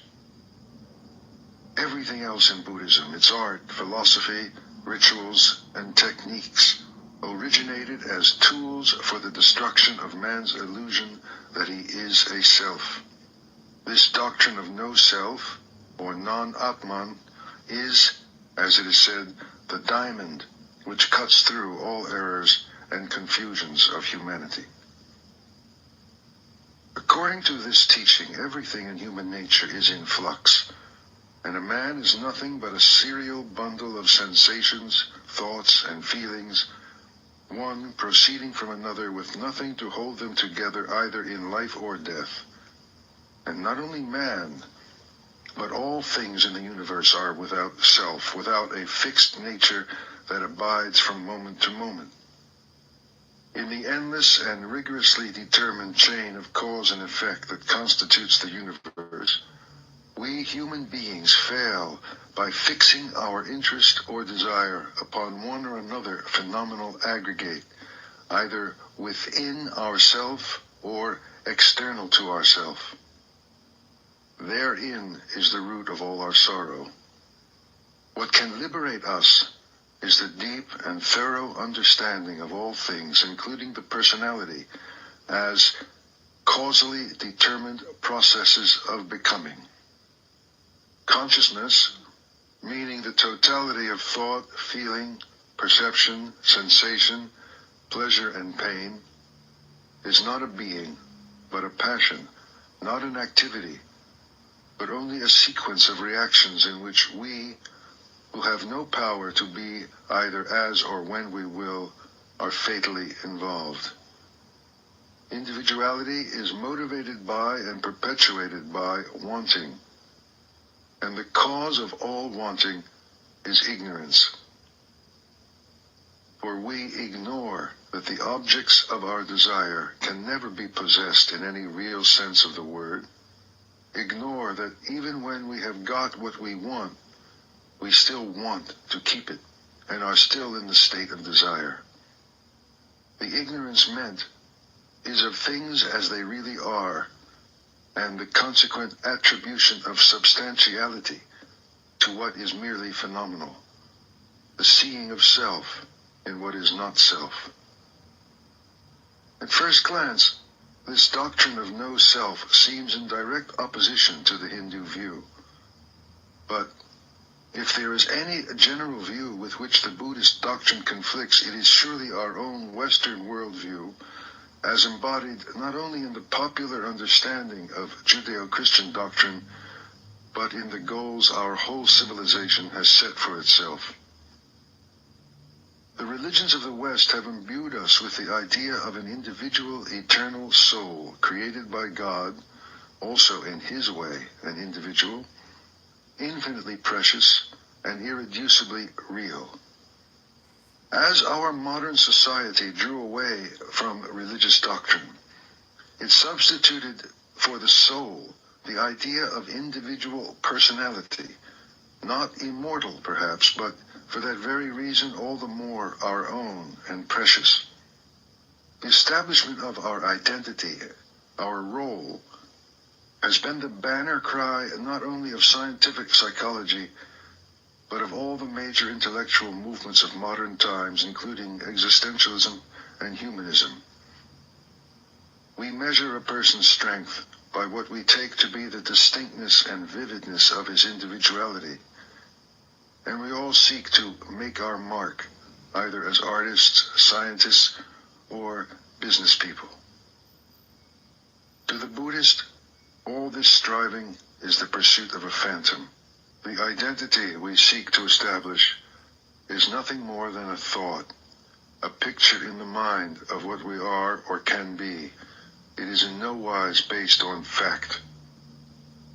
Our sense of persistence and sameness through change is a trick played upon us by the automatic functions of memory and buttressed by the fact that we are given a name and treated by others as though we were a self. Indeed, our whole society is but a vast collection of sleepwalkers, each addressing the other and conceiving of himself within his own dream of selfhood. All our ideas of morality and obligation, blame and praise are based on this dream and serve only to strengthen the illusion of its reality. Putting the Buddhist doctrine of no self in the above way, its congruence with Hindu thought becomes clearer. We might say that for the Hindu or Brahmanic religion, human ignorance is the ignorance of who we are, of our ultimate divinity, where for Buddhism, it is ignorance of what we are not. We are not this ego. It is in fact the cardinal trait of Buddhism that its teachings are in negative terms. Break down the illusion, the error, and the truth will appear by itself, for it is always there. It is only obscured and hidden by our ignorant beliefs about ourselves and the desires attached thereto. Of all the great religious teachers of the world, none has incarnated and lived the idea that ultimate reality is beyond the grasp of the ordinary mind with more purity and concentration than the Buddha. This in part explains why the Buddha's discourses say nothing about the existence of a supreme being, for example, or about immortality. Such questions tend not to edification, since they are put by the deluded mind, which is quite content to speculate endlessly about these matters while clinging to the very beliefs which perpetuate its suffering. Its strategy of negation has misled many Westerners into thinking Buddhism is pessimistic and anti-life. Some have even thought of nirvana, the ultimate goal of Buddhist discipline, as a sort of spiritual suicide. Nothing could be further from the truth, and in fact there is no religion which has a higher estimation of human possibility. It is only that it is not spoken of directly and positively. The exalted level of nirvana can be seen indirectly by attending to everything which the Buddhists say it is not. It is not love, consciousness, peace, freedom, happiness, or immortality in any sense that we understand. We are given no words for it because we have no experience of it. And in the absence of a corresponding experience, names merely purchase further illusions. The Gospels, we may recall, also speak of the peace that passeth understanding. We come to the conclusion that just as the great mystics and saints of our own traditions could describe the supreme reality only by negation and analogy, so the Buddhist tells us of nirvana. Since, however, nirvana also designates the whole of reality, then we see why Buddhism also refuses to admit that our ordinary thinking and language can accurately be applied to anything that is real. Thus, reality is also named the void, or emptiness. A final note, especially important when we come to inquire if a genuine Buddhist way can take root on our own soil. Buddhist moral rules are never ends in themselves. It is essential to realize that ethical commandments in the Dhammapada are understood as necessary preliminaries to any greater spiritual development. What is especially valuable about the Dhammapada is that it shows us there is no real separation between true human morality and the process of inner development. The admonitions and insights in this great text resonate on all levels of our search for our authentic humanity.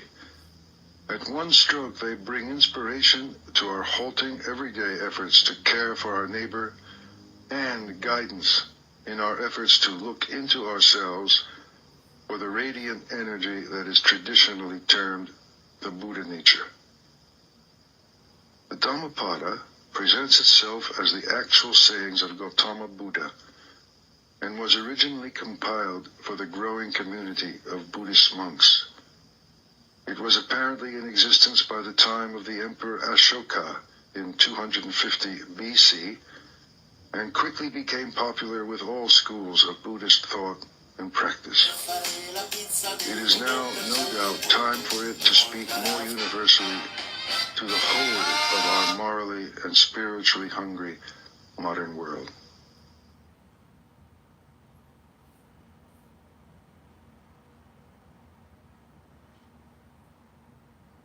The sayings of the Buddha.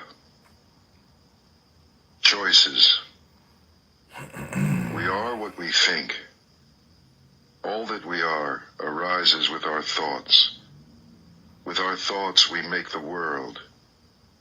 Speak or act with an impure mind, and trouble will follow you as the wheel follows the ox that draws the cart. We are what we think. All that we are arises with our thoughts. With our thoughts we make the world. Speak or act with a pure mind, and happiness will follow you as your shadow, unshakable. Look how he abused me and beat me, how he threw me down and robbed me. Live with such thoughts, and you live in hate. Look how he abused me and beat me, how he threw me down and robbed me. Abandon such thoughts, and live in love. In this world, hate never yet dispelled hate. Only love dispels hate. This is the law, ancient and inexhaustible. You too shall pass away. Knowing this, how can you quarrel? How easily the wind overturns a frail tree. Seek happiness in the senses, indulge in food and sleep, and you too will be uprooted.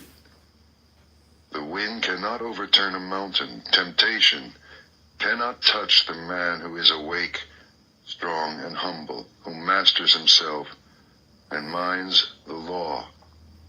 If a man's thoughts are muddy, if he is reckless and full of deceit, how can he wear the yellow robe? Whoever is master of his own nature, bright, clear, and true, he may indeed wear the yellow robe. Mistaking the false for the true, and the true for the false, you overlook the heart and fill yourself with desire. See the false as false, the true as true. Look into your heart. Follow your nature. An unreflecting mind is a poor roof. Passion, like the rain, floods the house, but if the roof is strong, there is shelter. Got her hand up first, guys. I'm sorry. Whoever follows impure thoughts suffers in this world and the next. In both worlds he suffers, and how greatly when he sees the wrong he has done. But whoever follows the law is joyful here and joyful there. In both worlds he rejoices, and how greatly when he sees the good he has done. For great is the harvest in this world, and greater still in the next. However many holy words you read, however many you speak, what good will they do you if you do not act upon them? Are you a shepherd who counts another man's sheep, never sharing the way? Read as few words as you like, and speak fewer, but act upon the law. Give up the old ways, passion, enmity, folly. Know the truth and find peace. Share the way. Wakefulness. Wakefulness is the way to life. The fool sleeps as if he were already dead, but the master is awake and he lives forever. He watches. He is clear. How happy he is, for he sees that wakefulness is life. How happy he is, following the path of the awakened. With great perseverance he meditates, seeking freedom and happiness. So awake, reflect, watch, work with care and attention. Live in the way, and the light will grow in you. By watching and working, the master makes for himself an island which the flood cannot overwhelm. The fool is careless, but the master guards his watching. It is his most precious treasure. He never gives in to desire. He meditates, and in the strength of his resolve he discovers true happiness. He overcomes desire, and from the tower of wisdom he looks down with dispassion upon the sorrowing crowd. From the mountaintop he looks down on those who live close to the ground.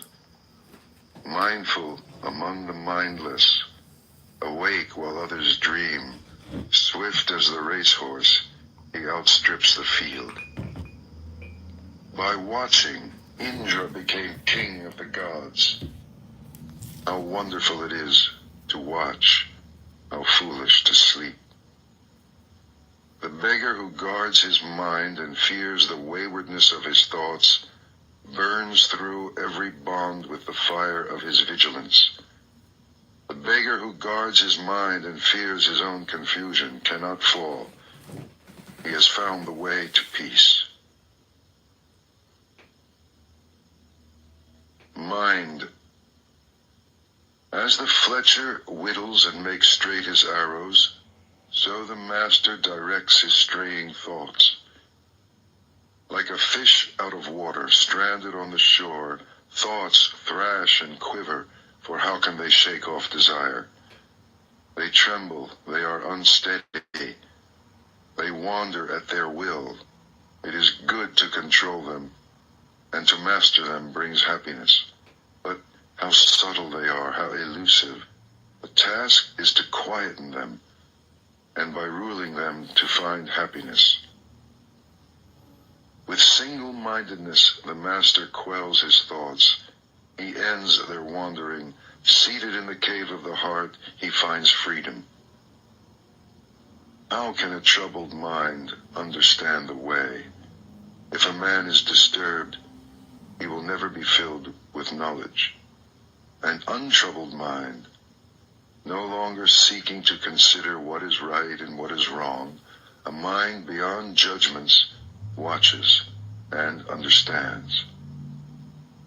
Know that the body is a fragile jar, and make a castle of your mind. In every trial, let understanding fight for you to defend what you have won. For soon the body is discarded. Then what does it feel? A useless log of wood. It lies on the ground. Then what does it know? Your worst enemy cannot harm you as much as your own thoughts unguarded. But once mastered, no one can help you as much, not even your father or your mother. Flowers. Who shall conquer this world and the world of death with all its gods? Who shall discover the shining way of the law? You shall, even as the man who seeks flowers finds the most beautiful, the rarest. Understand that the body is merely the foam of a wave, the shadow of a shadow.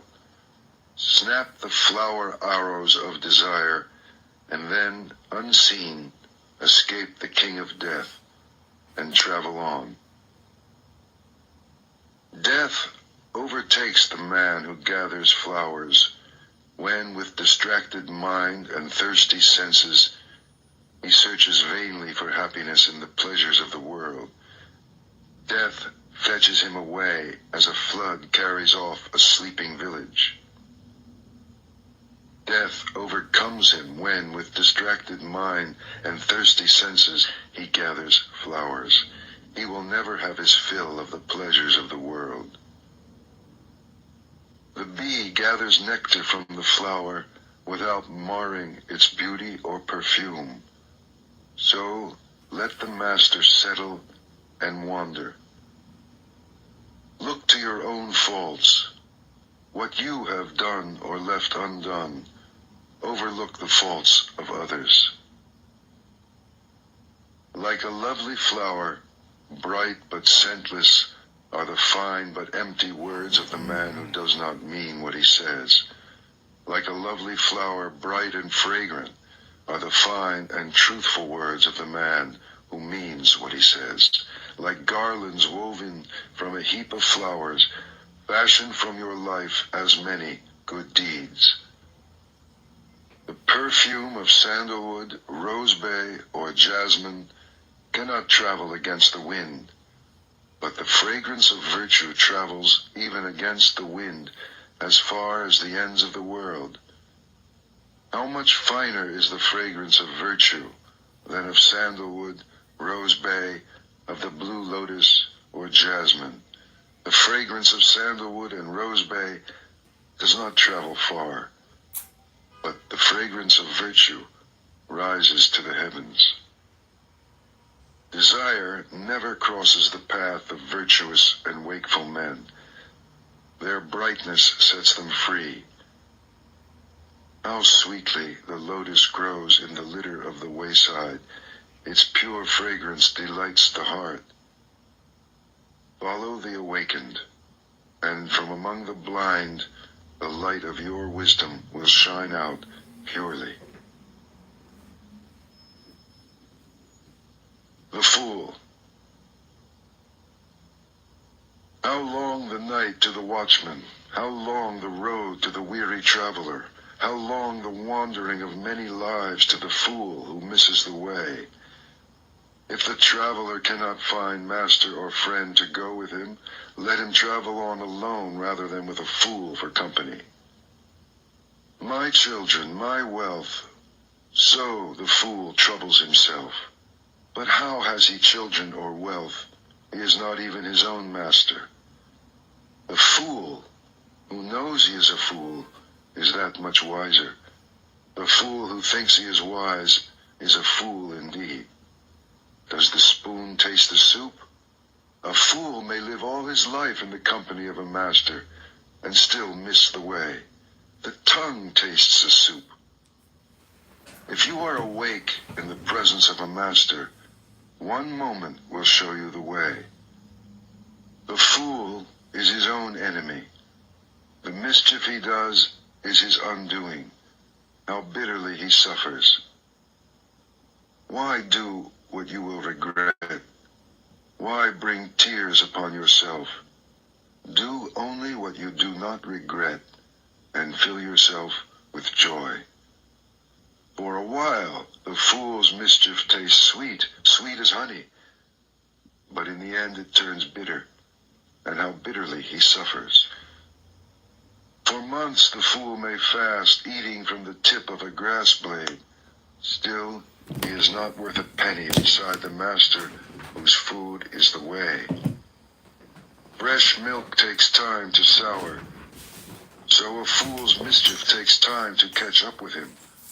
Like the embers of a fire, it smolders within him. Whatever a fool learns, it only makes him duller. Knowledge cleaves his head, but then he wants recognition, a place before other people, a place over other people. Let them know my work. Let everyone look to me for direction. Such are his desires. Such is his swelling pride. One way leads to wealth and fame, the other to the end of the way. Look not for recognition, but follow the awakened and set yourself free. The wise man. The wise man tells you where you have fallen and where you yet may fall. Invaluable secrets. Follow him. Follow the way. Let him chasten and teach you and keep you from mischief. The world may hate him, but good men love him. Do not look for bad company or live with men who do not care. Find friends who love the truth. Drink deeply. Live in serenity and joy. The wise man delights in the truth and follows the law of the awakened. The farmer channels water to his land. The fletcher whittles his arrows, and the carpenter turns his wood. So the wise man directs his mind. The wind cannot shake a mountain. Neither praise nor blame moves the wise man. He is clarity. Hearing the truth, he is like a lake, pure and tranquil and deep. Want nothing. Where there is desire, say nothing. Happiness or sorrow, whatever befalls you, walk on, untouched, unattached. Do not ask for family or power or wealth, either for yourself or for another. Can a wise man wish to rise unjustly? Few cross over the river. Most are stranded on this side. On the river bank, they run up and down. But the wise man, following the way, crosses over beyond the reach of death. He leaves the dark way for the way of light. He leaves his home, seeking happiness on the hard road. Free from desire. Hey, Mike.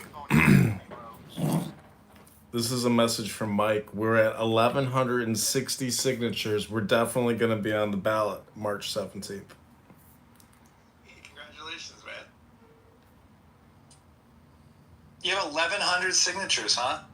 Yeah. That's really awesome. It doesn't make... like an exercise of freedom. Well done. Well, they could still challenge... They could challenge all of them and maybe knock us below the threshold. So I'm going to... What's the threshold? It's 700. Yeah, but that's a good chunk. You got a good number going. Yeah, I think by like mid-October we should be at probably like 1,800, close to 2,000. But if you make it on, that's kind of a win. Like that's kind of the main goal is to make it on, right? Like I don't think that you really think you're going to win, but right. it has to start somewhere, and that's a huge accomplishment. Yeah, the other Republican running, he has like no Instagram posts at all. He's been in the news, and there's like multiple Democrats running. There's another veteran who's running who's a Democrat. There's like a lot of people now. So, anyways, yeah, just getting on that ballot is what solidifies my reputation as someone who has, a Google responsive politician. And it is what it is. People really dislike Darren LaHood. They really do. He's got a very negative feedback, vibration going on. People are really upset about the Big Beautiful Bill, the Epstein files, anything MAGA. Everybody hates MAGA. So that's the world we're living in. What about Mara? What's Mara again? Make America rich again. Oh, well, if you want to make us rich, you know what that means? Either the government borrows and gives us the money, or the government stops borrowing and giving it to Fortune 500. That could make us rich. Or a third option, we make our own money and we say, fuck them. Let them play whatever game they want, and we play our game, and our game is so much better. We can make ourselves rich without any intervention needed. I was thinking that Congress and the Treasury should pass what's called the United States Federal Treasury Act, where we create a competitor to the Federal Reserve. And it's fully owned by the Treasury and the United States. It acts outside of the 1913 Federal Reserve Charter.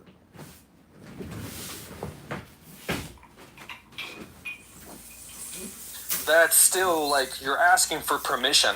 You're asking for permission to be rich from the government, and the government is not supposed to be our daddy. That's wrong. We have to face the reality that the American dream, as it was originally popularized, has changed form. It has taken a new form. The world of work hard work pays off. That's a thing of the past.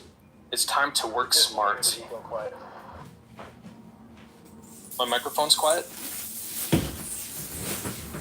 Well, everything is very tribal or cartelish. So we have all these competing cartels, all vying for an unbalanced U.S. budget, whether it's big pharma, the banking industry, the energy industry. It doesn't matter which industry it is. It is a cartel competing for borrowed dollars. If we just had a balanced budget act and we weren't allowed to spend more than we took in revenue, it would solve a lot of the deceptive problems that are happening, and especially in terms of big pharma. And the Senate Democrats proved it when they screamed at Kennedy, and they're just screaming at the top of their lungs because they're all just crisis actors bought and paid for it. Would you be able to illustrate how that would put more money into the pockets of average Americans? It's basic economic theory. The smaller the government, bigger we the people. Yeah, I agree with that 100%. The government has to strain for the people to be well off. Matt, I don't know how old you are, but I'm 50 and I bought a house 25 years ago. It's paid off now. When I bought the house, my salary was about $90,000 a year, and my house cost $181,000 for a 5-bedroom home in Atlanta, Georgia. My salary today is $80,000 a year, and my house is worth $600,000. So the house 25 years ago was 2 times my annual salary. The house today is 6 times my annual salary, 7 times my annual salary. If you expect people to become wealthy, then I would assume that you believe that people should or are going to somehow have a better chance at the quote-unquote American dream, right? Owning a home, having 2 cars, 2 kids, and a dog, and being able to afford it all on ideally 1 salary, but potentially 2, but certainly not needing 3. That's not the direction we're going. And so I would ask you what you think is going to be the catalyst for a course correction. These numbers you're referencing, they don't translate so flatly. 25 years ago, it was a different economic environment. The population was smaller. There was a lot of different things happening. We didn't have the internet like we have today. The old American dream, it has to evolve. Owning a home doesn't necessarily have to be the American dream anymore. Maybe there's a better way to do it. For example, what is the difference between owning a home versus being able to afford to live anywhere? If you can generate income with ease, right? If you don't have to toil away 40 hours a week to pay off a mortgage for 30 years, if instead, Matt, you're like basically rewriting the most basic thing, which is having a permanent residence. Most people actually enjoy being in one place for an extended period of time. This nomad lifestyle is very stressful. A lot of unknowns, and most Americans just want to be in their home with very minimal property taxes, minimal energy costs, and minimum, repair and maintenance. So, you can present it that way if you want, but as Mike is saying, the reason why houses have gone up is because of inflation, because the money supply is in the hundreds of trillions at this point. It's just they've printed up 37 trillion we didn't take in revenue, plus 5 trillion a year that we did take in revenue. So we've created an incredible amount of money. The core issue of that is not exactly that they're printing absurd amounts of money. It's when we bring that back down to a local level, the people are not getting any access to all this money that's circulating. Exactly. When we look at why that is and how to remedy that, you guys are looking at the government and changing the government. But I'm not saying that there's anything wrong with that or that's not a solution. I am simply trying to open another door, that door being, how can we have the Americans increase their income in a way that doesn't necessitate them to rewrite the whole freaking thing? Well, Matt, I would ask you how you think that's going to happen when our income has gone down, has remained the same for 20 years. Like, salaries are not increasing, but the companies are now worth trillions of dollars, and the salaries haven't changed, or they've even decreased. Right. What do you think is going to motivate these companies to share their wealth? What's going to motivate billionaires and trillionaires? We can't force these people to give us their money. What we can do instead is we can just make our own money. How are these companies created? We live in an ecosystem now where money can be generated in so many different ways. Yes, so many Americans are insisting on generating money the old school way of trading your time for money. But that is old. Well, the U.S. government could create a new currency, and that could create whole new industries based off of a new currency. That would be possible. Creative, really, unique solutions which are global in scale could be the way. And a lot of people poo-poo crypto, etc. But the truth is, our dollar isn't even a secure instrument because there's $1 trillion a year in counterfeit coming in. So having a secure currency and multiple secure currencies could spur entire new economies. I love that idea, John, because, Matt, I guess what I'm not sold on is the idea that it can be done with money, with dollars. I don't think that you somehow saying that people are going to be able to acquire wealth, increasing amounts of wealth of those dollar bills, if we do reevaluate what we're collecting and we redetermine what the currency is, then I can imagine that being a possibility. But there is no way to recover the dollars that are increasingly flowing at rates It's that not are supposed to. The dollar is an inflationary instrument, which means that its value will always perpetually go down. It'll never have the same purchasing power that it had 25 years ago. And it's not supposed to because the point of the dollar is to be spent. You're supposed to turn your dollar into assets.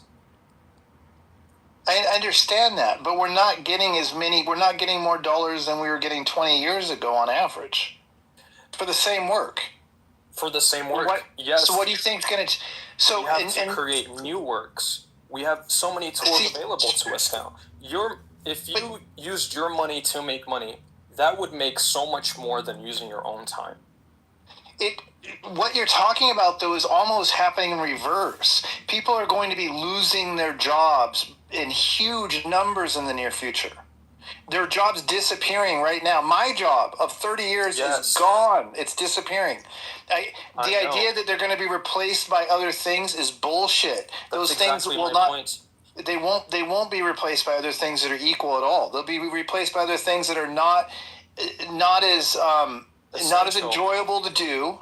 They don't earn as much money to do as they used to. The things that are replacing are not going to be equal. I mean, in my opinion, we're going to end up having a universal basic income in the country because there's going to be huge percentages of people out of work.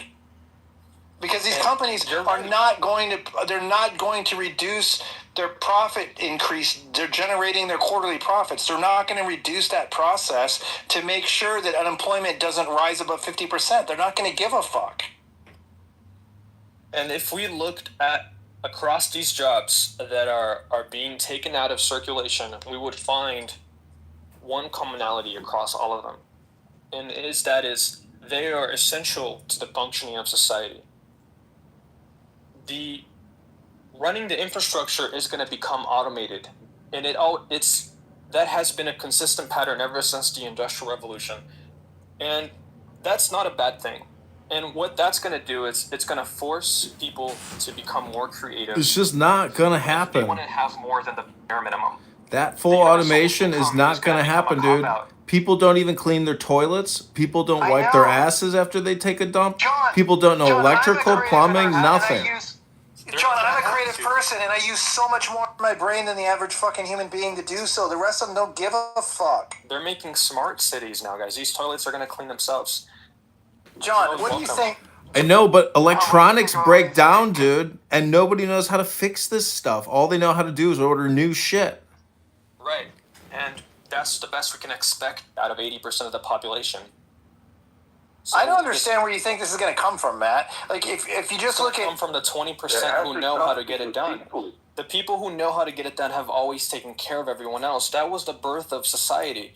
The hunters, who were really good hunters, came back with extra food, and the people who were smaller just lived around them and contributed in other ways that they could. However, now we have evolved to a point where we don't need everybody to contribute anymore. And that was the birth of welfare.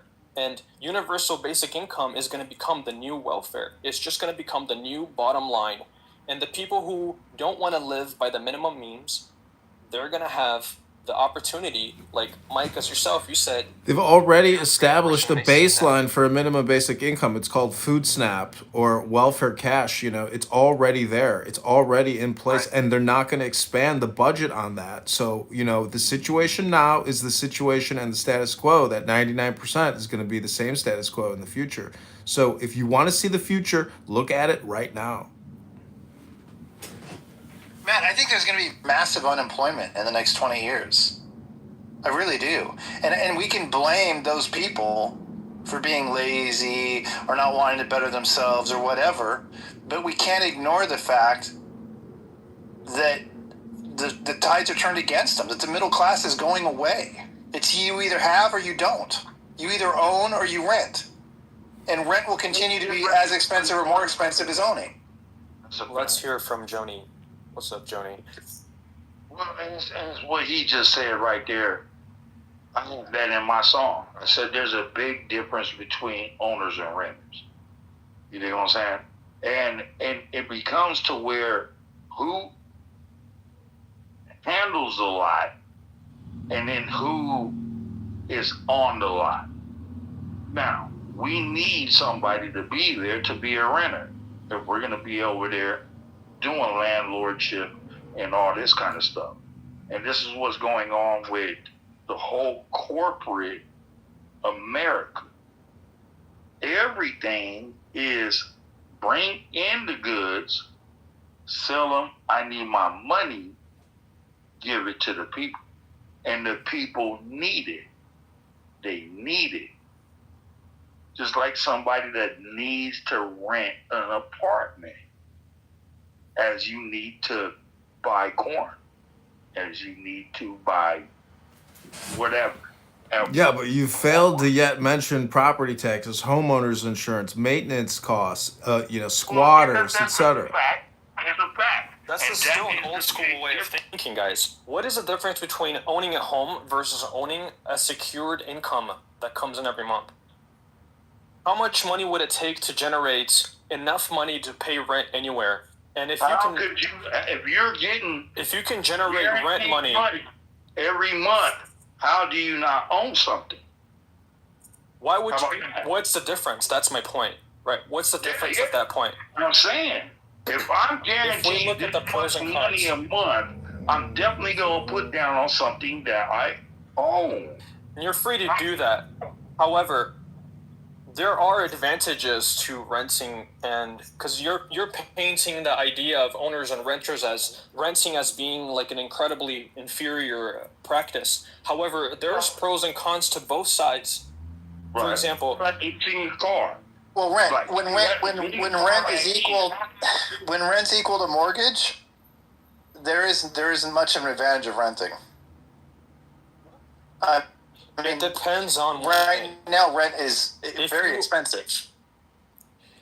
Exactly. You're gonna that is relative. $2,000 a month rent on a fucking 2-bedroom apartment, right? But instead, you could have had this land and spent $1,500, $1,600 on the mortgage. And you own it. You don't see the benefit in that?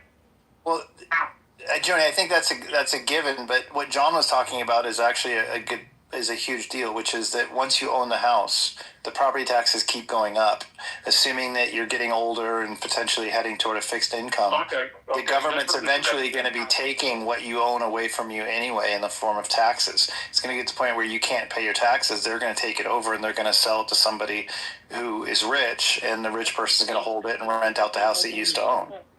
And on that point right there, it don't make any kind of sense as to where you're saying you would rather spend this $2,000 a month, right? And you didn't put something aside for taxes. I mean, my taxes are already almost $1,000 a month on a house that's paid off. Like if that triples over the next 10 or 15 years, and I end up making the same amount I made. Listen, I'm making the same amount I was making 15 years ago today. That's most people are, okay? So if my property taxes triple and I end up making the same amount I'm making today and 15 years from now, I'm not going to be able to keep my house. Guys, this is only an issue because you're still trading your time for money. There's an equity jig right there. Like, you can sit there and sell that. Man, I know. Cash out. How about that? I know. Let's welcome Beth to the room, guys. Let's take a moment. That you're paying $2,000. Yep. Hey, Beth, Johnny, you have a really bad mic, by the way. It's really hard to hear you, but... Hey, there's only one solution for this problem, and that's the collective intelligence has to be raised. And there's only one way to do that, and that's through communication and technology. If we have to have an automated AI communication integration into the economy where unproductive people will be forced to be productive in order to get a cookie, it may be coming sooner than you think. So I just left the room. I like that. They said everybody is supposed to go to the Army for 1 year and a half to be able to be productive citizens. This reminds me of whenever we were fighting aliens on some other movie. You know what I'm saying? It's fascism to the fullest. You cannot make somebody do something. Like, I can't make my son play football, even though I play football. That would be very anti-American if we were forcing people to do stuff. And also, before we go on, let's welcome Beth. Hey, Beth, welcome to the space. Do you have any ideas on how we could make Americans rich again? Also, joining the military doesn't make us rich. That costs us money. That's directly through taxation. If they want to make us rich, they need to do away with all this regulation and really allow us to open businesses without government intervention or oversight across multiple categories, which are highly regulated, or just traditional industries. But the biggest problem in society is the government, which they just furloughed 750,000 people. Now you will notice that nothing will change in society, in reality, in the culture, in the economy while this government shutdown takes place. So essentially, we collectively borrow and pay for these 750,000 people to collect on average $115,000 a year. And the truth is, none of them actually should be employed by our government because the only agency there is the Census Bureau. Other than that, our national defense, etc., if we can't defend ourselves for even $100 billion a year, we're a bunch of pussies. And so we are just borrowing and spending. We live in clown world. It's been going on for 20 plus years. We're $37 trillion in debt. If we're spending $2 trillion a year, that's about 20 years it took us to ramp up all this debt. And all they want to do is do hypnosis on you and tell you we have to keep borrowing and spending. We have to keep budgets in place for every single major agency, every military division, etc.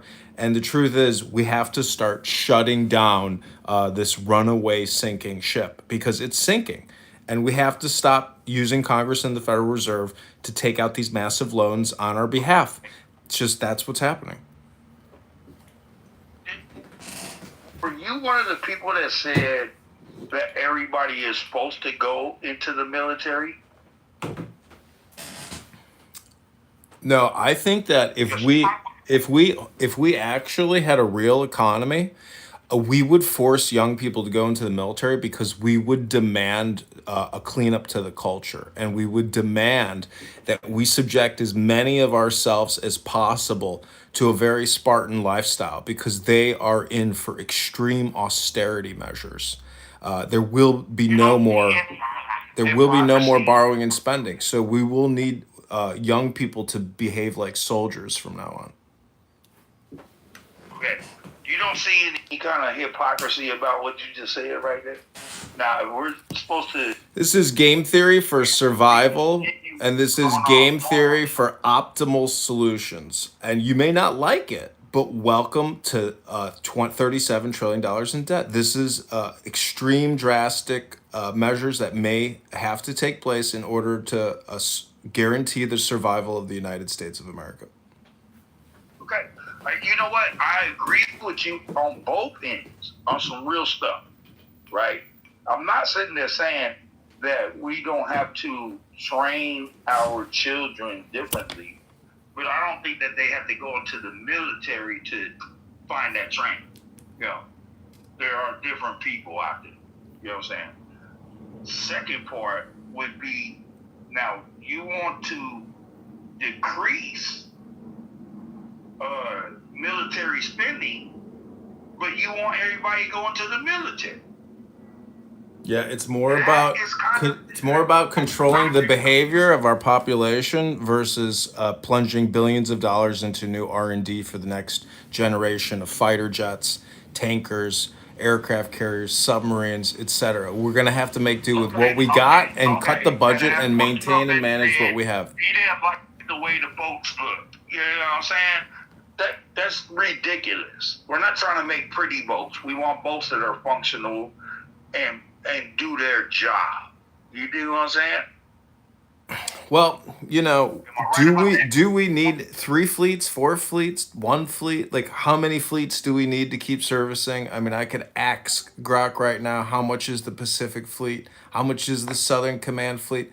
How much is the Navy spending annually to patrol the seas and provide global policing on our super water highways? We have 11 active. we have 9 active and 2 on standby. Yeah, and they're trying to build another 5 or something like that right now. Yeah, we're gonna need it. Yeah. So I mean, I there's like a couple solutions. A is you start shutting it all down as much as possible. B is you shut down only the non-essential, and then the other two options might be is less retrogate, and then the second or the fourth is just change nothing and keep spending because the whole world is essentially complicit in our lack of frugality. Wow, that's ridiculous right there. Even to bring that up, that's crazy. That is fucking crazy, right? Well, that's what they're gonna do. In what way? Make a point about what you're saying is crazy about it. I mean, for us to say that the whole world is not complicit. No, they're complicit in terms of being fully invested in Wall Street. And because Wall Street sits within the confines of the United States of America, our laws and regulations, in many ways, the whole world eats up our debt, and there's nothing they can do to stop it. That's crazy, bro. That definitely. If Wall Street is the cipher for World War III, you know what I'm talking about? It's the global reservoir of all human productivity and all human consciousness going back, 120 years. Yeah, it's ridiculous. It's ridiculous. World War One. Yeah, 100%. I think you guys are going too large, and you're looking at the big picture and you're missing the little picture.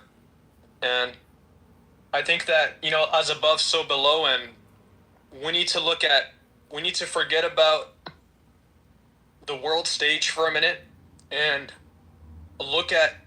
take the magnifying glass and look at each one of us and answer the question, what kind of systems are available to us right now in 2025 to make us all richer, not by the virtue of bringing the bar down to our level, but rather by raising our own level to meet a standard where we get to live life with the freedom to explore all of our creative wins.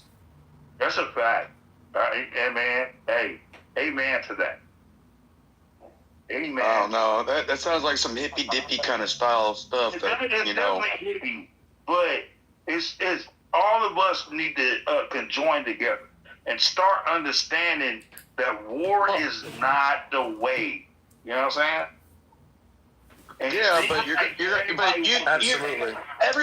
you're saying something that is so completely obvious. But you're also dismissing human nature and the world's history throughout time to now. Like we have the past, Doc. Let the past. Oh be my in the past. gosh, dude! It's time to look at the future. And every time we you must want to burn books, dude, don't you? Every time we talk about the future, what do people do? They start talking about the past, and they start saying, "No, we can't do this because we've always killed each other." That's ridiculous. See, I could say that the exact. But what part of human nature do you think you're controlling by this utopia idea that you got in your head? See, absolutely. We can look at the modern world today, and we're going to see something incredible. If we look, I'll make this point, and you guys go. If we look at the conditions that a human lives in a peak human life right now, they live in a world where the world around them is so far removed from our natural biological world that we used to live in for hundreds and thousands of years. Just recently, humanity has reached a point where we get to navigate existence that is completely subject to our imagination. And we don't have to be bound by the laws of the past. We can create any future. Yeah, but Matt, you're not going to stop cartels from doing what cartels do. You may think you can come up with a creative solution, but the cartels control the politicians. And so, we can have this conversation all night long, but I'm going to go sit in the sun. Stop them if you're not willing to confront them. We can change the environment that they live in. And suddenly, they're just going to... What does that even mean? It means, Doc, that you got to hit the leave quietly button to save yourself. There's no other way to save yourself and to save everyone else except to hit leave quietly. right?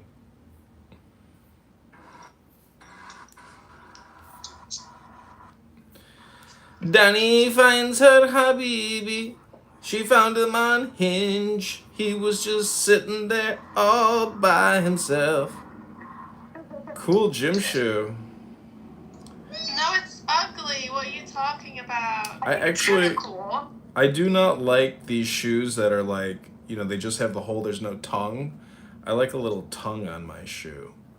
Yes, it's more comfortable. These were really hard to put on. Yeah, they're not great. I don't like those shoes. I need a tongue with some... I don't know. It looks like it's got mold on. I don't know. I don't like anything about it. Like, oh my. How the fuck do you have like a Balenciaga sock or like whatever the fuck that is?